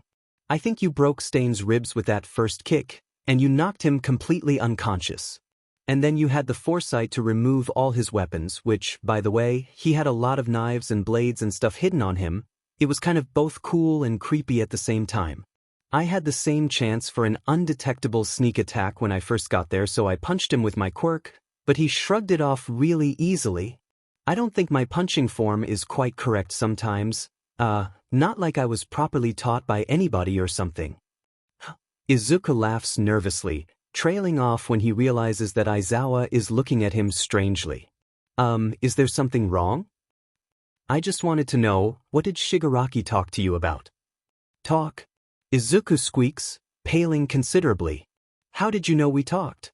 Only defensive wounds, no broken bones, and the short window of time. I don't think it was planned either, Aizawa explains. In fact, I think if anyone else had been grabbed with the winged Nomu, Shigaraki wouldn't have let them off as easy, not to say that you were left in the ideal state either. Now, what did he say to you? You don't have to answer right now, but I'm guessing the police will also want to know. You might as well get it out now. Izuku raises his head meekly. From what I remember, he talked about wanting to kill All Might again and, about how Stain wasn't actually a part of the League of Villains. It's kind of blurry, but he also mentioned that Izuku cuts himself off with a sharp, fearful breath. It's okay, Midoriya. Aizawa's tone is gentle. Shigaraki said that I broke the law when I was fighting Stain, and that Hero Society would treat me like a villain because people who break the law are just as bad as villains in everyone's eyes. Izuku is quiet when he finishes. He's right, isn't he? Even if I'm not being expelled, I'm going to be punished, aren't I? Because I'm not allowed to use my quirk like that outside of UA and without permission from a pro hero. Aizawa closes his eyes for a moment, as if gathering his thoughts. Objectively speaking, he isn't wrong. Using your quirk in public whenever you want is obviously something that can't be allowed. However, Shigaraki is forgetting to take one important factor into account. Izuku tilts his head in confusion. What could he possibly be forgetting?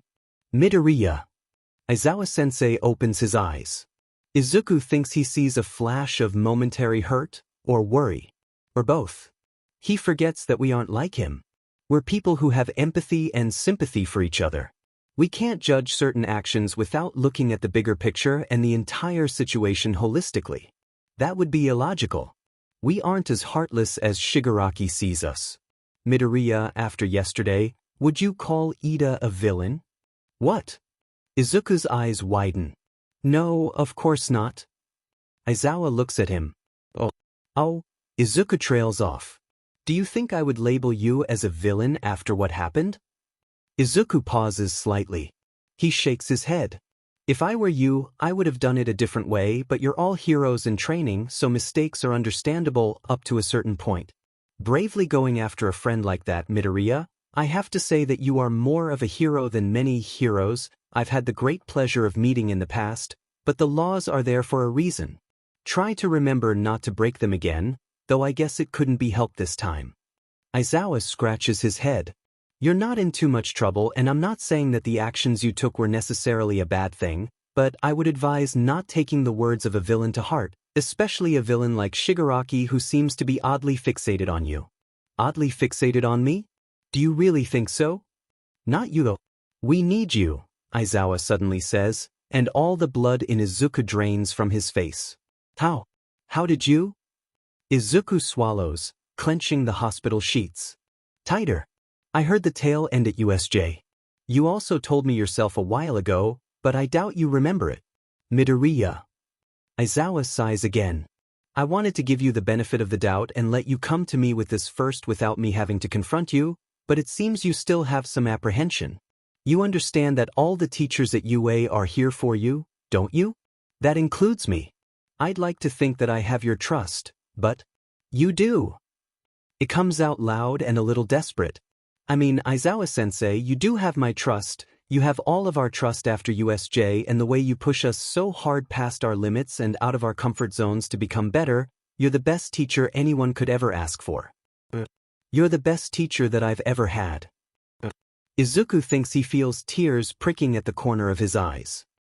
I see, Aizawa says. Even better than All Might? Aizawa-sensei is teasing him? Yes. Izuku sniffles. I think we both know that All Might isn't the best teacher, though. Definitely, Aizawa mumbles, probably not really meant for Izuku to hear. He should know that incomplete information makes teaching much more difficult than it should be. It isn't even that he's a bad teacher, it's more that he's still inexperienced with this. I'm sorry about Shigaraki, Izuku begins to say, but Aizawa shoots him a look that says stop apologizing. I don't know why it's so hard for me to tell you after all this time.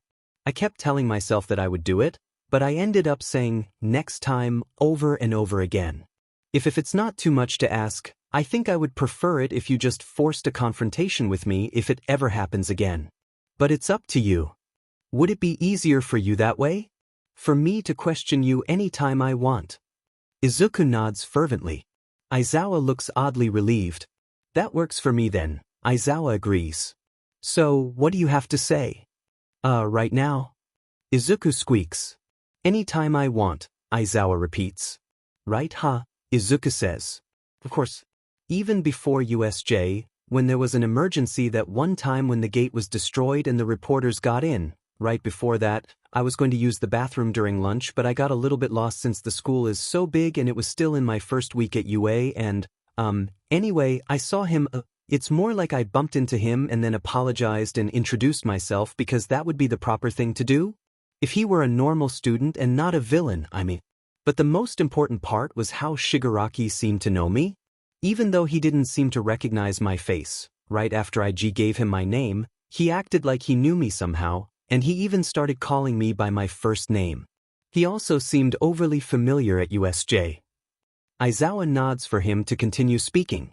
Overall, I felt bad vibes from him from that first time and I thought he looked a serial killer who needed some chapstick really badly. Aizawa-sensei snorts at this. But honestly, there was nobody else around besides the two of us and he could have easily used his quirk on me, killed me before I would have even realized what was going on. I probably wouldn't even have had any time to scream for help or anything and because his quirk works to disintegrate living and non-living beings into dust, my crumbled remains probably would have just been swept up and disposed of and everybody would have been none the wiser because there would be no actual body to discover or anything. Oh God, how would my mom or All Might have reacted if I turned up missing on my second day of school only to be never found again unless Shigaraki told someone about it?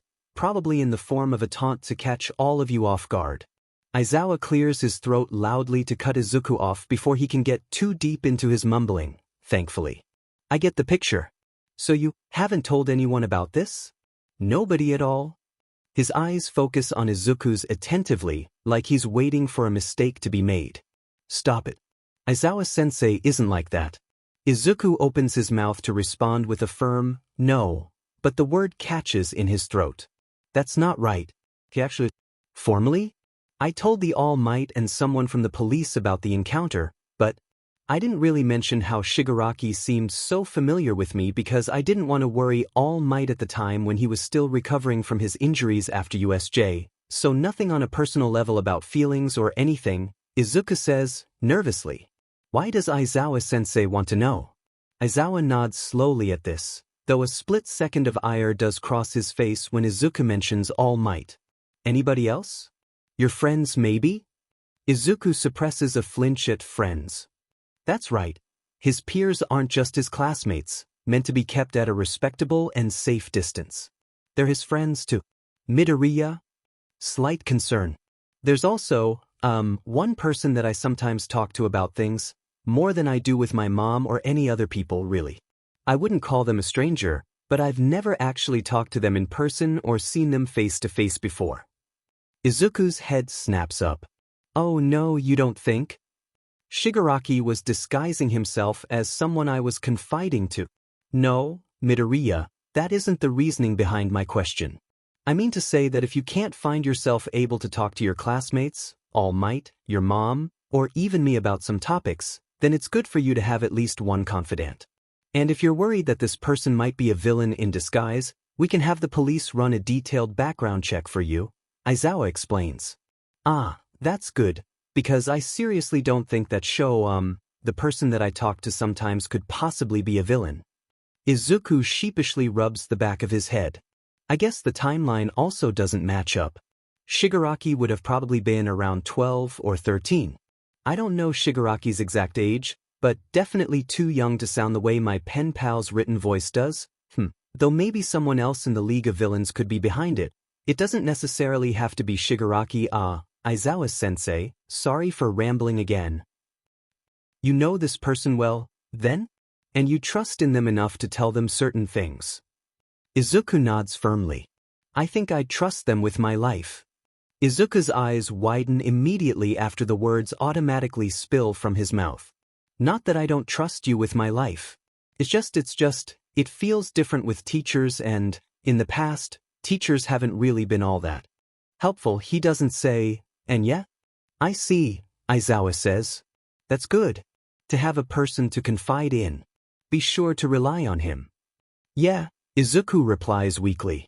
He doesn't think it's a good idea to tell Shoyuta everything, but for some things, it's easier than telling anybody else.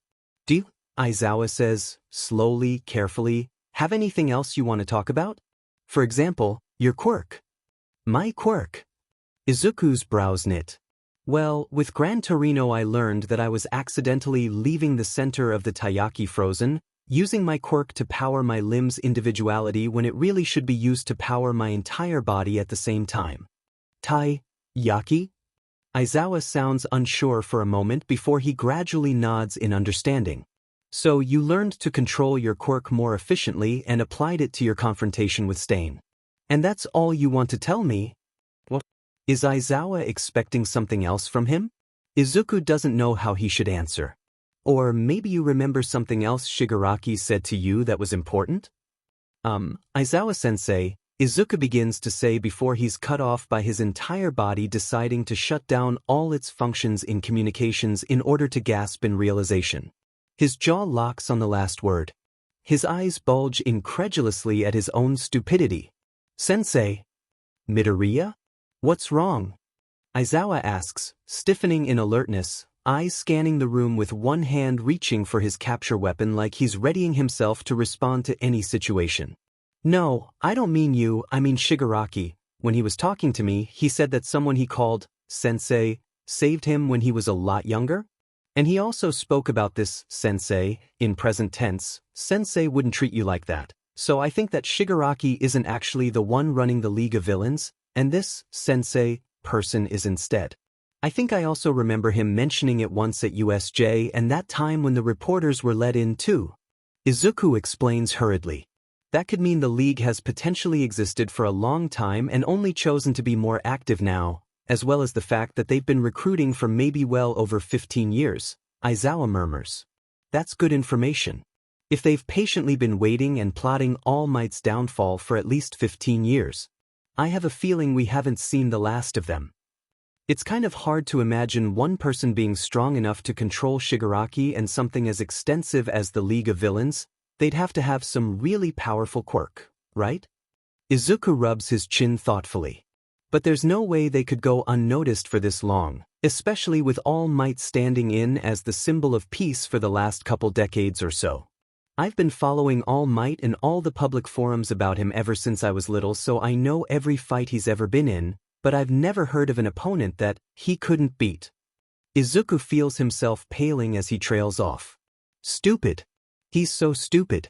The first time Izuku ever met All Might, he showed him an injury he acquired from a fight never made public. Of course, if All Might ever encountered that type of villain, he wouldn't allow the fight to go public. You're thinking that All Might may know something about this, Aizawa says slowly. It's not a question. And maybe, Izuku stammers, not wanting to accidentally reveal something about All Might's secret injury. I just thought he's been a pro-hero for so long, he must have experience with something like this. Because of his, Aizawa's eyes widen slightly before he schools his face into a blank expression again. Experience. I see. What? Does he suspect something? Does he know something? Aizawa-sensei, Izuku leans over to grab what he thinks is a compact hand mirror, switching subjects without trying to be subtle at all. Is this yours? Or the hospital's? You don't remember? Aizawa says, looking at Izuku intently. Remember what? Izuku's gaze slips down and he makes eye contact with his own confused reflection. He still looks really beat up, but at least it's him. It's Midoriya Izuku and nobody else. Aizawa-sensei opens his mouth to speak. Closes it. One of his eyes twitch.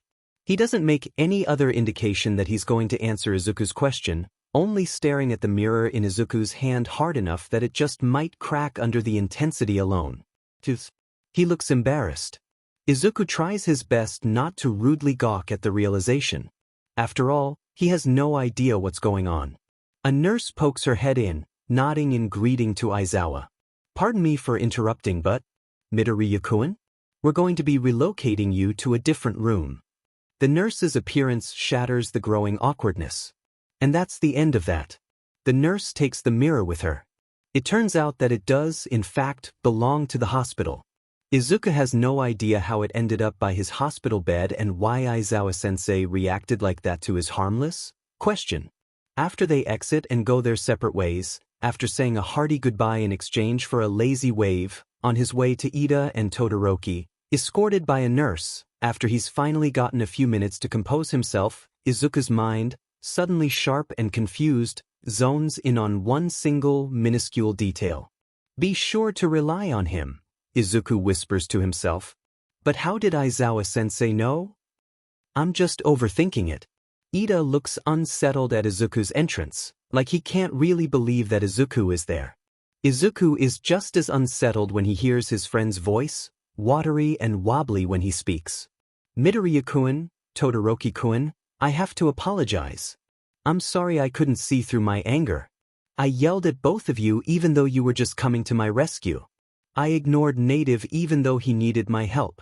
Stain was right. My behavior was extremely unhero-like. I was so consumed without the thought of revenge when I saw him. I thought I could defeat him, even kill him. My brain stopped working. I forgot myself in my anger. I was even doing it in the name of ingenium. Ida's words are strained, as if speaking at all took an immense amount of effort. Izuku shakes his head. I saw that you weren't acting normally all week. Stain and your brother had obviously been affecting you, but I didn't say anything at all. Midoriya-kun, I heard about what happened after you were carried away, about Shigaraki. There's a faint shine of wetness on Ida's face. She's crying. Now that I'm no longer blinded by anger, I realize that I was frightened the entire time. When you and Todoroki-kun showed up, I was scared that Stain was going to kill the both of you, and in the moment you were snatched out of the sky, my chest felt so constricted and heavy. I was so scared that even though we survived Stain, you were going to get killed anyway when none of us should have been in that alley. You could have both been killed and it would have been because of me. Because I was looking for revenge.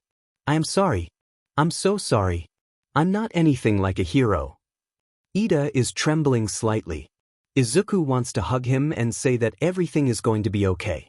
He wants to apologize for making Ida feel worried. He wants to say that they're just students and that they're bound to make stupid mistakes sometimes. That they're young and SCK at decision-making when emotions are involved. That Ida is a great hero, one that Izuku looks up to. All of it is lodged in Izuku's throat when the cold memory of Shigaraki's mocking gaze reemerges to the forefront of his mind. His comments on hero society, on quirkless people, and most of all about breaking the law. Illegal. Villain. Thankfully, Todoroki notices Izuku's inability to form any sentences correctly, suddenly sitting up straighter to catch Ida's waning attention. I'm sorry too, Todoroki says, rubbing the back of his neck with his good arm. I should have noticed how you were feeling sooner because I've also felt that way before, volatile emotions like anger driving your actions, and being stupid because of it. We all still have a long way to go before becoming pro-heroes, but that's what UA is for. Learning. Todoroki's mismatched eyes momentarily dart up to meet Izuku's when he finishes speaking. Right, Midoriya? Why yeah, Ida, exactly. This is something we can all learn from. Izuku bites his bottom lip. Like how I probably should have tried to tell a pro-hero about my suspicions about Stain. Ida scrubs his eyes. Thank you both. I'll work hard until I'm worthy of inheriting the Ingenium name. Izuku feels a smile come to his face. Now that I think about it, why was Aizawa there in the first place? I don't think any of us contacted him. Everyone shakes their head in confirmation. That's right. Why was Aizawa-sensei even there? Izuku knows that he probably patrols at night sometimes on top of his day job, the dedication. But there shouldn't be a reason for him to be as far away from UA as Hosu, unless maybe he was called out because of the mess with the Nomu and Stain? But that doesn't make sense given the distance from the school to Hosu and when the destruction by the Nomu began, or maybe Aizawa-sensei just lived nearby to Hosu. But then again, he was dressed fully in his pro-hero gear, so maybe not, or what if he was out with a student intern like Gran Torino was with Izuku? Aizawa-sensei? With an intern? That's a little bit too difficult to picture. Ria? Midoriya? You're muttering again. Sorry. Todoroki stares at Ida's arm. Why do I feel like every time I'm involved, someone's hand becomes messed up? It's like I'm a hand crusher or something. They dissolve into peals of laughter. Izuku's sides hurt for a reason other than the pain of yesterday, and even if only for a moment, he can forget the words still reverberating loudly in his head. It lasts as long as until Gran Torino visits them, followed by Police Chief Tsuragami Kenji and the news that Endeavor was going to take all the credit for their and Aizawa-sensei's takedown of the hero killer stain. From Izuku at docomo.ne.jp. To Shoyuda at docomo.ne.jp. Sent, Friday, May 17, 22/19 10:43 p.m. Subject, Re, 4210 Iku Street. Shoyuda. I'm sorry about the strange email from before. Don't worry, it was an accidental misclick that I meant to send to someone else. Please disregard it. I know you've probably been busy and you haven't had any chances to read or answer emails, but still, I kept you in mind when talking to my friend Ida. I wondered to myself, what would Shoyuda say or do in a situation like this? And I thought about how you would say that sometimes, when things go wrong and it's out of your control, you shouldn't think too hard about what you could have done and focus more on what you can do now. As for my friend Ida, something happened because I couldn't find enough courage to talk to him before. And the thing that happened was both good and bad. It changed him in a good way, I think, and he came to certain realizations because of it. I wonder if I could have helped him reach these realizations with my words alone, but I won't think too hard about it. After all, it would be a waste of energy and time to dwell on situations you can't change, I think you'd say. So thank you for the advice, even if you technically didn't give it to me directly. WB. How are you doing? I hope you're doing well and also that your students this year aren't stressing you out too much. 3C. I don't want to be the type to dump all my frustrations on you all the time, but I talked to someone recently, the type of person I wouldn't ever choose to talk to if I had a choice, and it's also given me several realizations about hero society that I wouldn't have arrived to on my own. I dug up our early handwritten letters from when I was younger because I remember you talking about the standards of heroes. About heroes were essentially just regular people, except with the power of the law on their side. I've thought about it a lot, how heroes can use their quirks freely in situations whenever they want to, and I also thought about how normal civilians and even police officers can't actually legally use their quirks in public when they need to, so I thought, what if the concept of heroes really is causing some sort of mass involuntary bystander effect? And by that I mean, well, when someone encounters a villain on a normal day, they don't think to themselves, oh, I'm going to fight back against the villain with my quirk, even if it's in self-defense. Their line of thinking would be more along the lines of, I should stay out of the way until a hero comes, or something like that. Not that I'm saying all people who encounter villains are complacent or anything. Anyway, it wouldn't even be legal for them to fight back, right? So society is lulled into the mentality of always waiting for a hero to come by. This is supported by, remember when I said Kaken was attacked by a villain a while back and I rushed in even though I was quirkless?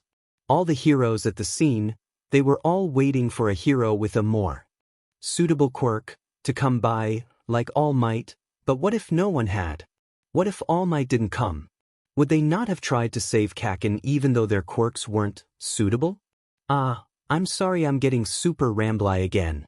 My point is that when people think this way on the larger scale of villains and things, it seems more okay, but what if it was something smaller? Like, for example, what if a little boy was hurt or abandoned by his family and he had nowhere to go and no one to help him?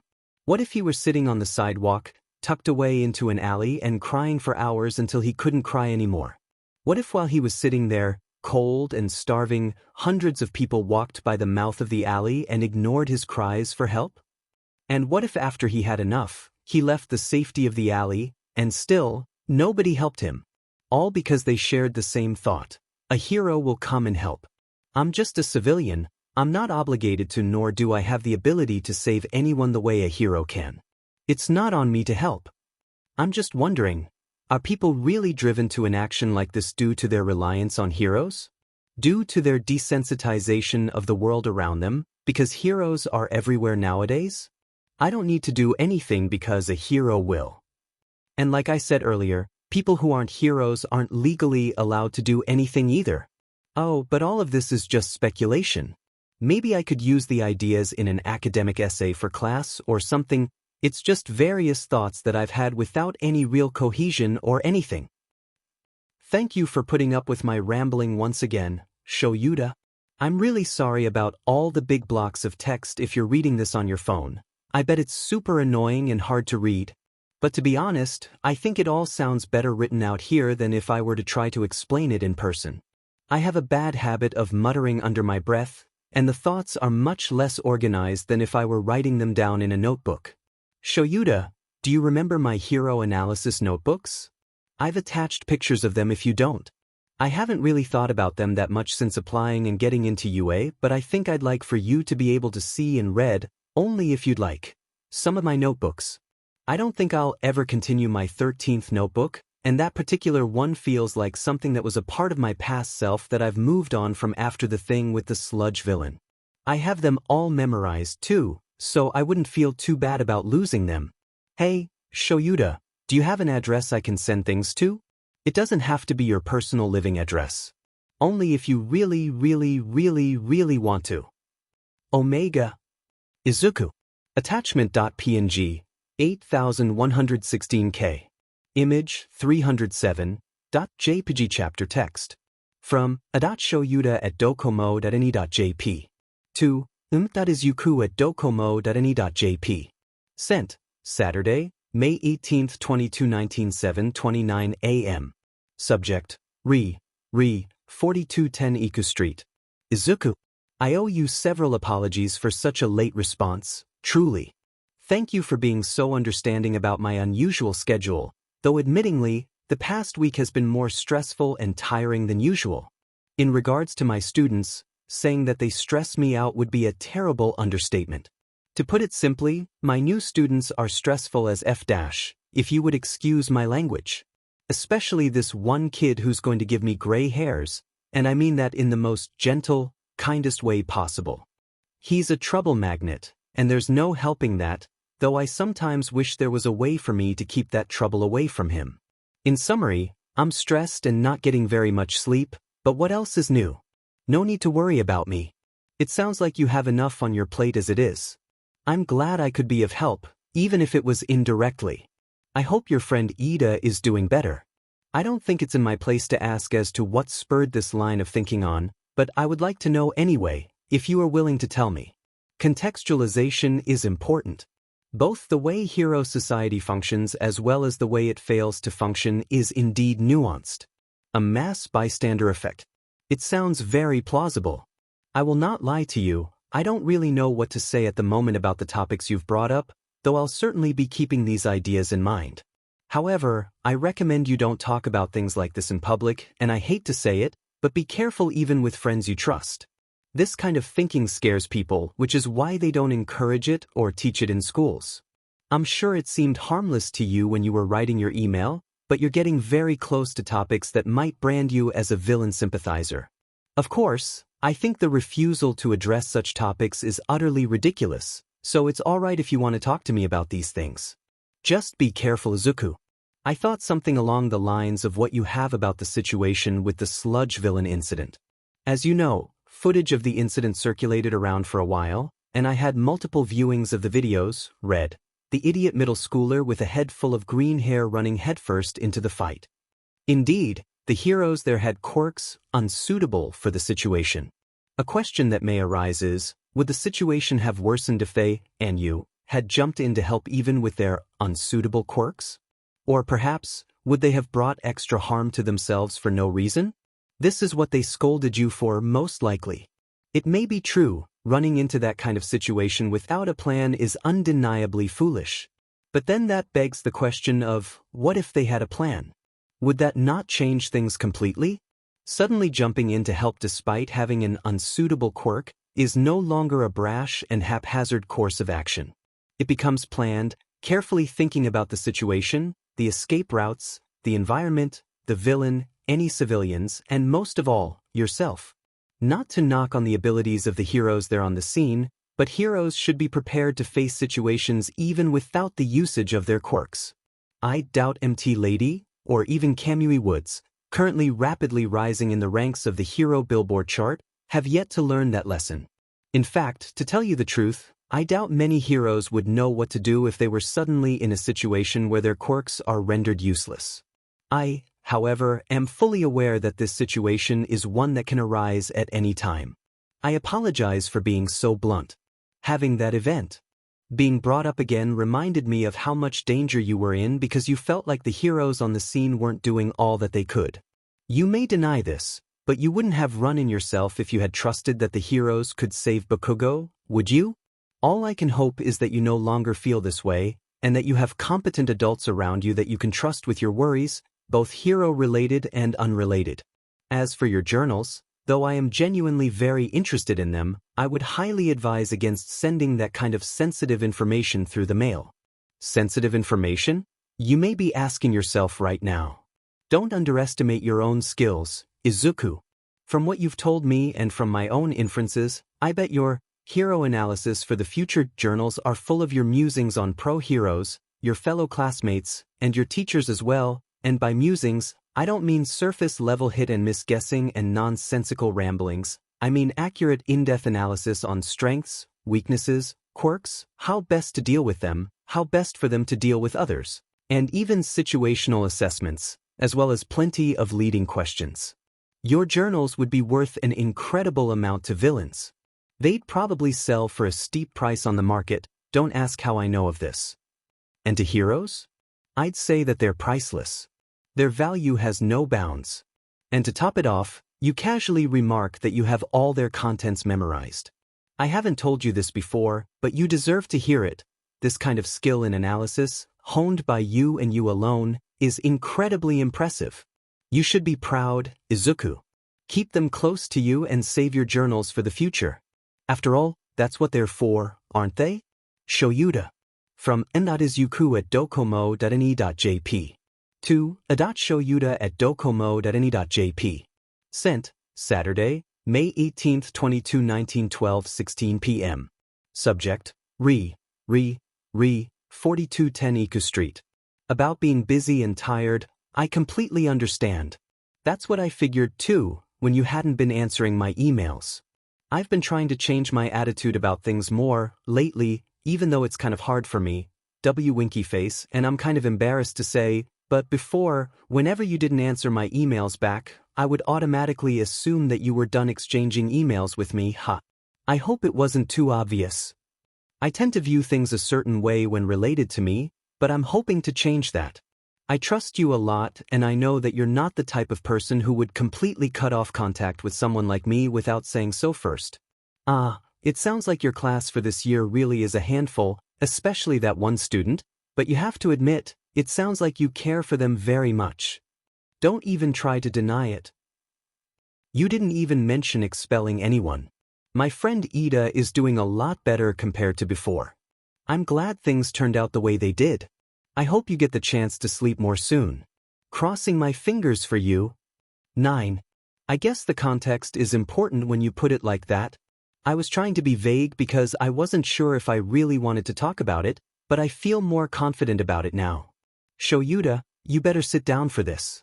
I was maybe almost kidnapped by that one villain I've talked about before, the one with the creepy hands and the pale silvery white hair, Shigaraki.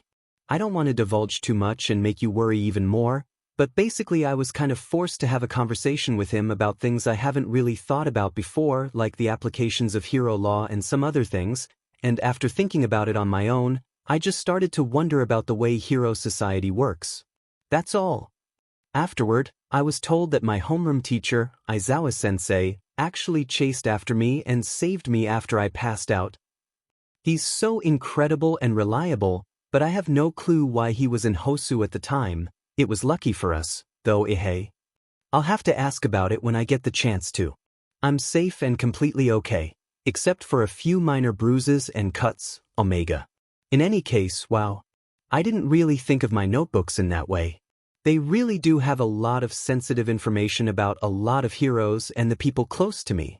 I wouldn't want them to get hurt from me being careless and villains finding this kind of information. Thank you for the warning, Shoyuta. I haven't really told many people about them because it's really embarrassing that I've been doing it for so many years. I think you're one of the first people to really talk about them in that way, so thank you for that, too. I'll keep them close to me and maybe once I become a pro hero, I can show them to you in person, though that feels very far away right now. I have to study hard and pass my end-of-term exams in about 1 month from now before I can even think about becoming a pro hero first. Wish me luck. Izuku. Shoyuta shakes his head vehemently. That's a terrible idea. It's extremely illogical for the number 1 hero to fight a couple of students, with the added handicap or not. Nizu smiles. I'd have thought that you would suggest for Bakugo and Midoriya to pair up against All Might. Maybe in a different universe, Shoyuta says. I think Bakugo and Midoriya's teamwork will be decent, but not good. They've been getting along better compared to the start of the school year, but whether that has any effect on their ability to fight has yet to be known, since they haven't really had any opportunities to test their teamwork out. And regardless of whether or not they can work well together, none of the students should have to fight All Might at this stage in their education, especially not while only in pairs. So I can't, with none of the students? All Might visibly droops from where he sits. Sorry, but I just think that it's a bad idea, Shoyuta states, as a matter of factly. You're too strong, and you haven't been teaching for very long yet, either. The first time you paired Midoriya and Bakugo together is proof of that. All Might makes a noise of utter disappointment, like his dreams have just been stomped to pieces, the way flowers on the pavement are crushed by careless feet. Also knowing you'd go way overboard with the practical test, Shoyuta explains, glancing at him. He suspects backbreaking and limb mauling, for some reason. But plus ultra. All Might mutters glumly, fidgeting with the sleeves of his pinstripe suit. That makes sense, Kayama agrees, tapping on her cheek. Then who can we have? Those boys fight against? The student-to-teacher ratio matched up well with All Might, but now we're short one. Then should we try to contact a hero who used to teach at UA or something? I also think I know a few heroes who'd agree to help. I've wanted to minimize usage of third parties ever since USJ happened, so I'd prefer that we didn't need to go outside the school for assistance, Nizu says thoughtfully, a paw on his chin. Then, All Might stands up so fast his chair clatters loudly to the ground behind him. Then? Shoyuta echoes, staring at the fallen chair, knowing very much that he isn't going to like what's coming next. Since you brought it up, I'm hoping you don't mind going a second time? All Might suggests. He's smiling genuinely, face framed in a bright and cheery manner by his sunflower yellow hair, which serves to irritate Shoyuta further. You also seem to know what young Bakugo and Midoriya need to work on the most. Yeah. Why don't you fight them? You can just reduce the handicap weight by a quarter since it'll be your second go, Shoyuta, Hizashi chimes in, peering at him with a knowing glint in his eyes. Shuda's irritation only swells. Traitor, what do you say? I completely trust your judgment on this after everything that's occurred with Midoriya. Nizu words it as a question, but Shoyuta knows better than anyone else that he's been seen through completely. He had originally wanted to stay away from Midoriya's fight after mulling it over for a while, considering their quirk matchup as well as his own involuntary bias toward the kid. He also briefly considered whether or not the other students might be picking up on it, but that thought was dispelled quickly in light of the fact that Shoyuta doesn't think he acts that differently with Midoriya. Not that much. The other teachers are all correct, however. Shoyuta really does know Midoriya best. Your form is lacking, Shoyuta remarks after tripping Midoriya to the ground with his capture weapon. An easy tug at the fabric wrapped around Midoriya's ankles had sent him sprawling, unraveling his weak defensive stance that focused too much on retaliation and offense and not enough on sturdiness and equilibrium. Before his exposed midsection can be attacked, Midoriya quickly rebounds off the floor with an arm and a twist of his body, lunging toward Shoyuta with a closed fist, a powered-up punch at the ready. Strong punch, weak form, Shoyuta says again, instantly ducking to the side and dodging a potentially painful strike to the abdomen. Smart kids, knowing to take advantage of the PRD of time where he can't use his quirk, extended even further now because of the damage he took from USJ. But smart is the UA standard, and the pair hasn't quite impressed Shoyuta with anything new or creative despite their rigorous training. He's not the only one here. A series of mini-explosions go off at ground level, probably in hopes of destabilizing Shuta's balance the way he just did to Midoriya. Unfortunately for Bakugo, the floor isn't Shuta's only playing field. A second-natured move of hooking his weapon around the surrounding utility poles and launching himself away from danger and toward a higher vantage point follows the initial explosions. Announcing your position to the villain before attacking? Very illogical of you, Bakugo, Shoyuta remarks, quickly applying eye drops while still watching his students carefully. They're both visibly exhausted, panting loudly and heaving with their hands resting on their knees, backs slouching forward, on the verge of collapsing into a kneel. Shoyuta has successfully worn down their stamina, which didn't really exist much to begin with considering their lack of experience in the field and both working long hours with their quirks as well as physically draining activity. While jumping onto a lower rooftop, Shoyuta notes the building frustration, especially in Bakugo, who's gritting his teeth more and getting sloppier with each further engagement. Kaken, let's retreat for now and think of a better plan. Shoyuta overhears Midoriya shout. Looking down on me again? Is Bakugo's tense response, all aggression and none of the patience he's supposed to have been working on with Shoyuta. Maybe being paired off against these two was a good idea.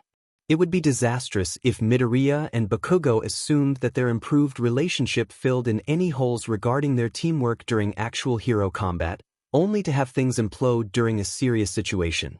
At this point, Aizawa-sensei is just continuously wearing us down because we don't have a proper plan. Kaken, I'm not saying we should run away, just stall for a little bit more time. Deku, Bakugo growls, tensing his wrists and opening both his palms. Shut up and keep fighting. Shoyuta sees his next move from a mile away, the desperate Hail Mary blast that's the largest Bakugo has in his arsenal, loud, big and explosive, completely out of control and just a raw release of unrestrained power.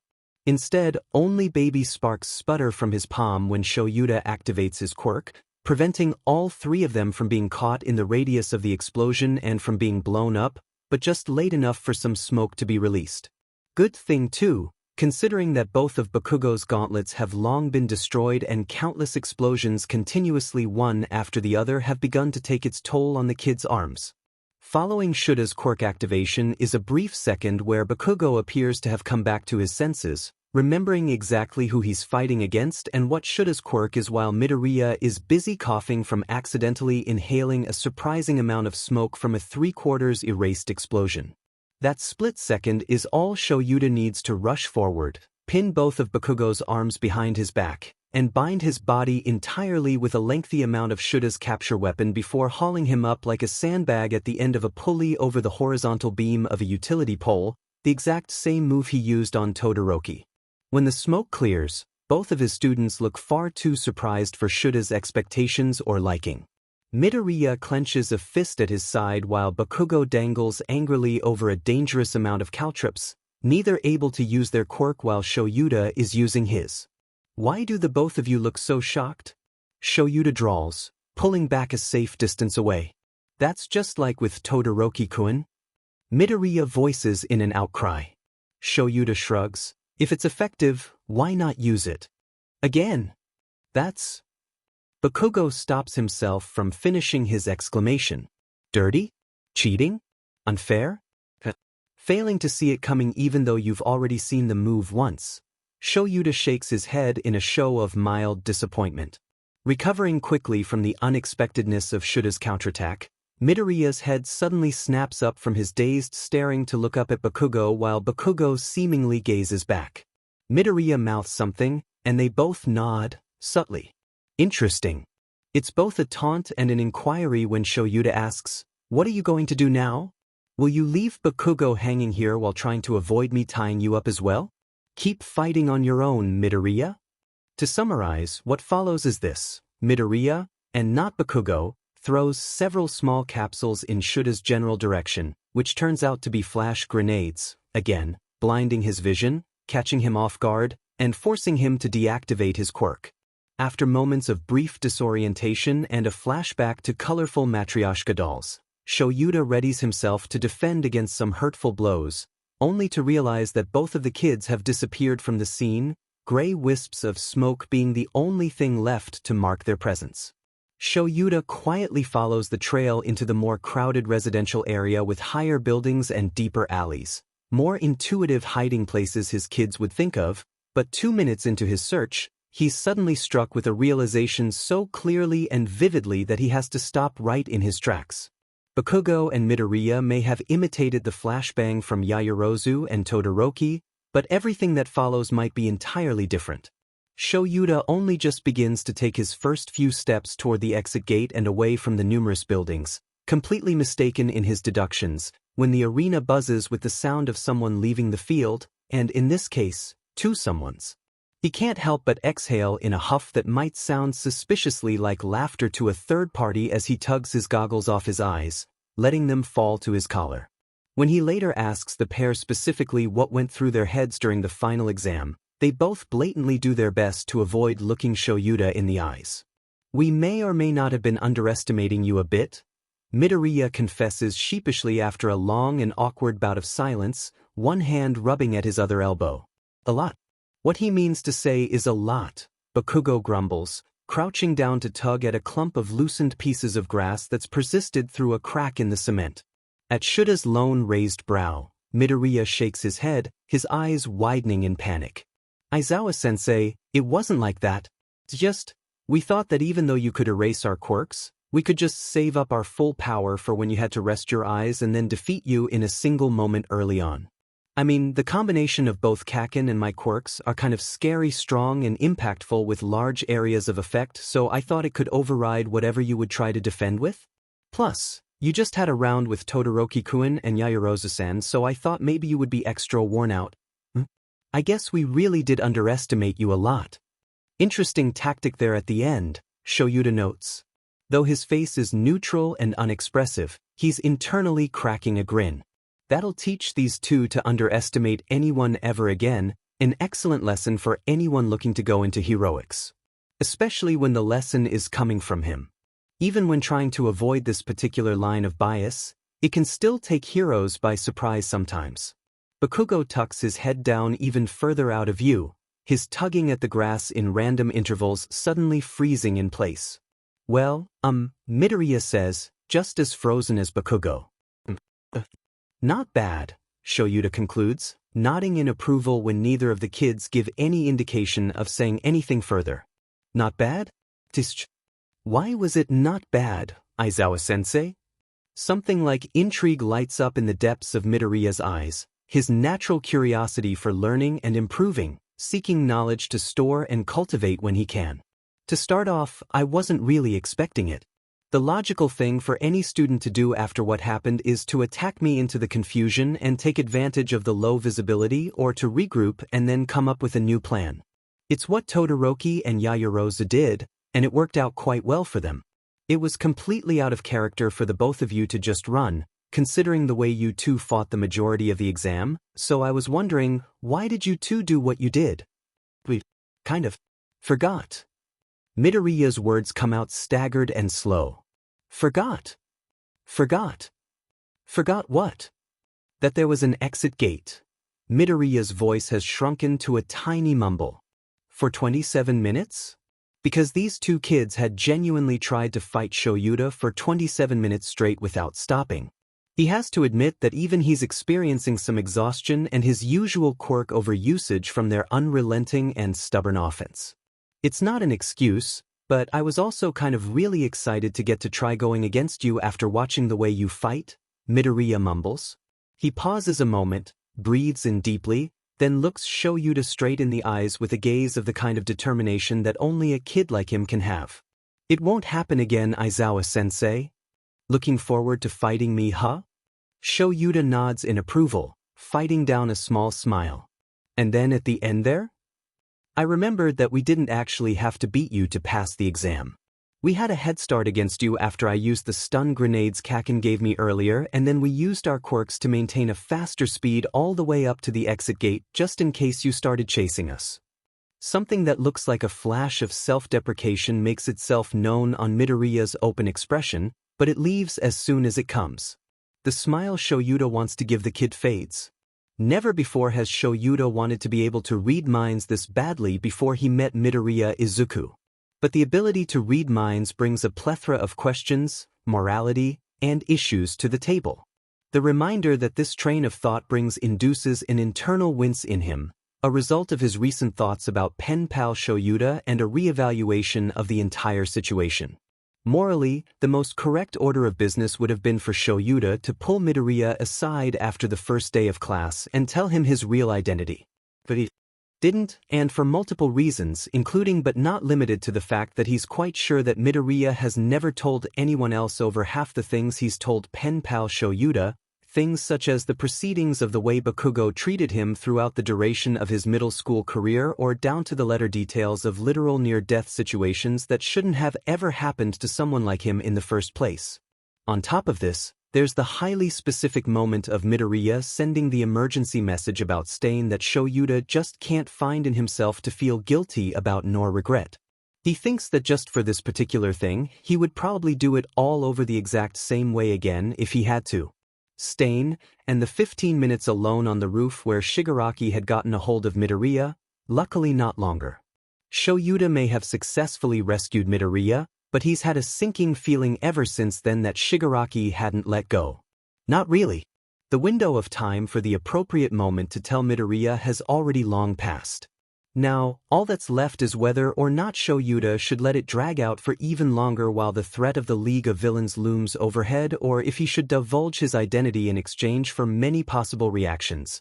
Midoriya will feel that the emails are the invasion of privacy that they, in reality, are and react badly, resulting in awkward interactions for the remaining 2.5 years of Midoriya's tenure at UA, or for special arrangements to be made, mostly on Shuta's end to avoid Midoriya as much as possible for the sake of his comfort. Then there's the potential that Midoriya's friends know about Penpal Shoyuta and consequently will feel the fallout of the reveal of Penpal Shoyuta. It pains Shoyuta to admit that he genuinely doesn't know what course of action he should take, and yet, Midoriya is the one who will suffer the consequences. Sorry. His snowballing thoughts hit a boulder and collapse. What? Both Shoyuta and Midoriya's voices overlap in unison, surprise tinging the latter's tone more than the former's. I said I'm sorry, Bakugo repeats, but his voice is much more toned down than usual, more quiet, more subdued. He's now in a standing position, kicking at the gravel beneath his feet. The grass he was tugging at earlier is unharmed, left to keep growing in its tiny crevice. The blast at the end there was a desperate and careless one. If Aizawa-sensei had let it happen, then you probably would have gotten caught up in it, and probably all the buildings in the area would have been blown up too. Reduce residential damage or whatever, and I'm sorry for the yelling. Midoriya's mouth hangs wide open. Shoyuta tilts his head considerably toward Bakugo. It's good that you understand your actions. Just because the half hour has passed doesn't mean the experience is over. Take some time to reflect on the choices you made and the choices you didn't make too. Midoriya is still glancing over at Bakugo, but they both nod in an acknowledgement of Shuta's advice. Also keep in mind that retreating is always a valid option, Shoyuta says. You nearly didn't pass. You might not have if you both continued to push at the end there. Nearly being the key word here, Bakugo grumbles. For what it's worth, Shoyuta trails off, tangling a hand into his messy hair and ducking a bit further into his capture weapon wrapped around his neck to hide any accidental expressions. Good job. For your written portion as well. They genuinely bemused him with the abrupt 180 in their plans nearing the end of the exam. Sure, they also made plenty of mistakes, but they were also able to outsmart Shoyuta, in a way. Are we still on for later? Bakugo asks, but he's already turning to leave the testing ground and rejoin with the rest of 1A. No, Shoyuta gauges the way Bakugo staggers slightly. Let's take a break for today. And then Bakugo walks away without protesting, even though Shoyuta knows he wants to. He hopes the kid will one day learn on his own that it's okay to ask for help. Speaking of which, you too, Midoriya, Shoyuta repeats, turning to face a still wide-eyed kid, quite confident that Midoriya thinks the compliment is only for Bakugo. Midoriya accepts it without much protest, surprisingly, accompanied by an oddly formal curt bow and a "Thank you, Aizawa-sensei," followed by, about what you said earlier about my form, do you think you could teach me? How to do it right? The question is rushed and almost incomprehensible, and it leaves Shoyuta blinking at Midoriya's earnest expression. Midoriya's enthusiasm is a good trait. Shoyuta just wishes he didn't have so much of it pooling in his eyes right at this current moment. It would make Shoyuta feel less guilty for what he's about to say. And for everything in general. I'm sorry, Midoriya. I don't really have any extra time to. It shouldn't be this difficult to explain himself. Yet it is. Especially when the brightness in Midoriya's eyes sputters out and dies and his entire face wilts like an unwatered houseplant, set aside and forgotten after a few weeks. Oh, well, sorry to bother you. Apologetic, like he's the one at fault here. I'm sure any other teacher would be able to help you, Shoyuta suggests. He tries to meet Midoriya's eyes. Midoriya blatantly avoids meeting his, gazing blankly at the sky instead. Like All Might, for instance. Shoyuta would say yes if not for the fact that all the sleep he gets is intermediate naps throughout the day in between classes, Bakugo, staff meetings, grading, lesson plans, hero work, and last but not least, someone who reminds him a little too much of himself. But he simply doesn't have the time with his current schedule. It's very unfortunate. Yeah, All Might, for instance, Midoriya echoes soullessly. He looks gutted. Shoyuta hoped that bringing the number 1 hero's name up would re-energize Midoriya, but that doesn't seem to be the case. Rather the opposite. Logically, Midoriya shouldn't be this upset when any other capable UA teacher can help him out just the same as Shoyuta, maybe even better. Obviously, traditional logic doesn't ever really apply to Midoriya Izuku. I'll see you in class, Shoyuta says, and it's so obviously a statement that declares that the conversation is over that he has to wince. Be sure to check for any injuries. I guess I'll see you too, sensei. Shoyuta watches Midoriya's shrinking back as he leaves. It ends abruptly and awkwardly, like a dream cut short. Worst of all, Shoyuta doesn't know what he could have said or done differently within the realm of his abilities. Maybe Shoyuta doesn't really know Midoriya at all. From Izuku at docomo.ne.jp. To a.shoyuta@docomo.ne.jp. Sent, Sunday, July 7, 22, 1911, 58 a.m. Subject, Post-Final Exam Celebration. Shoyuta. Thank you for cheering me on throughout the last month and a half and answering any questions I had about specific study topics. I'm proud to say that I ranked 4th in my class for highest written exam scores. 4th.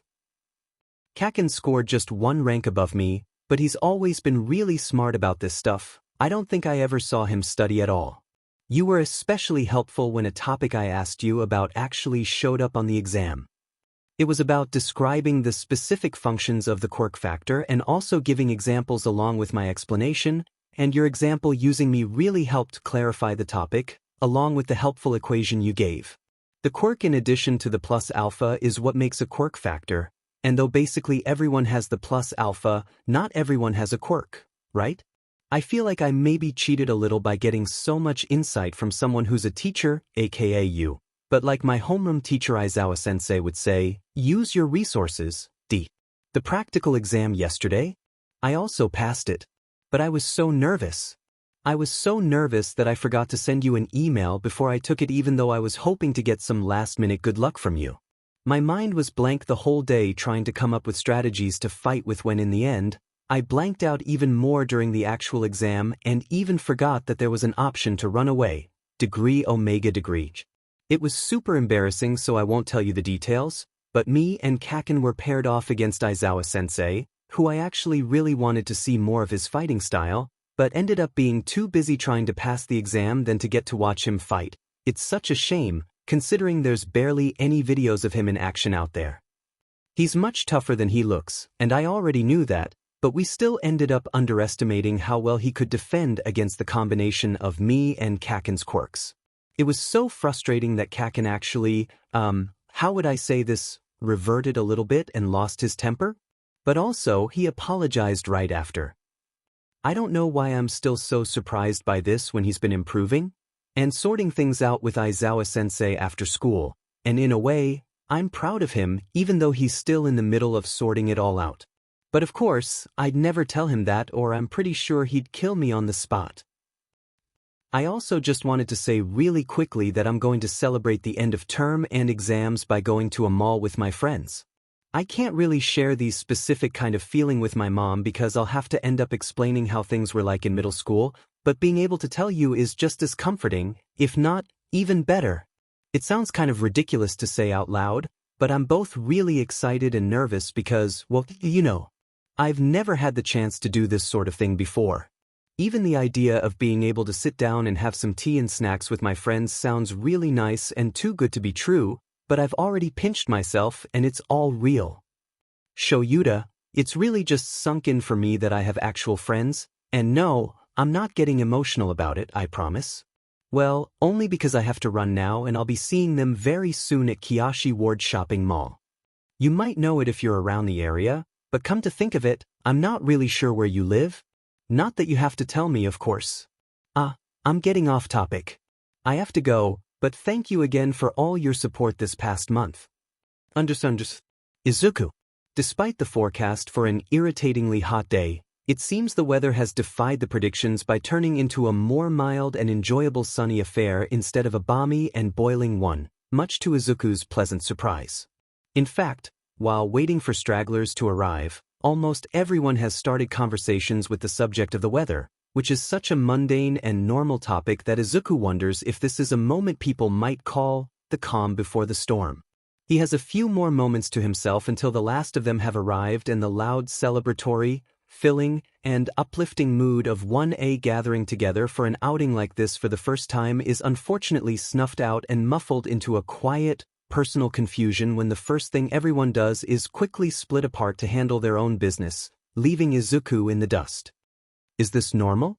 When a large group of friends get together like this, do they usually split it off into smaller groups? It seems a bit different than he imagined it would be, and they didn't even eat lunch together or anything. Or maybe Izuku was a bit too hasty to call every single person in his class a friend. It's not like he talks to everyone often or anything. He doesn't think he even remembers anyone else's birthday. Come to think of it, maybe he's the one who's a bad friend, and that's why everyone is already splitting into pairs and pods and Izuku doesn't quite know what he's supposed to do or where to go, so maybe it's okay if he just goes off on his own and buys what he needs to buy. But that's a little bit, well, a lot lonely considering he was looking forward to actually hanging out. Hanging out by which he means maybe getting tea and snacks and then getting to know his classmates more. Erdi, are you listening to me? Are you just going to stand there all day and waste my time, or are we actually going to buy the stuff that we need? Oi, Deku! Huh? Izuku says, blinking dumbly at his surroundings. The bubble finally popped. Uraraka comments, a little bit of tinkling laughter in between each of her words. Welcome back to Earth, Deku-an. Uraraka-san. Izuku's eyes widen slightly. Kaken. I thought you said you weren't coming. What? Am I not allowed to change my mind? Kaken grumbles. I just remembered I need to buy some stuff. That's not very specific, Izuku comments, but he's stupidly happy despite Kaken's usual attitude. I need heavier wrist weights since I think I'm ready to move on from the ones I already have. What about you, Uraraka-san? Well, I need bug spray. Uraraka pauses to think for a moment, but apparently whatever she's thought of has caused her entire face to go a bright tomato red. Bee-bug spray. After a very pointed look at Izuku's face while her words trail off, Uraraka turns tail and all but sprints in the opposite direction. I'm a bug. Bewildered, Izuku looks over at Kaken to see if he has any idea what just happened. What's up with her? Kaken mutters, looking just as confused as Izuku. That was pretty random. With the two of them left together alone, a bit of an awkward silence cuts between them. They haven't really had a proper conversation outside of school and heroics for years. What could they even talk about? All Might? Anyway, don't you think it's nice that everyone can gather together on such a nice day like this? The atmosphere is really nice and look, I think they're having a sale for outdoor gear for that shop over there. Maybe they're selling All Might themed stuff. Izuku turns his head and points at a shop that's somewhat nearby, about to suggest for them to check it out rather than continuing to bask in their uncomfortable tension. And it's true, the atmosphere is nice. Other than one, there's plenty of people and even some with really cool heteromorphic quirks hustling and bustling about, kids running around and very loudly but vigorously playing a game of heroes and villains, barely avoiding collision with other shoppers, parents with shopping bags in each hand being led around by their children pointing at the next shop they want to raid, smiles everywhere that can only be defined as the epitome of serenity and an enjoyment of daily life, knowing that they're safe and secure. I just think it's really nice. Don't you think so, too, catch Kaken? Izuku swivels his head around, but Kaken is gone. Oh, I guess we're not going together then, Izuku mumbles, fiddling with the straps of his orange backpack. Something probably caught his eye, or maybe some All Might merchandise. I'll go check around after I buy heavier weights. Maybe he was being too annoying again? He was muttering earlier. Maybe his classmates found it creepy but were too polite to say? And Tokoyami said he was scaring other people too. It's just that Izuku can't comprehend how a trip to the mall with so many of his classmates ended up with him being alone. Like always. He should probably go look for those wrist weights. Izuku's phone buzzes in a familiar pattern, custom-made vibrations that are distinct between each contact he has. And this one is the one he's always the most excited to get Shoyuta. From a.shoyuta@docomo.ne.jp to .izuku@docomo.ne.jp. Sent, Sunday, July 7, 2019 1:34 p.m. Subject, Post-final exam celebration. Izuku, how can it be cheating when you're technically just using your resources correctly? I'm sure that even if I weren't able to answer your questions, you would still put a lot of effort into hunting the answers down, whether that be from online forums, a library, or your teachers. Congratulations on your written exam score, and for placing fourth. If we were face-to-face, I'd say you've earned a celebratory head pat, but because we're not, I owe you one. I hope you have a nice day out with your friends. Remember to relax and enjoy yourself as best you can, Izuku. Quirk theory is a very interesting topic, in my opinion, so if you ever have any more questions regarding it outside of your exams, I'd be happy to answer to the best of my ability. This offer, of course, includes if you would ever like to discuss Hero Society when you. His phone is snatched from right out of his hands while he's still in the middle of reading. An arm suddenly wraps over Izuku's shoulder and dangles over his chest. Oh, from Shoyuta? Who's this? Izuku's blood curdles at the familiar raspy voice and he knows exactly who he's going to see before he even turns around. Emails, so old-fashioned, Shigaraki drawls, standing so close and pressed so tightly against Izuku's back that the words are right next to his ear, sending a horrified shiver down his spine. Izuku's breath quickens, loud inhales and exhales, audible even to himself. Next comes the wordless threat and sensation of Shigaraki's hand clamping down on Izuku's neck, all but one finger raised, one finger away from the activation of a quirk that still vividly plays in Izuku's head, something burned into his eyelids, the cracking skin and muscle and tendon and bone of Aizawa-sensei's elbow. Act natural, like I'm an old friend, Shigaraki says. It's not a suggestion. Don't make a fuss, okay? Calm down and catch your breath. I want to talk to you. That's all. Just try and do something funny. It's simple. The instant all 5 of my fingers touch your neck, you'll start crumbling from the skin of your throat. You'll turn to dust in less than a minute. As per the suggestion, Izuku actually tries to slow down his breaths and get his escalating hyperventilation under control despite the threat literally curled around his neck and hovering right over his shoulder and the screaming inside him that sounds like a desperate plea for fight or flight. Izuku tries to say, but the words don't come out right the first time, so he gathers his courage to try again. If you do that in a place with this many people, a hero will come and catch you in no time.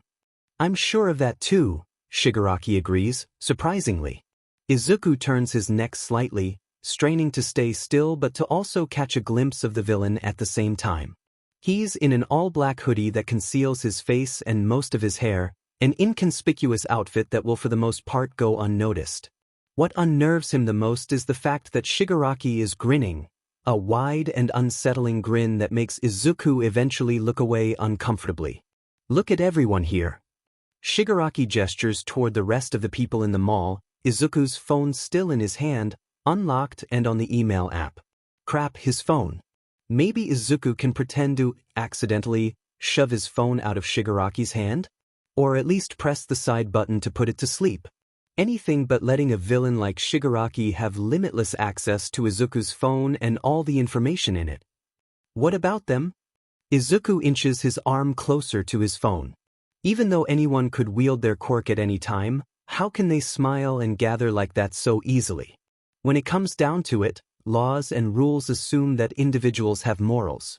They're convinced that there's no way anyone would do it. Before I'm caught, I could crumble 30 people.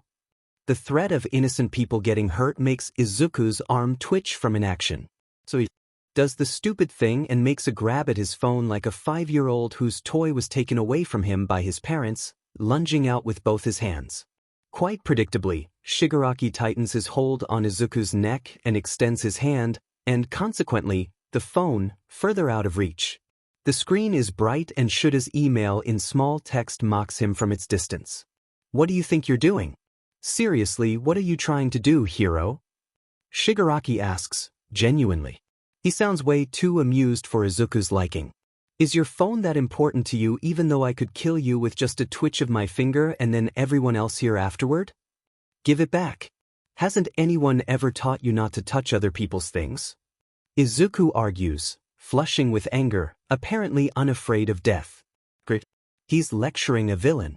Not really, Shigaraki shrugs. No one's ever. Great. Now he's feeling sorry for a villain. Why are you here anyway? It doesn't hurt to ask. Because you're here, Shigaraki responds, dry and scratchy. Not only does he need chapstick, but he also needs some honey lemon tea or a cough drop or something. Bewildered at his answer, Izuku can't help but ask, but how did you know I was going to be here? A little birdie told me. Something tells Izuku that Shigaraki's grin just widened even further just by the sudden upward lilt in the villain's voice. That's definitely not worrying at all. As trip today wasn't really planned ahead of time. It was just something Hagakure suggested on a whim, yet somehow the League of Villains knows both the time and location of the outing? He sees movement from the corner of his eye. Is Shigaraki looking through Izuku's phone? I'll let that one slide. You can even have your phone back. True to his word, Izuku feels Shigaraki unzip the hefty yellow backpack that Izuku brought to carry his things and then dump something inside, the phone, presumably. The threat still stands though. What do you want to talk about? Izuku grits out through his teeth, relenting for the sake of all the happy people around them, letting the tension seep out from his still posture. Act naturally for now. Wait for an opening. This is nice. Shigaraki's tone is gleeful.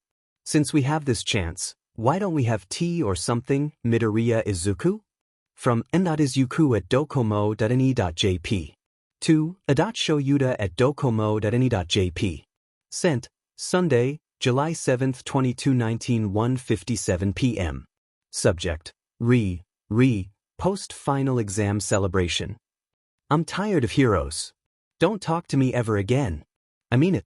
This contact is now blocked. Shoyuda is almost sprinting full speed through a mall and ignoring all the weird looks he's accumulating the moment he gets the email. Naturally, at Shuda's tense expression and out-of-character actions, Hizashi follows behind him, quickly abandoning the armful of colorful mugs priced at 70% off he was examining. What's going on? Where's the trouble? Hizashi asks, only one stride slower. Trouble magnet problem, child, is all Shoyuda manages to get out in between his choked breaths, slightly winded from his panicked run. He knows he sounds unnaturally worried, but he has a bad feeling. And he's learned plenty of times over the years to never ignore bad feelings. That's the stupidest excuse I've ever heard. Now you better follow me and come back because now we've both left Deku alone. Shoyuda hears, pinpoints, and drifts to the familiar voice in a matter of millisecond. What greets him is an embarrassed Uraraka with hand rubbing the back of her neck and a peeved Bakugo, arms crossed and on the verge of blowing steam out of his ears, all of which he ignores. You too, where's Midoriya? Sorry, but we need to know right now. Shoyuta uses his designated teacher voice to get their full attention, which works because they both nod and immediately begin speed-walking, almost a full-on jog, to where they explain that they'd last see him. What's going on, sensei? Is it a villain? Uraraka is biting her lower lip, probably out of nervousness. Don't worry, little listener. We're just taking some precautions, Hizashi reassures, and thank God for him because Shoyuta doesn't think he can talk right now. Another cryptic and out-of-character email? Just like Hosu? And with how that nearly ended. How did you get here so quickly if there really is a problem? UA is pretty far. Hizashi gestures to Shoyuta and then himself. Look at how we're dressed. Normal civilian clothes because we just happen to be shopping here like normal civilians, but don't worry about that either. We can still fight if we need to, but only if we need to. What's that Dmed nerd gotten himself into this time? Bakugo mutters under his breath. Nothing good, Shoyuta thinks when they finally arrive at where the kids last left Midoriya, and of course he isn't there anymore. Izuku doesn't know how he ends up having the constant presence of a threatening hand on his throat and tea and snacks, a mango green tea with boba and a side of popcorn chicken, to be precise, with a villain who wanted to kill All Might and nearly succeeded, but he really hates it. In hindsight, he probably shouldn't have tempted fate with such a stupid and small wish like tea and snacks with his friends. Or maybe he should have emphasized the friends part more and less. It's because Shigaraki sees them as friends, Izuku shudders, which would be both totally one-sided and incredibly unlucky for him. They're sitting at a spot where the next table of people is just an arm's reach away, Shigaraki's warning flashing loudly in Izuku's head as a constant reminder to play along. Anyway, I hate everything. Now isn't that a great conversation starter? But what pisses me off the most right now is the hero killer. Even after everything I did, nobody is looking at us. Why? I think, Izuku begins to say, playing around with the plastic rim of his cup of fruit tea nervously, that it's because your organization is basic and shallow. So you say that your goal is to kill All Might? Who cares about that? That's just a normal thing that people expect from cardboard cutout villains off the street. And not only that, you invaded our school, tried to attack us, but no one died and All Might defeated you. It was destruction for the sake of destruction. But Stain, even though I'll never approve of his actions, at least I know that he has certain ideals that he sticks by. I don't agree with either of you, but at least for Stain, I know why he's doing what he does.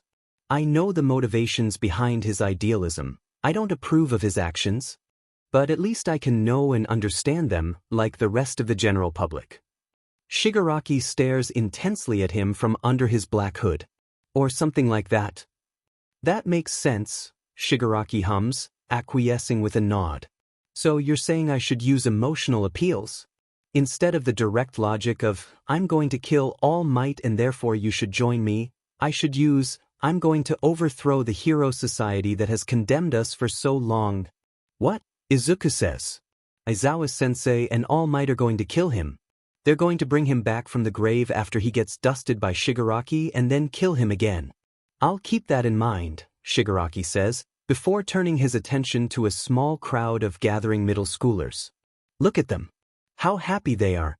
Yet they don't even know that a villain is less than 5 feet away from them. So carefree, so annoying. Maybe I should. Your food is getting cold. Izuku blurts out. Very subtle. You're right. An amused mumble is all the affirmation he gets that Shigaraki isn't about to go and murder 10 people. But isn't it funny? Even though your face is this full of terror, nobody around us bothers to help. Shigaraki gestures to all the people in the mall. All these people that you heroes are supposed to be protecting. They don't deserve a thing. What do you owe to them? It's not that I owe them anything. It's just that everyone deserves to be saved. Izuku glances sideways at Shigaraki, who is watching him intently. Even if they don't know it. Shigaraki's response is a resounding silence of a deep contemplation and something unspoken. Izuku feels like he's missing something. Let's try something, Shigaraki suggests, slowly. He sounds casual, confident. You can call for help. Scream as loud as you want. If someone here helps you, I'll leave. I won't even kill anybody. But if nobody cares, His gaze darkens. Let's have a proper conversation, you and I. What?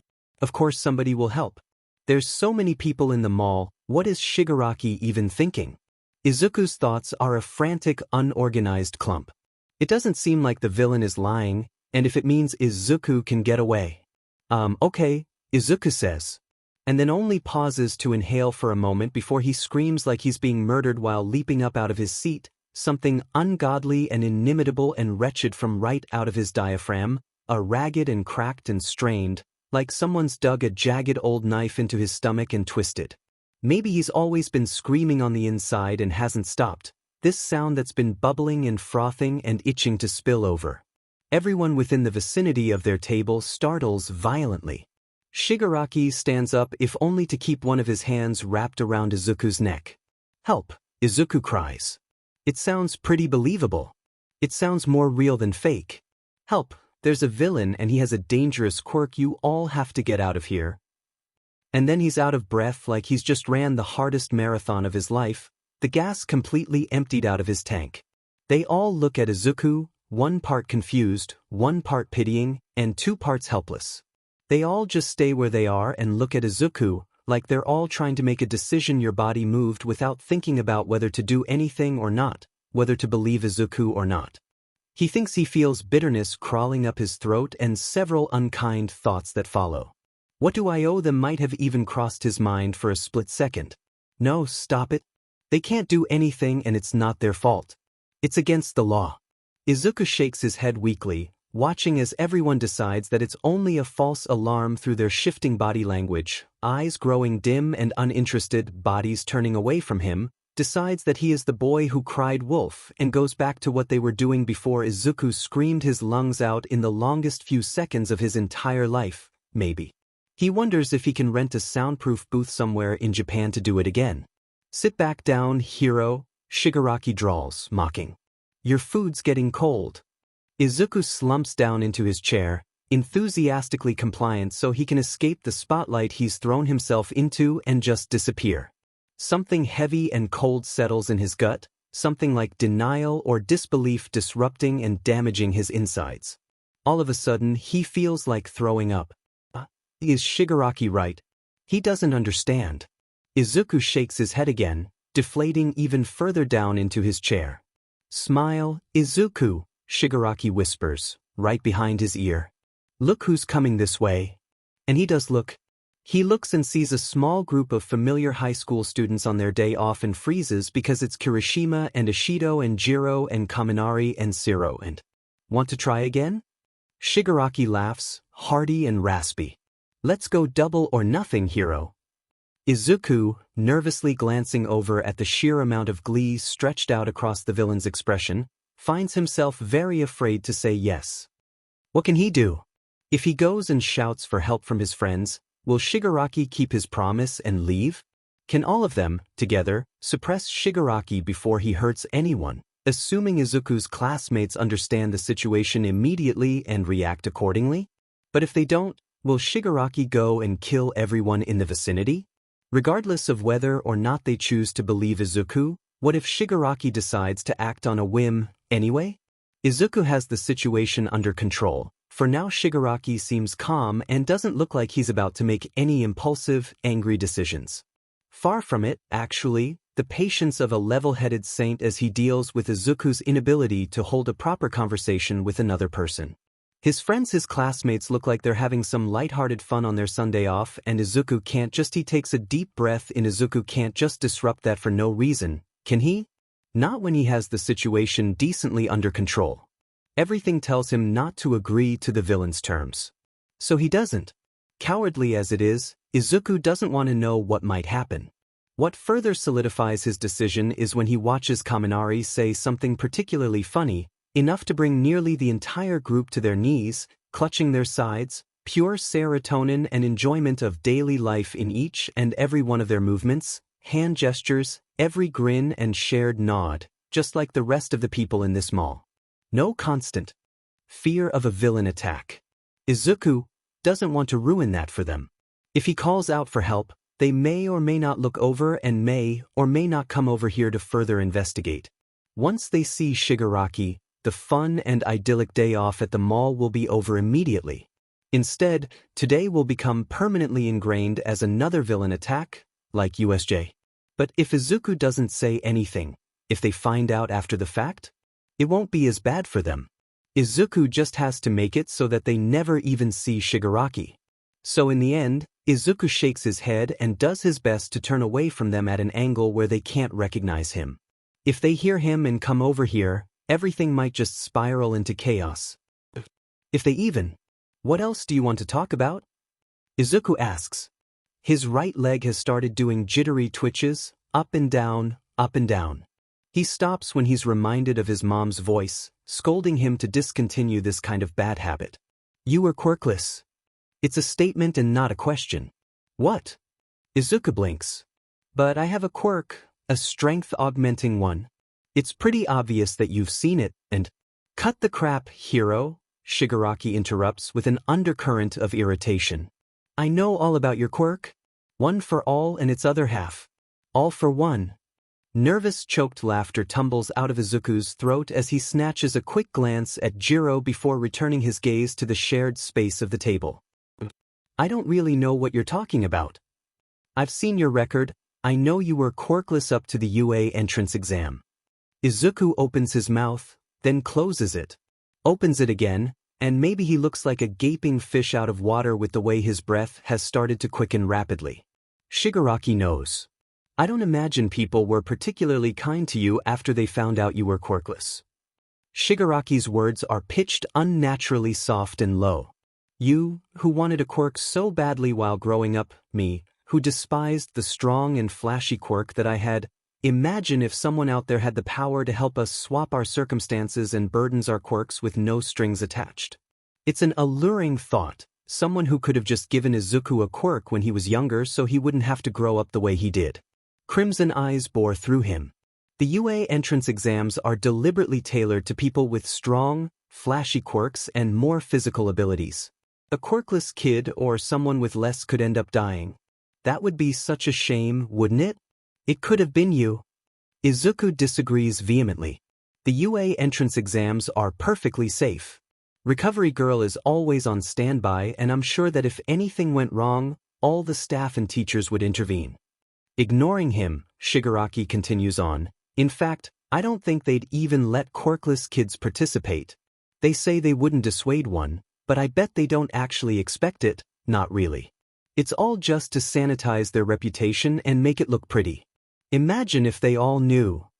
Izuku sneaks another furtive glance at his classmates several meters away, and to his surprise, they're all staring back at him, wide-eyed and curious. Shigaraki follows Izuku's line of sight. They noticed you? Kirishima waves at them. Don't be rude, Izuku. Warm breath on his cheek, uncomfortably close to his face. Izuku weakly waves back, his raised arm heavy and sluggish in reluctance. His eyes flick over to Jiro, who's mouthing something and pointing at her ear jacks. They all motion for Izuku to come over. He shakes his head and gestures over at Shigaraki's figure, who probably looks like a normal guy from a distance even though he's pretty much the opposite, a total walking red flag.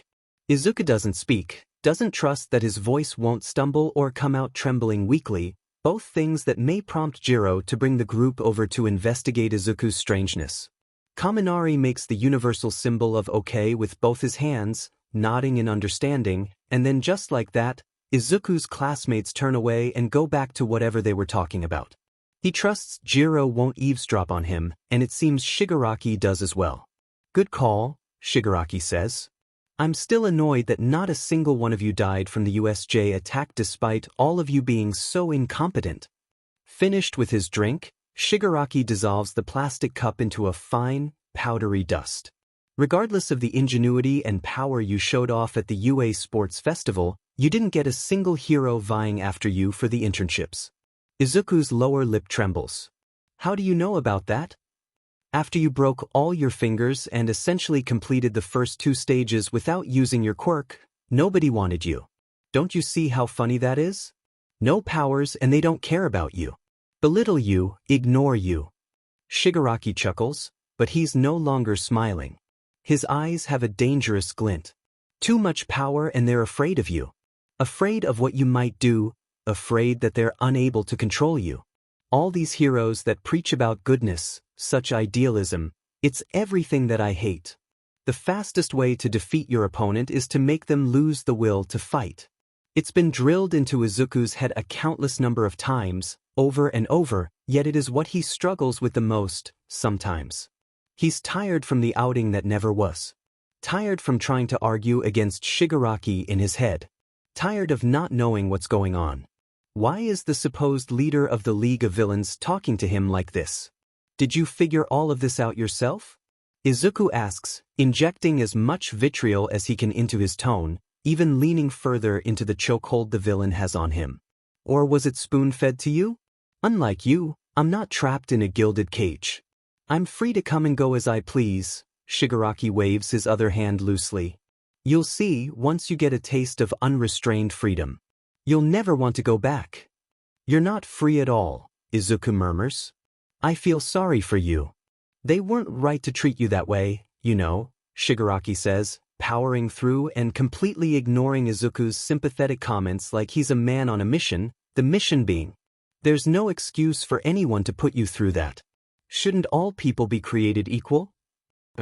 Izuku squeezes the plastic of his now empty cup. Why does Shigaraki have to be so in the right? What's your point? I'm getting to it, Shigaraki clicks his tongue. Patience is a virtue and all that disgusting crap. Izuku tenses when the villain reaches for his own hoodie pocket with a free hand. The new object isn't a weapon or anything else harmful, but Shigaraki's own phone? Izuku finds himself tensing up even further, and he didn't think that was even possible. Strung up like a live wire, he mentally prepares himself for anything. He isn't prepared for when Shigaraki sets the phone down in the table space in front of them, pressing closer to Izuku's side, uncomfortably close enough that he can feel the villain's warmth through all the layers of their clothing. It surprises him.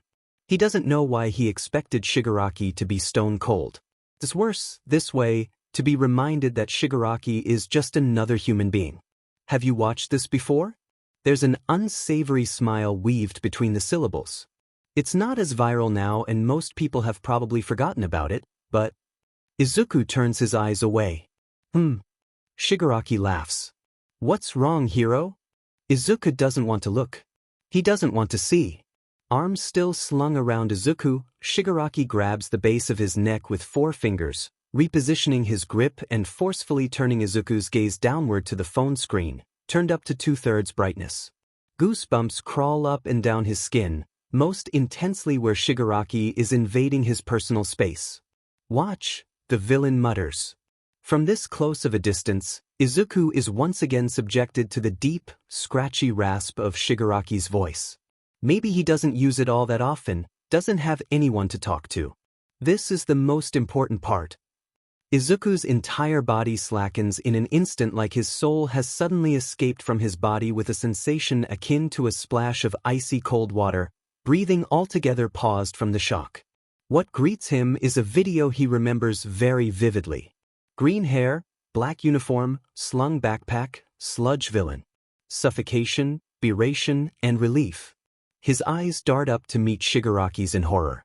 I kept thinking, what would be the best example of this hero-induced bystander effect I can show you? And then I remembered, you've already witnessed it firsthand, haven't you?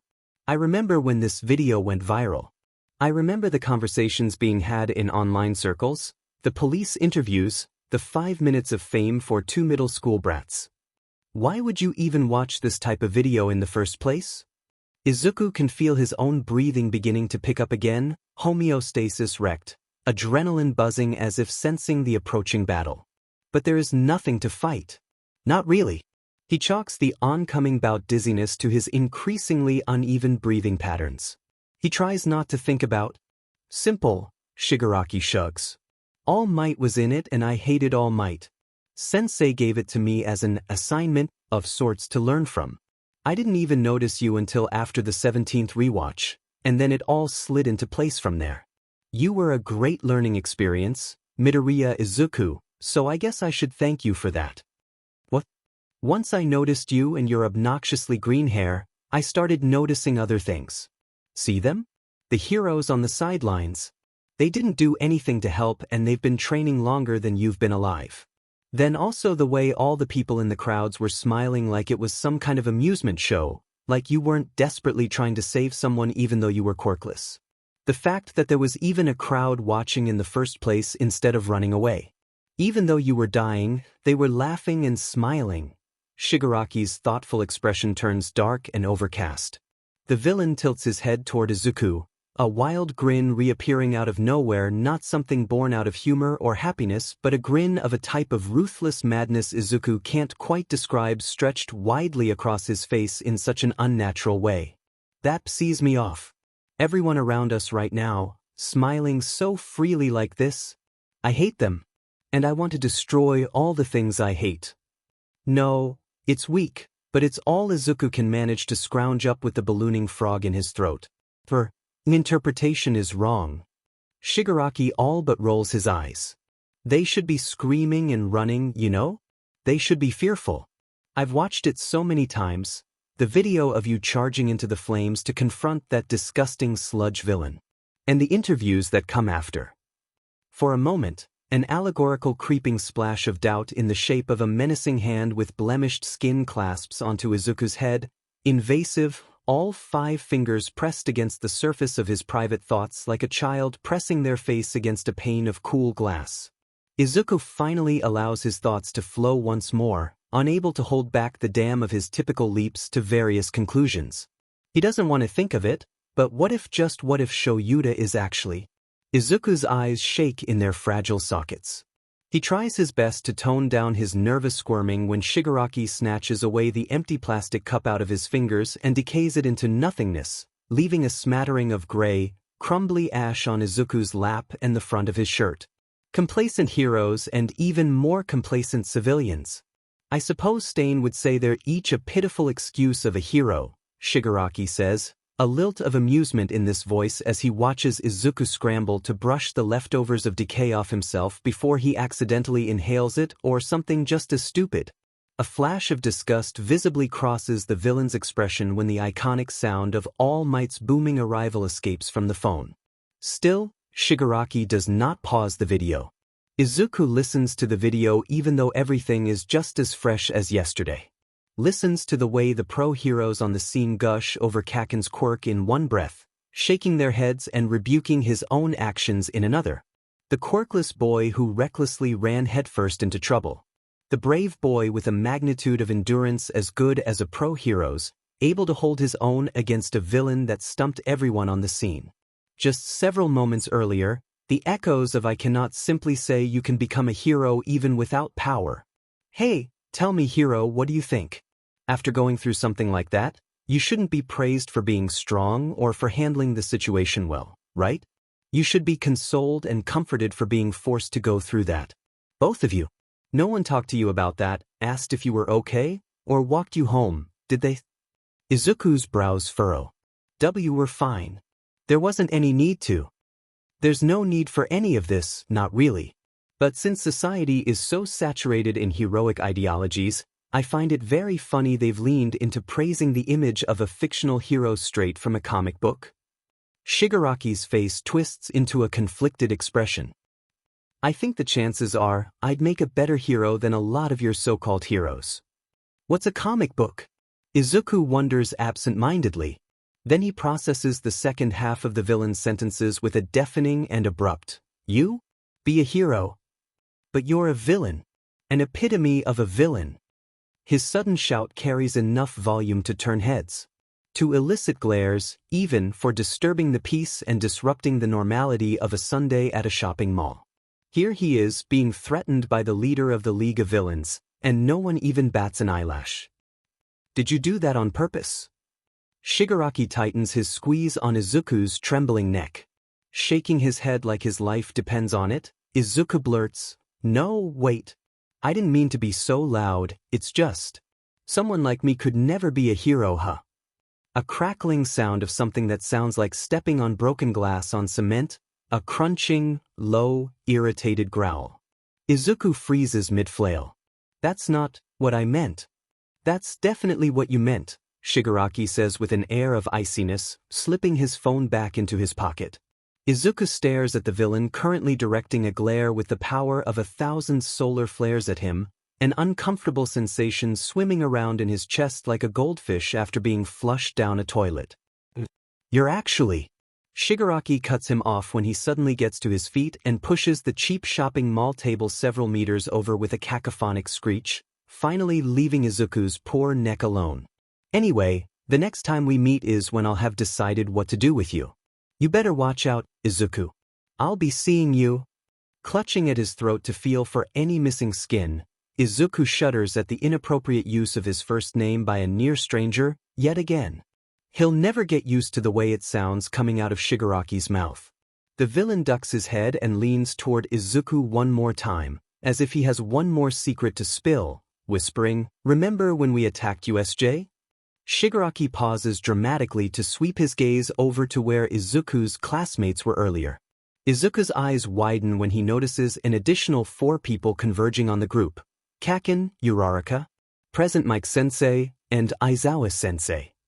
A nearly visible air of concern hangs over them as Kaken crowds into Kaminari and Kirishima's space, about 3 beats away from grabbing them by their collars. He's hunched forward in what Izuku recognizes to be an almost unnoticeable interpretative gesture of fear, body language-wise. Present Mike hovers over Uraraka's shoulder with a gentle and reassuring hand, calming everyone with a familiar palms-down gesture. Jiro shakes her head as if explaining something in vivid detail. The only one uninvolved in some sort of conversation is Aizawa-sensei, whose head keeps swiveling back and forth like he's on alert trying to detect some sort of danger, or like he's looking for someone. It takes roughly 2.5 seconds for Aizawa to fully complete his scan of the bustling food court and for his sharp scrutiny to land on Izuku in the form of very intense direct eye contact.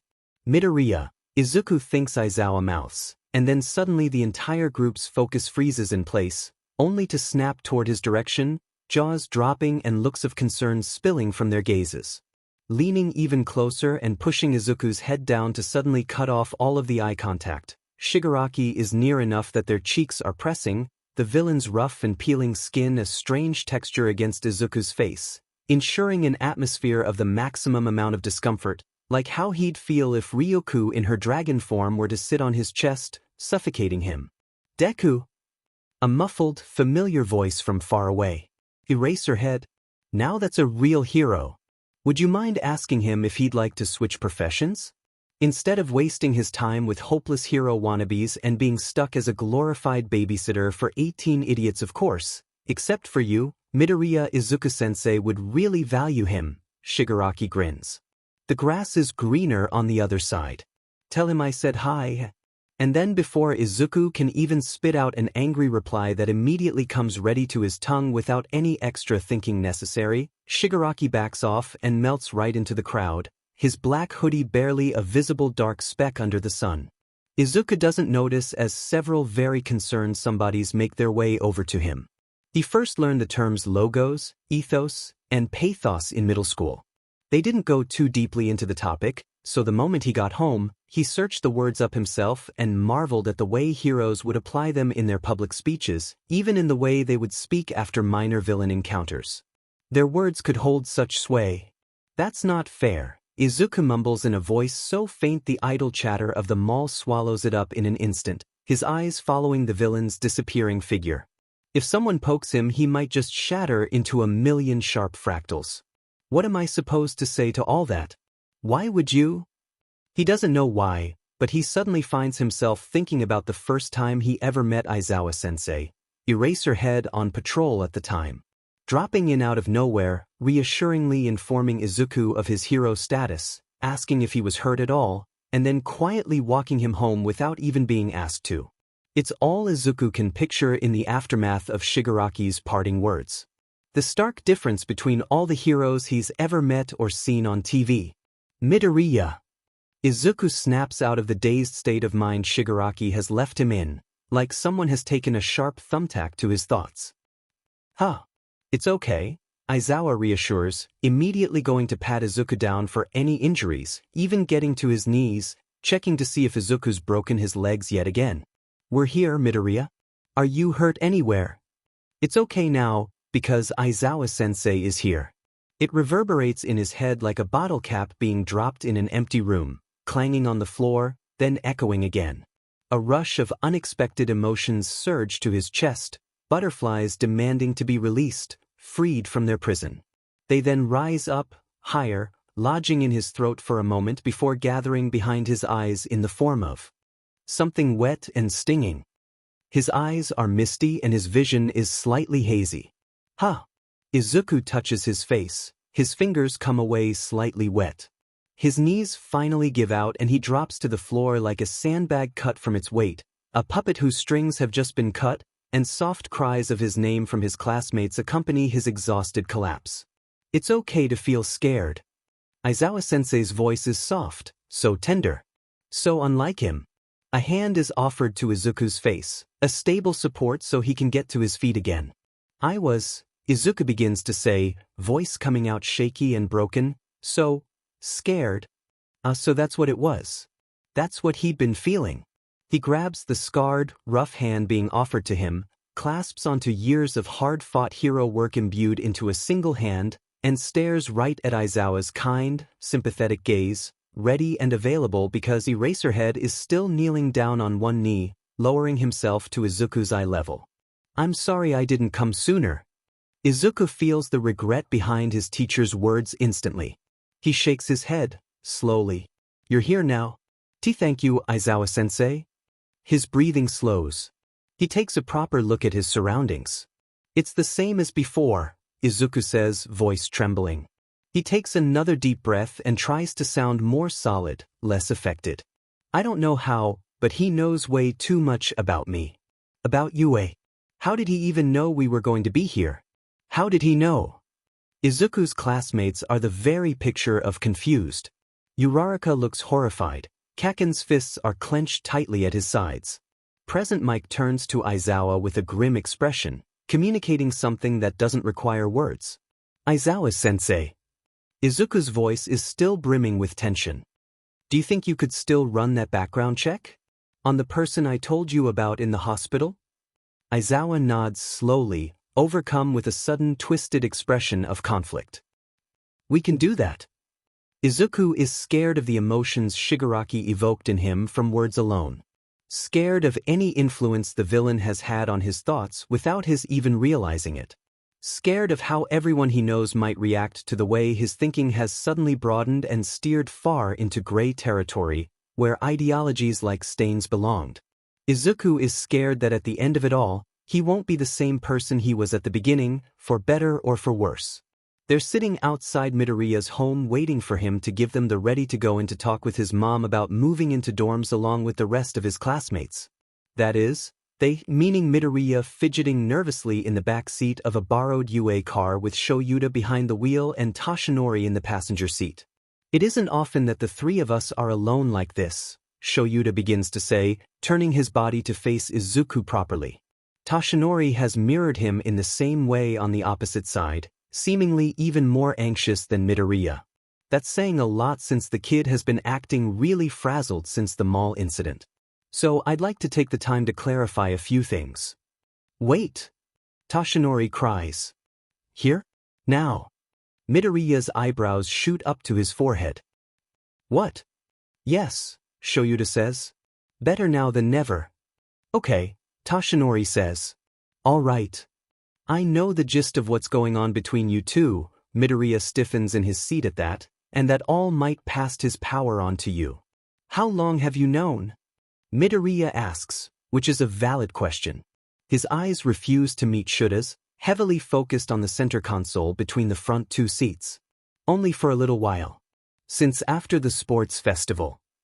Shoyuta unbuckles his seatbelt for better comfort and access to the strange expressions Midoriya is making. However, there are many things I still don't understand. From my understanding, All Might, you've been training Midoriya with your quirk in the year between the slime villain attack and the practical entrance exam, correct? Not quite? Toshinori clears his throat. Well, you see, young Midoriya didn't actually ever use one for all before the practical entrance exam. Shoyuta freezes. He what? It was the year of quiet that Shoyuta didn't take note of enough. No. Oh no, Shoyuta groans. I clearly haven't been thinking logically enough. The day of the practical entrance exam was when Midoriya acquired his quirk, meaning the first time he ever used one for all was defeating the zero-pointer. Which also means the second time he ever used his quirk was for the ball throw when I was testing them all might. The number one hero has the gall to look embarrassed. I thought he had his quirk for at least a couple of months, Shoyuta mutters. At best, maybe 1 year. And you're telling me no. Not even 1 day.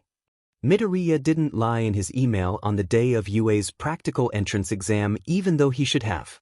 Even though Shoyuta assumed Midoriya told him so belatedly on purpose to throw off the timeline, or as some sort of twisted surprise, or he just hoped that Midoriya was lying about something so unbelievable for the kid's own sake. Izuku genuinely trusted Penpal Shoyuta that much. God, this kid, honest to a fault. This is, Shoyuta sighs deeply. The blame lies on him by way of neglect. He says just as much out loud. This is my fault. You already told me that you prefer I confront you about things instead of the other way around. I was under the assumption that you've had your quirk for longer than 1 day. I should have made a separate lesson plan for you. Aizawa-sensei, it's not your fault. Midoriya shakes his head, denying Shuta's conclusion. And it's never too late, right? I'm still only in my first semester, and the material hasn't been too difficult even though I haven't had All Might's quirk for long. Your quirk, 2 voices overlap in correcting Midoriya's words. Shoyuta looks over at Toshinori and nods before repeating, your quirk, now. As you know, we're having a training camp over the summer. We'll take this time to discuss with Principal Nizu about how we can accommodate your fairly unique situation, preferably without taking you out of normal classes but also taking our busy schedules into consideration. We just don't know the exact details yet. We're hoping for a chance to get you more accustomed to one for all in a way that doesn't hurt your body, Toshinori adds on with a cheerful thumbs up. And we'll both be there too. Don't make promises you can't keep. Shoyuta shakes his head, amused. For the most part though it's likely Nizu will agree to the majority of their proposal. That sounds really nice, actually. Midoriya's voice is coated in disbelief. But wouldn't it be unfair to other students if I'm getting extra lessons? Like I said earlier, the current UA curriculum is molded for heroes in training who've had their quirks their entire lives. You wouldn't say a 4-year-old has to catch up to a 15-year-old in terms of being used to their quirk, would you? I guess that makes sense. Midoriya. He watches as the kid in question's eyes immediately cloud over at the inquisitive tone in Shuta's voice, a clear indication of an oncoming inquiry he doesn't really want to deal with yet. I hate to ask so frequently, but are you willing to talk about it now? The specifics of what happened at the mall. My mom says she's okay with us going in now, Midoriya says stiffly, shifting his gaze down to his phone instead of answering Shuta's question. Even if it's not us, I hope you're talking to someone about it, Shoyuta mumbles, exchanging a glance and soundless sigh with Toshinori. They both know. In a way, the blatant diversion is an answer in and of itself. I can handle this. Toshinori smiles when they're finally in front of the entrance to the Midoriya household. No need to exert yourself, Aizawa-kun. If you say so, Shoyuta says. He genuinely appreciates the effort to improve the dour atmosphere, but unfortunately he fully believes in the saying anything that can go wrong will go wrong. That didn't go well, Aizawa-sensei mutters as soon as they're all seated together in the school-provided vehicle again. I could hear the shouting from down here. As per Toshinori's words, he took control of the majority of the conversation under the assumption that there would be no issues while Aizawa stood outside by the car and pretended not to be there. Not a single one of them could really do much when it spun out of that supposed control. Toshinori, squeezing the bridge of his nose, exhales the heaviest sigh Izuku has ever heard from the tall man. Maybe I should have told her? That you're All Might? Reveal your identity to another person even though you really don't want to? No way. Izuku shakes his head vehemently, and only when his jerky movements are enough to rock the car from the back seat does he turn sheepish. Look, Toshinori-san, I don't think just you alone was enough to convince her when nothing really bad has happened. I mean, USJ sounded really horrible on paper, but nobody was badly hurt, except for, his gaze briefly flits to Aizawa. She thinks there's no reason for me to be living in the dorms and that it would be safer for me to come home every day. I bumped into Shigaraki twice because of school and once with classmates from, again, school. She doesn't really know anything about them, so maybe she doesn't really trust anyone? And she also never really had the chance to meet any of the faculty, so everyone is a stranger to her. She doesn't know all of you the way I do. I'm really sorry, I should have prepared more for this. Aizawa huffs in something that sounds strangely close to laughter despite the small crisis Izuku feels bouncing around inside his chest cavity at his mom's sudden overnight change in heart. Why are you apologizing about this? It wasn't something you could actually prepare for. I agree with Aizawa-kun, young Midoriya. Though, I am sorry that my presence as a part of the UA faculty was not helpful or compelling enough. Toshinori's expression droops, along with the ends of his bangs.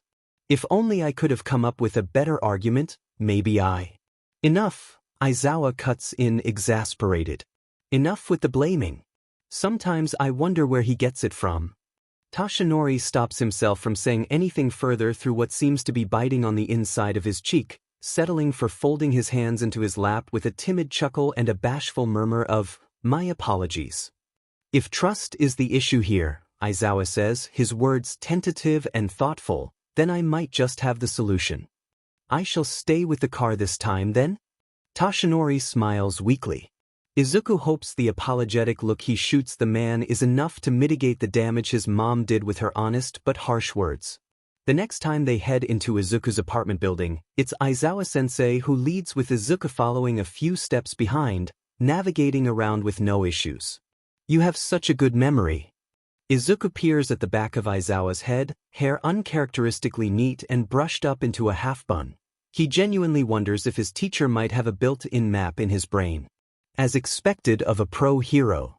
Getting lost in apartment complexes would be an embarrassing weakness to have, Aizawa replies dryly, following the same path Izuku usually takes to the nearest elevator.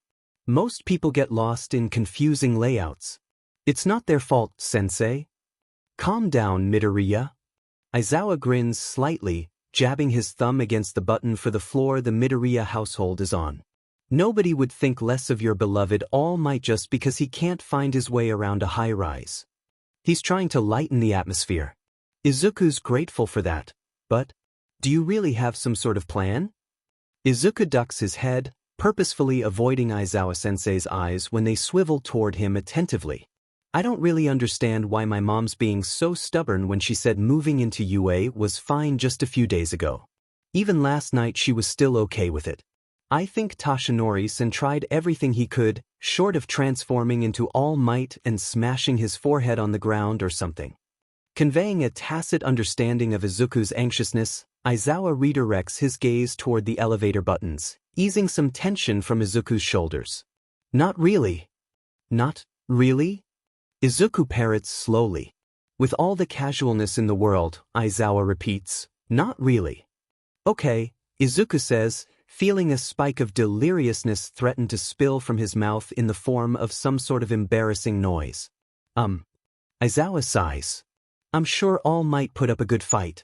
I don't think anything I'd have to say would be too different. As her son, I'm also sure you have a faint idea of her feelings and whether or not they're inclined to change. Earlier you mentioned trust? You said that your mother is not only unfamiliar with your friends, but also all the UA staff. I think even Principal Nizu would have trouble in this situation. I met her once after. You met my mom. Izuku near screeches.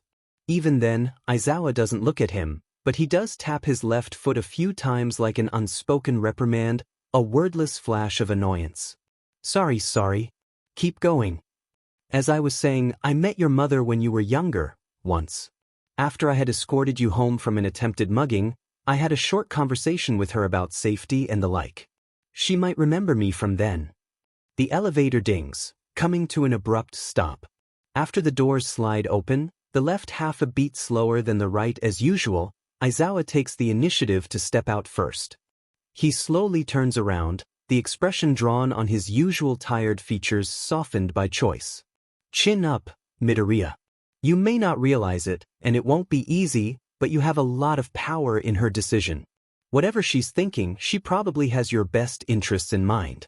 Whether you agree about those best interests could be up for debate, though.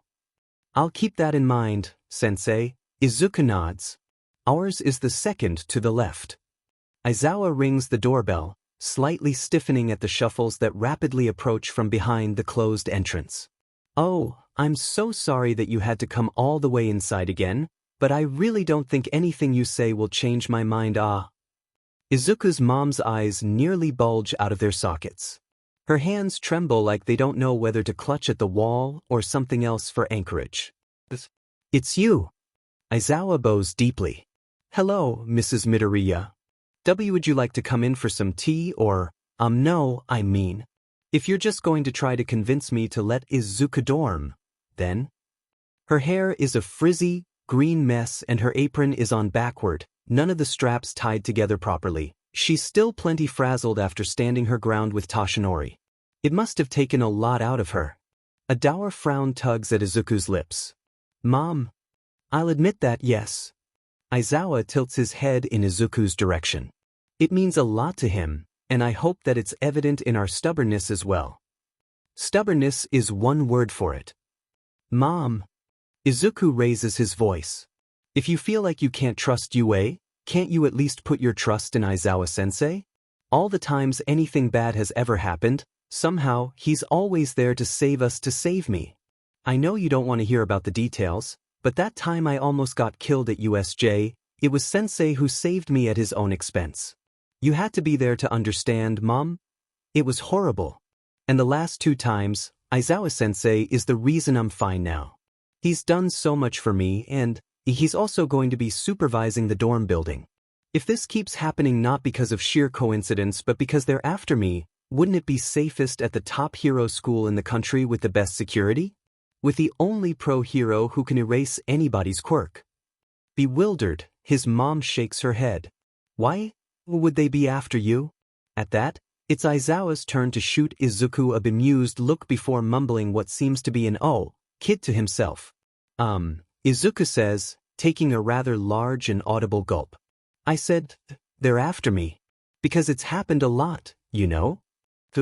Do you think they're after you on purpose, Izuku? His mom is one piece of bad news away from fainting, gripping her own elbows as if her life depends on it. Izuku winces. It can't be ruled out, Aizawa cuts in, thank God. There's no solid evidence, but the abnormal amount of encounters Midoriya has had with a specific League of Villains member simply cannot be discounted. Think of it this way. Izuku hopes his sudden decrease in volume comes across as solemn, serious, and as severe as he feels at the thought of his mom not granting him permission to dorm with the rest of 1A. If they're after me, and they break in here and threaten you, don't you think I would do whatever they wanted so you wouldn't get hurt? I wouldn't be able to lift a finger. It would be different in the dorms. As long as we don't break curfew, the security will be incredibly tight. Even if a villain did get inside, which I doubt, Aizawa-sensei and other UA faculty would be right there, only seconds away. I just don't want you to be in danger, Mom. His mom rubs at her wet, tired eyes. But what about you, Izuku? I don't want you to be in danger either. Mom, Izuku exhales loudly. If I'm going to keep being a hero, you know that I'll always be at a possible risk of danger. But that's what UA is for. They're supposed to teach me how to best avoid that danger while helping other people. Just because the villains have only harassed UA up until now doesn't mean they won't target other hero schools too. The words just flow, trickling out like a leaky hose in an idyllic backyard. He doesn't even know if he fully believes in what he's saying himself. That's not fair, she sniffles. Izuku, when did you grow up so fast? Sorry, Mom, Izuku says, turning away. Shame nips at his heel, a hot rush of regret down to both his clenched fists, grabbing handfuls of his t-shirt. I've seen too much. I've heard too much. I can't be who I used to be anymore. I understand, she finally says. I still don't like it after all, but I understand. Does she? Does she really? I don't think I would be able to bear it, Izuku hurriedly says, like if the words don't get out fast enough now then they'll be trapped inside his chest for all of eternity. If the rest of my classmates are living together and getting closer to one another and I'm stuck commuting before and after school. Just thinking about everything I'd be missing out on again. If I can't learn and fight alongside all these wonderful people I've finally met. I hate not knowing what goes on in your life, Izuku, she replies, still teary-eyed. I know you don't tell me everything. I know that. I want to trust you and the decisions you want to make. It's just hard for me to accept that you'll be all grown up soon, but I understand. A thing with wings flaps in the peripheral of Izuku's vision somewhere nearby. Is this what Aizawa-sensei meant? Instead of the way he was silent and shaking all throughout Toshinori's attempts to sway his mom, arguing for what he wants? It won't be easy, Sensei had said. Is that why even though he's won, his heart is being tugged in every which way, aching at the sight of his mom, fearful and crying for his unknown future? For his past struggles that she doesn't even know he'd gone through?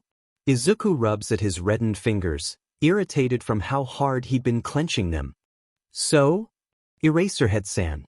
I'm entrusting you with my son, his mom says, armed with a fierce stare directly into Aizawa-sensei's. Her eyes are still watery. Even Aizawa seems to slacken at her vocalized approval. Thank you, Mrs. Me. Wait. Izuku interrupts, earning both a mixture of mild ire and concern directed at him.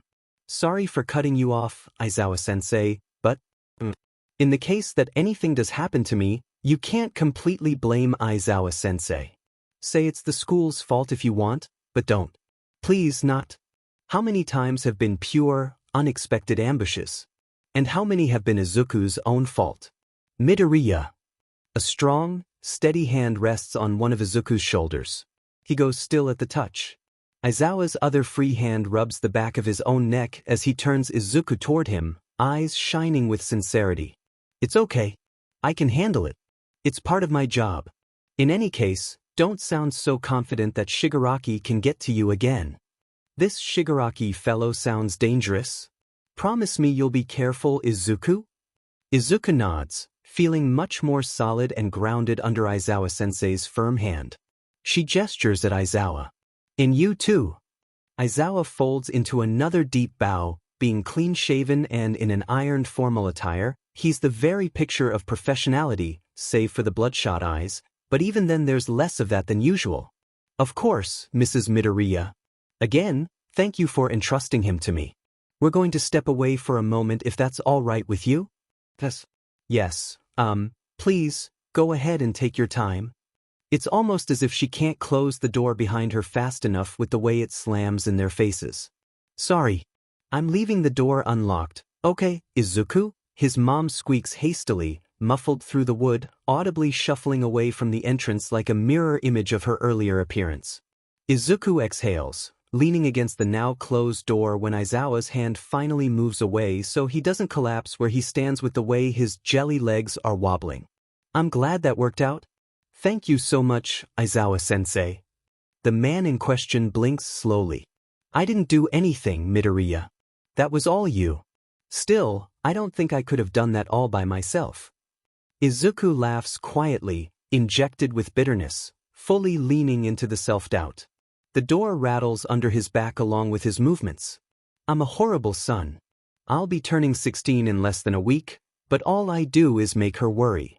Aizawa makes a thoughtful noise but doesn't say anything further. Izuku takes that as a sign to keep talking. She doesn't know about the sludge villain. You've probably heard about it. It's that one encounter Kaken and I had where All Might ended up saving us from this villain that tried to steal Kaken's body anyway. Videos of it blew up everywhere, but there's no way my mom would have watched it, so I'm pretty sure she still doesn't know about it. My point is, I haven't told her about a lot of stuff. I think it'd give her a heart attack. However much she does or doesn't get, I don't really know. He's rambling. He's definitely rambling, but he can't find it in himself to stop. Skiing in a breath, Izuku trudges onward. I was out of it at the time, but I remember her telling me it was wonderful that I even tried the UA entrance exam. Now that I think about it, it was such a backhanded comment even though there's already so much stigma against non-flashy quirks. Do you think she'd really understand all the microaggressions in hero society toward quirkless people? She apologized when we found out I was quirkless at the doctor's when I was almost 5. She apologized like there was something wrong with me after all, or like it was her fault. 20% of the population is still pretty high, you know? He's been sinking lower and lower where he'd previously been leaning against the front door, now all but sitting on the ground now with his knees hugged to his chest. But worst of all, even after everything, she must have been looking out for me. She probably thought to herself about how being healthy and alive was all I could wish for, as opposed to a hopeless dream that might lead to my death, and that's why, even now, she's having such a hard time supporting my dream to be a hero. But I know she cares. That's why she made my first hero costume for me from scratch. She's cared this whole time, but I've been so selfish, because I don't feel like I care if she cares anymore. No, it's more like it would be easier for me if she didn't care. Once 1A moves into the dorms, I'll be further away from her than ever before and she shouldn't have to deal with thinking about my mortality every day. But that's not true. She'll still think about me just as much, it's just that I won't have to see her worrying anymore. That only makes things easier for one of us. The train of thought abruptly stops, plunging off a tall cliff where the tracks end prematurely. A while ago, he'd missed the railroad switch that may have guided his rapidly chugging thoughts down another much safer path. But the words are out now, no longer jammed somewhere between his worries consisting of the embarrassment about the guaranteed future state of his dorm room decorations and the potential death of all his loved ones. The words are out now, splashed in every which way like tripping and spilling milk, a particularly bad trip at that, down some stairs, maybe in front of his homeroom teacher, a man who probably does not clean after spilled milk for a living. The words are out. The gap of silence after Izuku's accidental mini-venting session is painfully awkward. He'd been getting better at the oversharing thing, but it seems like he still has a lot more work to do on himself. The stare Aizawa eventually gives him is long-suffering and exasperated. The man crouches down to be at level with him, slowly lifts a hand to Izuku's face, and flicks his forehead. Izuku squawks indignantly at the short burst of sensation, clutching both hands to the area in surprise. Aizawa admittingly looks a lot weirder crouched over like that when not in his usual hero outfit. Sensei? You overthink too much, Aizawa heaves a heavy sigh. It doesn't sound like the bristly, negative statement Izuku expects. Anyway, I don't think she shares the same opinion as you. That you're a horrible son. Izuku scrambles to his feet, almost knocking Aizawa back with the sudden jerky movement. Sorry, sensei. You can disregard all of that, actually I was just saying whatever popped into my mind. We're being open and honest with me. It feels sincere, even with the man's usual gruff voice. I appreciate it. But... Aizawa follows Izuku in turn, extending back up to his full height. It gives him more of an aura of authority when he says, still nonchalantly stretching his limbs, isn't that all the more reason to make the most out of her trust? Izuku blinks, opens his mouth, closes it. She said yes in the end, didn't she? She did. I guess so. And you were the one who put your foot down and convinced her with your thoughts and feelings. Izuku did, didn't he? He did. I guess. You sound more sure of yourself. Aizawa runs a hand through his hair up to where his fingers are impeded by his half-bun. He fiddles with the hairband for a moment before closing his eyes, a couple of seconds longer than what might constitute a normal blink. Good job, Midoriya. Izuku blinks rapidly at the sudden praise. Aizawa fixates on some neighboring potted plants after his eyes open again. You've changed a little bit, he murmurs. And because Izuku has no idea how to feel or what to say about that seemingly random statement, he abruptly blurts the first thing on his mind. Sensei, did you find out anything about the email? My, pen pal? For a moment, Aizawa goes stiff as a board before he loosens up, probably hoping to keep Izuku at ease despite whatever he might have to say. That kind of body language doesn't bode well. Doesn't typically translate to good news. Oh, Izuku says. He's a pretty perceptive person, and with such little distance between them, there's not much that can be hidden. Maybe if Aizawa-sensei were standing further away or at least in his usual hero outfit, capture weapon wrapped around him like a bulky scarf to hide all secrets, hide any sudden downturn of his lips. Is it my fault? Is Shoyuta a bad person after all? No, Aizawa's voice is loud and forceful. Izuku jumps a little at the volume. No, that's not it. Nothing's your fault, kid. Thank God. Izuku releases the breath he doesn't even realize he's been holding. His right arm is clamped to his chest, directly over where his heart might be, ready to pound out of its cage. He's fairly sure his fingers are still numb from fear and preparation to endure any unpleasant information, that same dull, buzzing sensation when he's woken up after sleeping on top of a limb all night. Wait, but, Aizawa-sensei, why'd you make that weird expression then?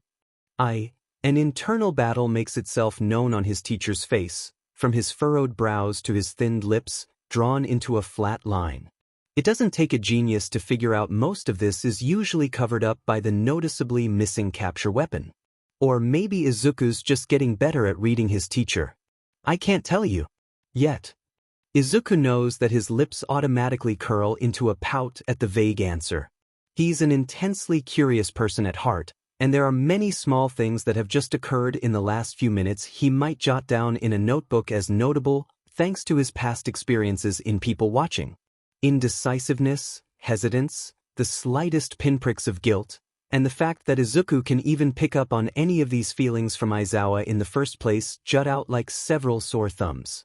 So what's wrong, sensei? He hears a deep, steady inhale and a slow drawl, sounding much more like Aizawa-sensei's distinct impassivity. Everything's fine, Midoriya.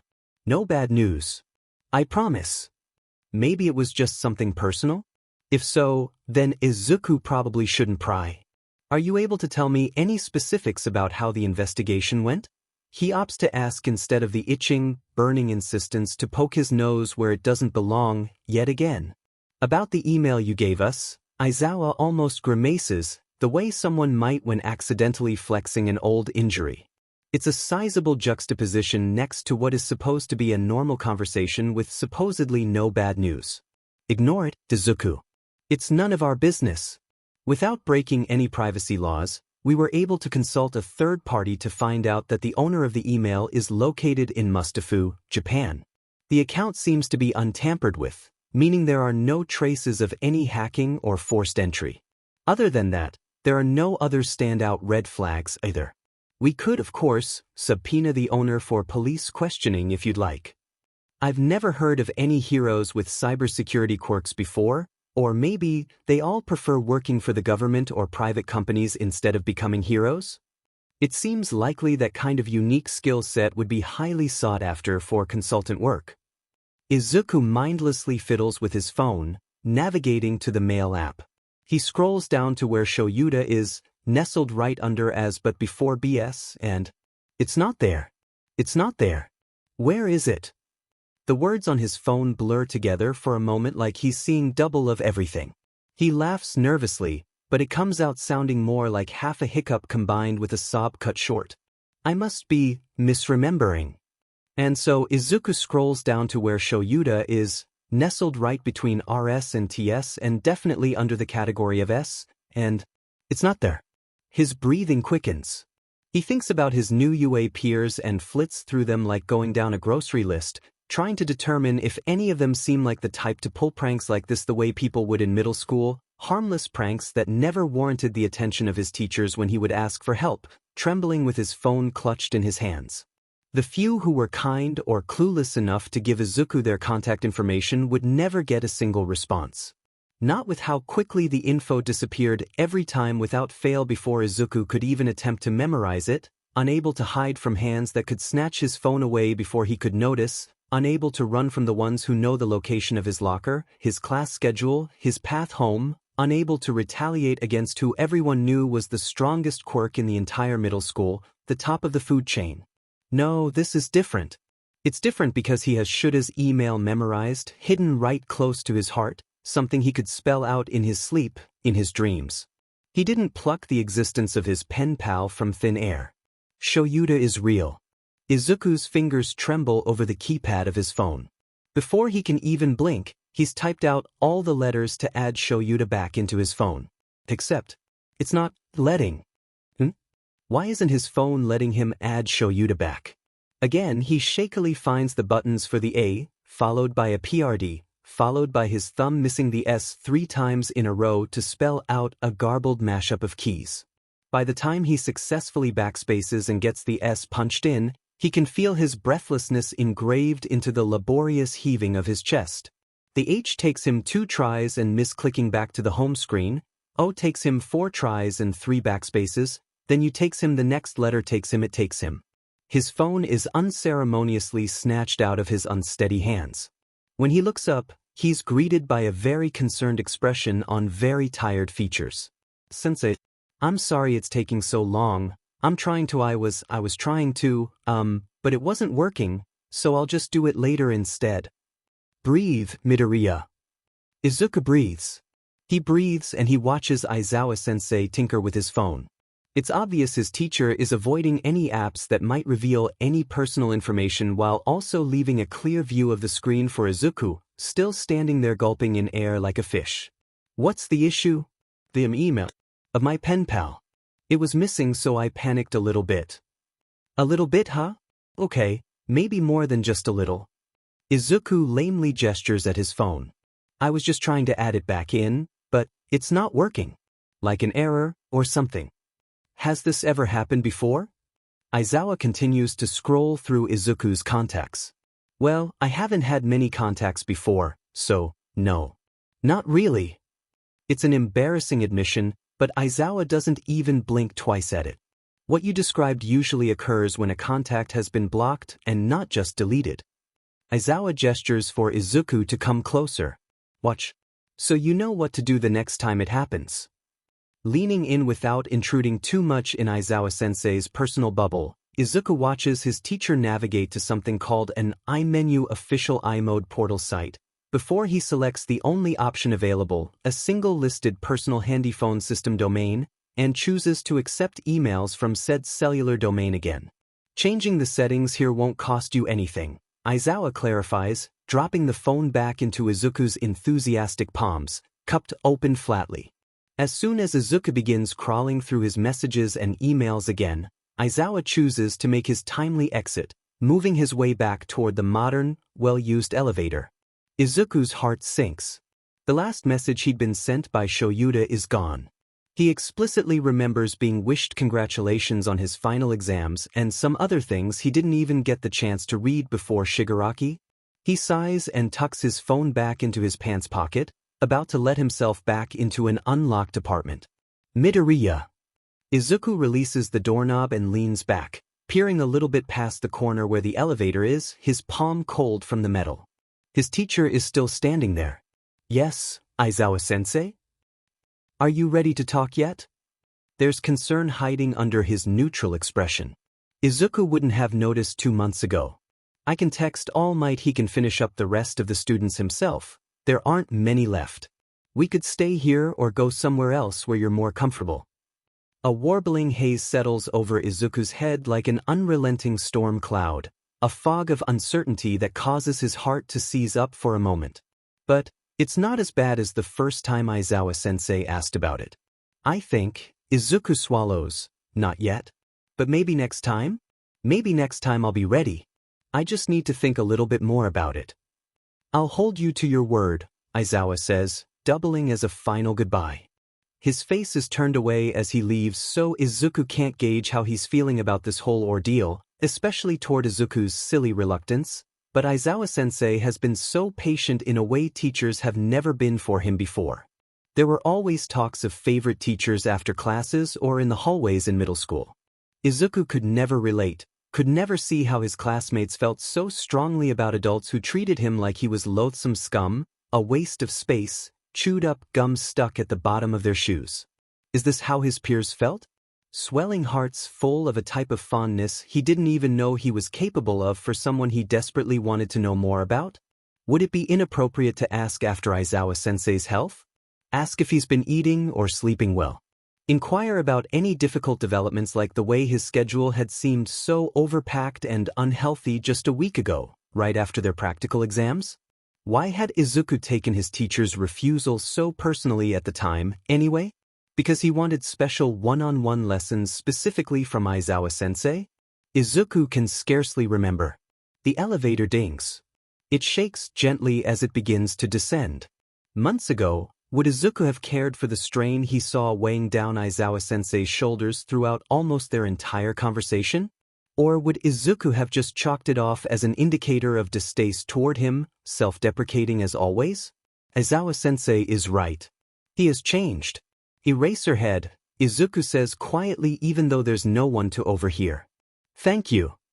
It takes him everything to stop himself from flinching under that heavy, horrible gaze. No one will be hurt more than necessary. The man no, it would be more accurate to call him a monster chuckles deeply before leaning back in his chair, arms draped over the armrest like a tyrant on his regal, golden throne. No promises.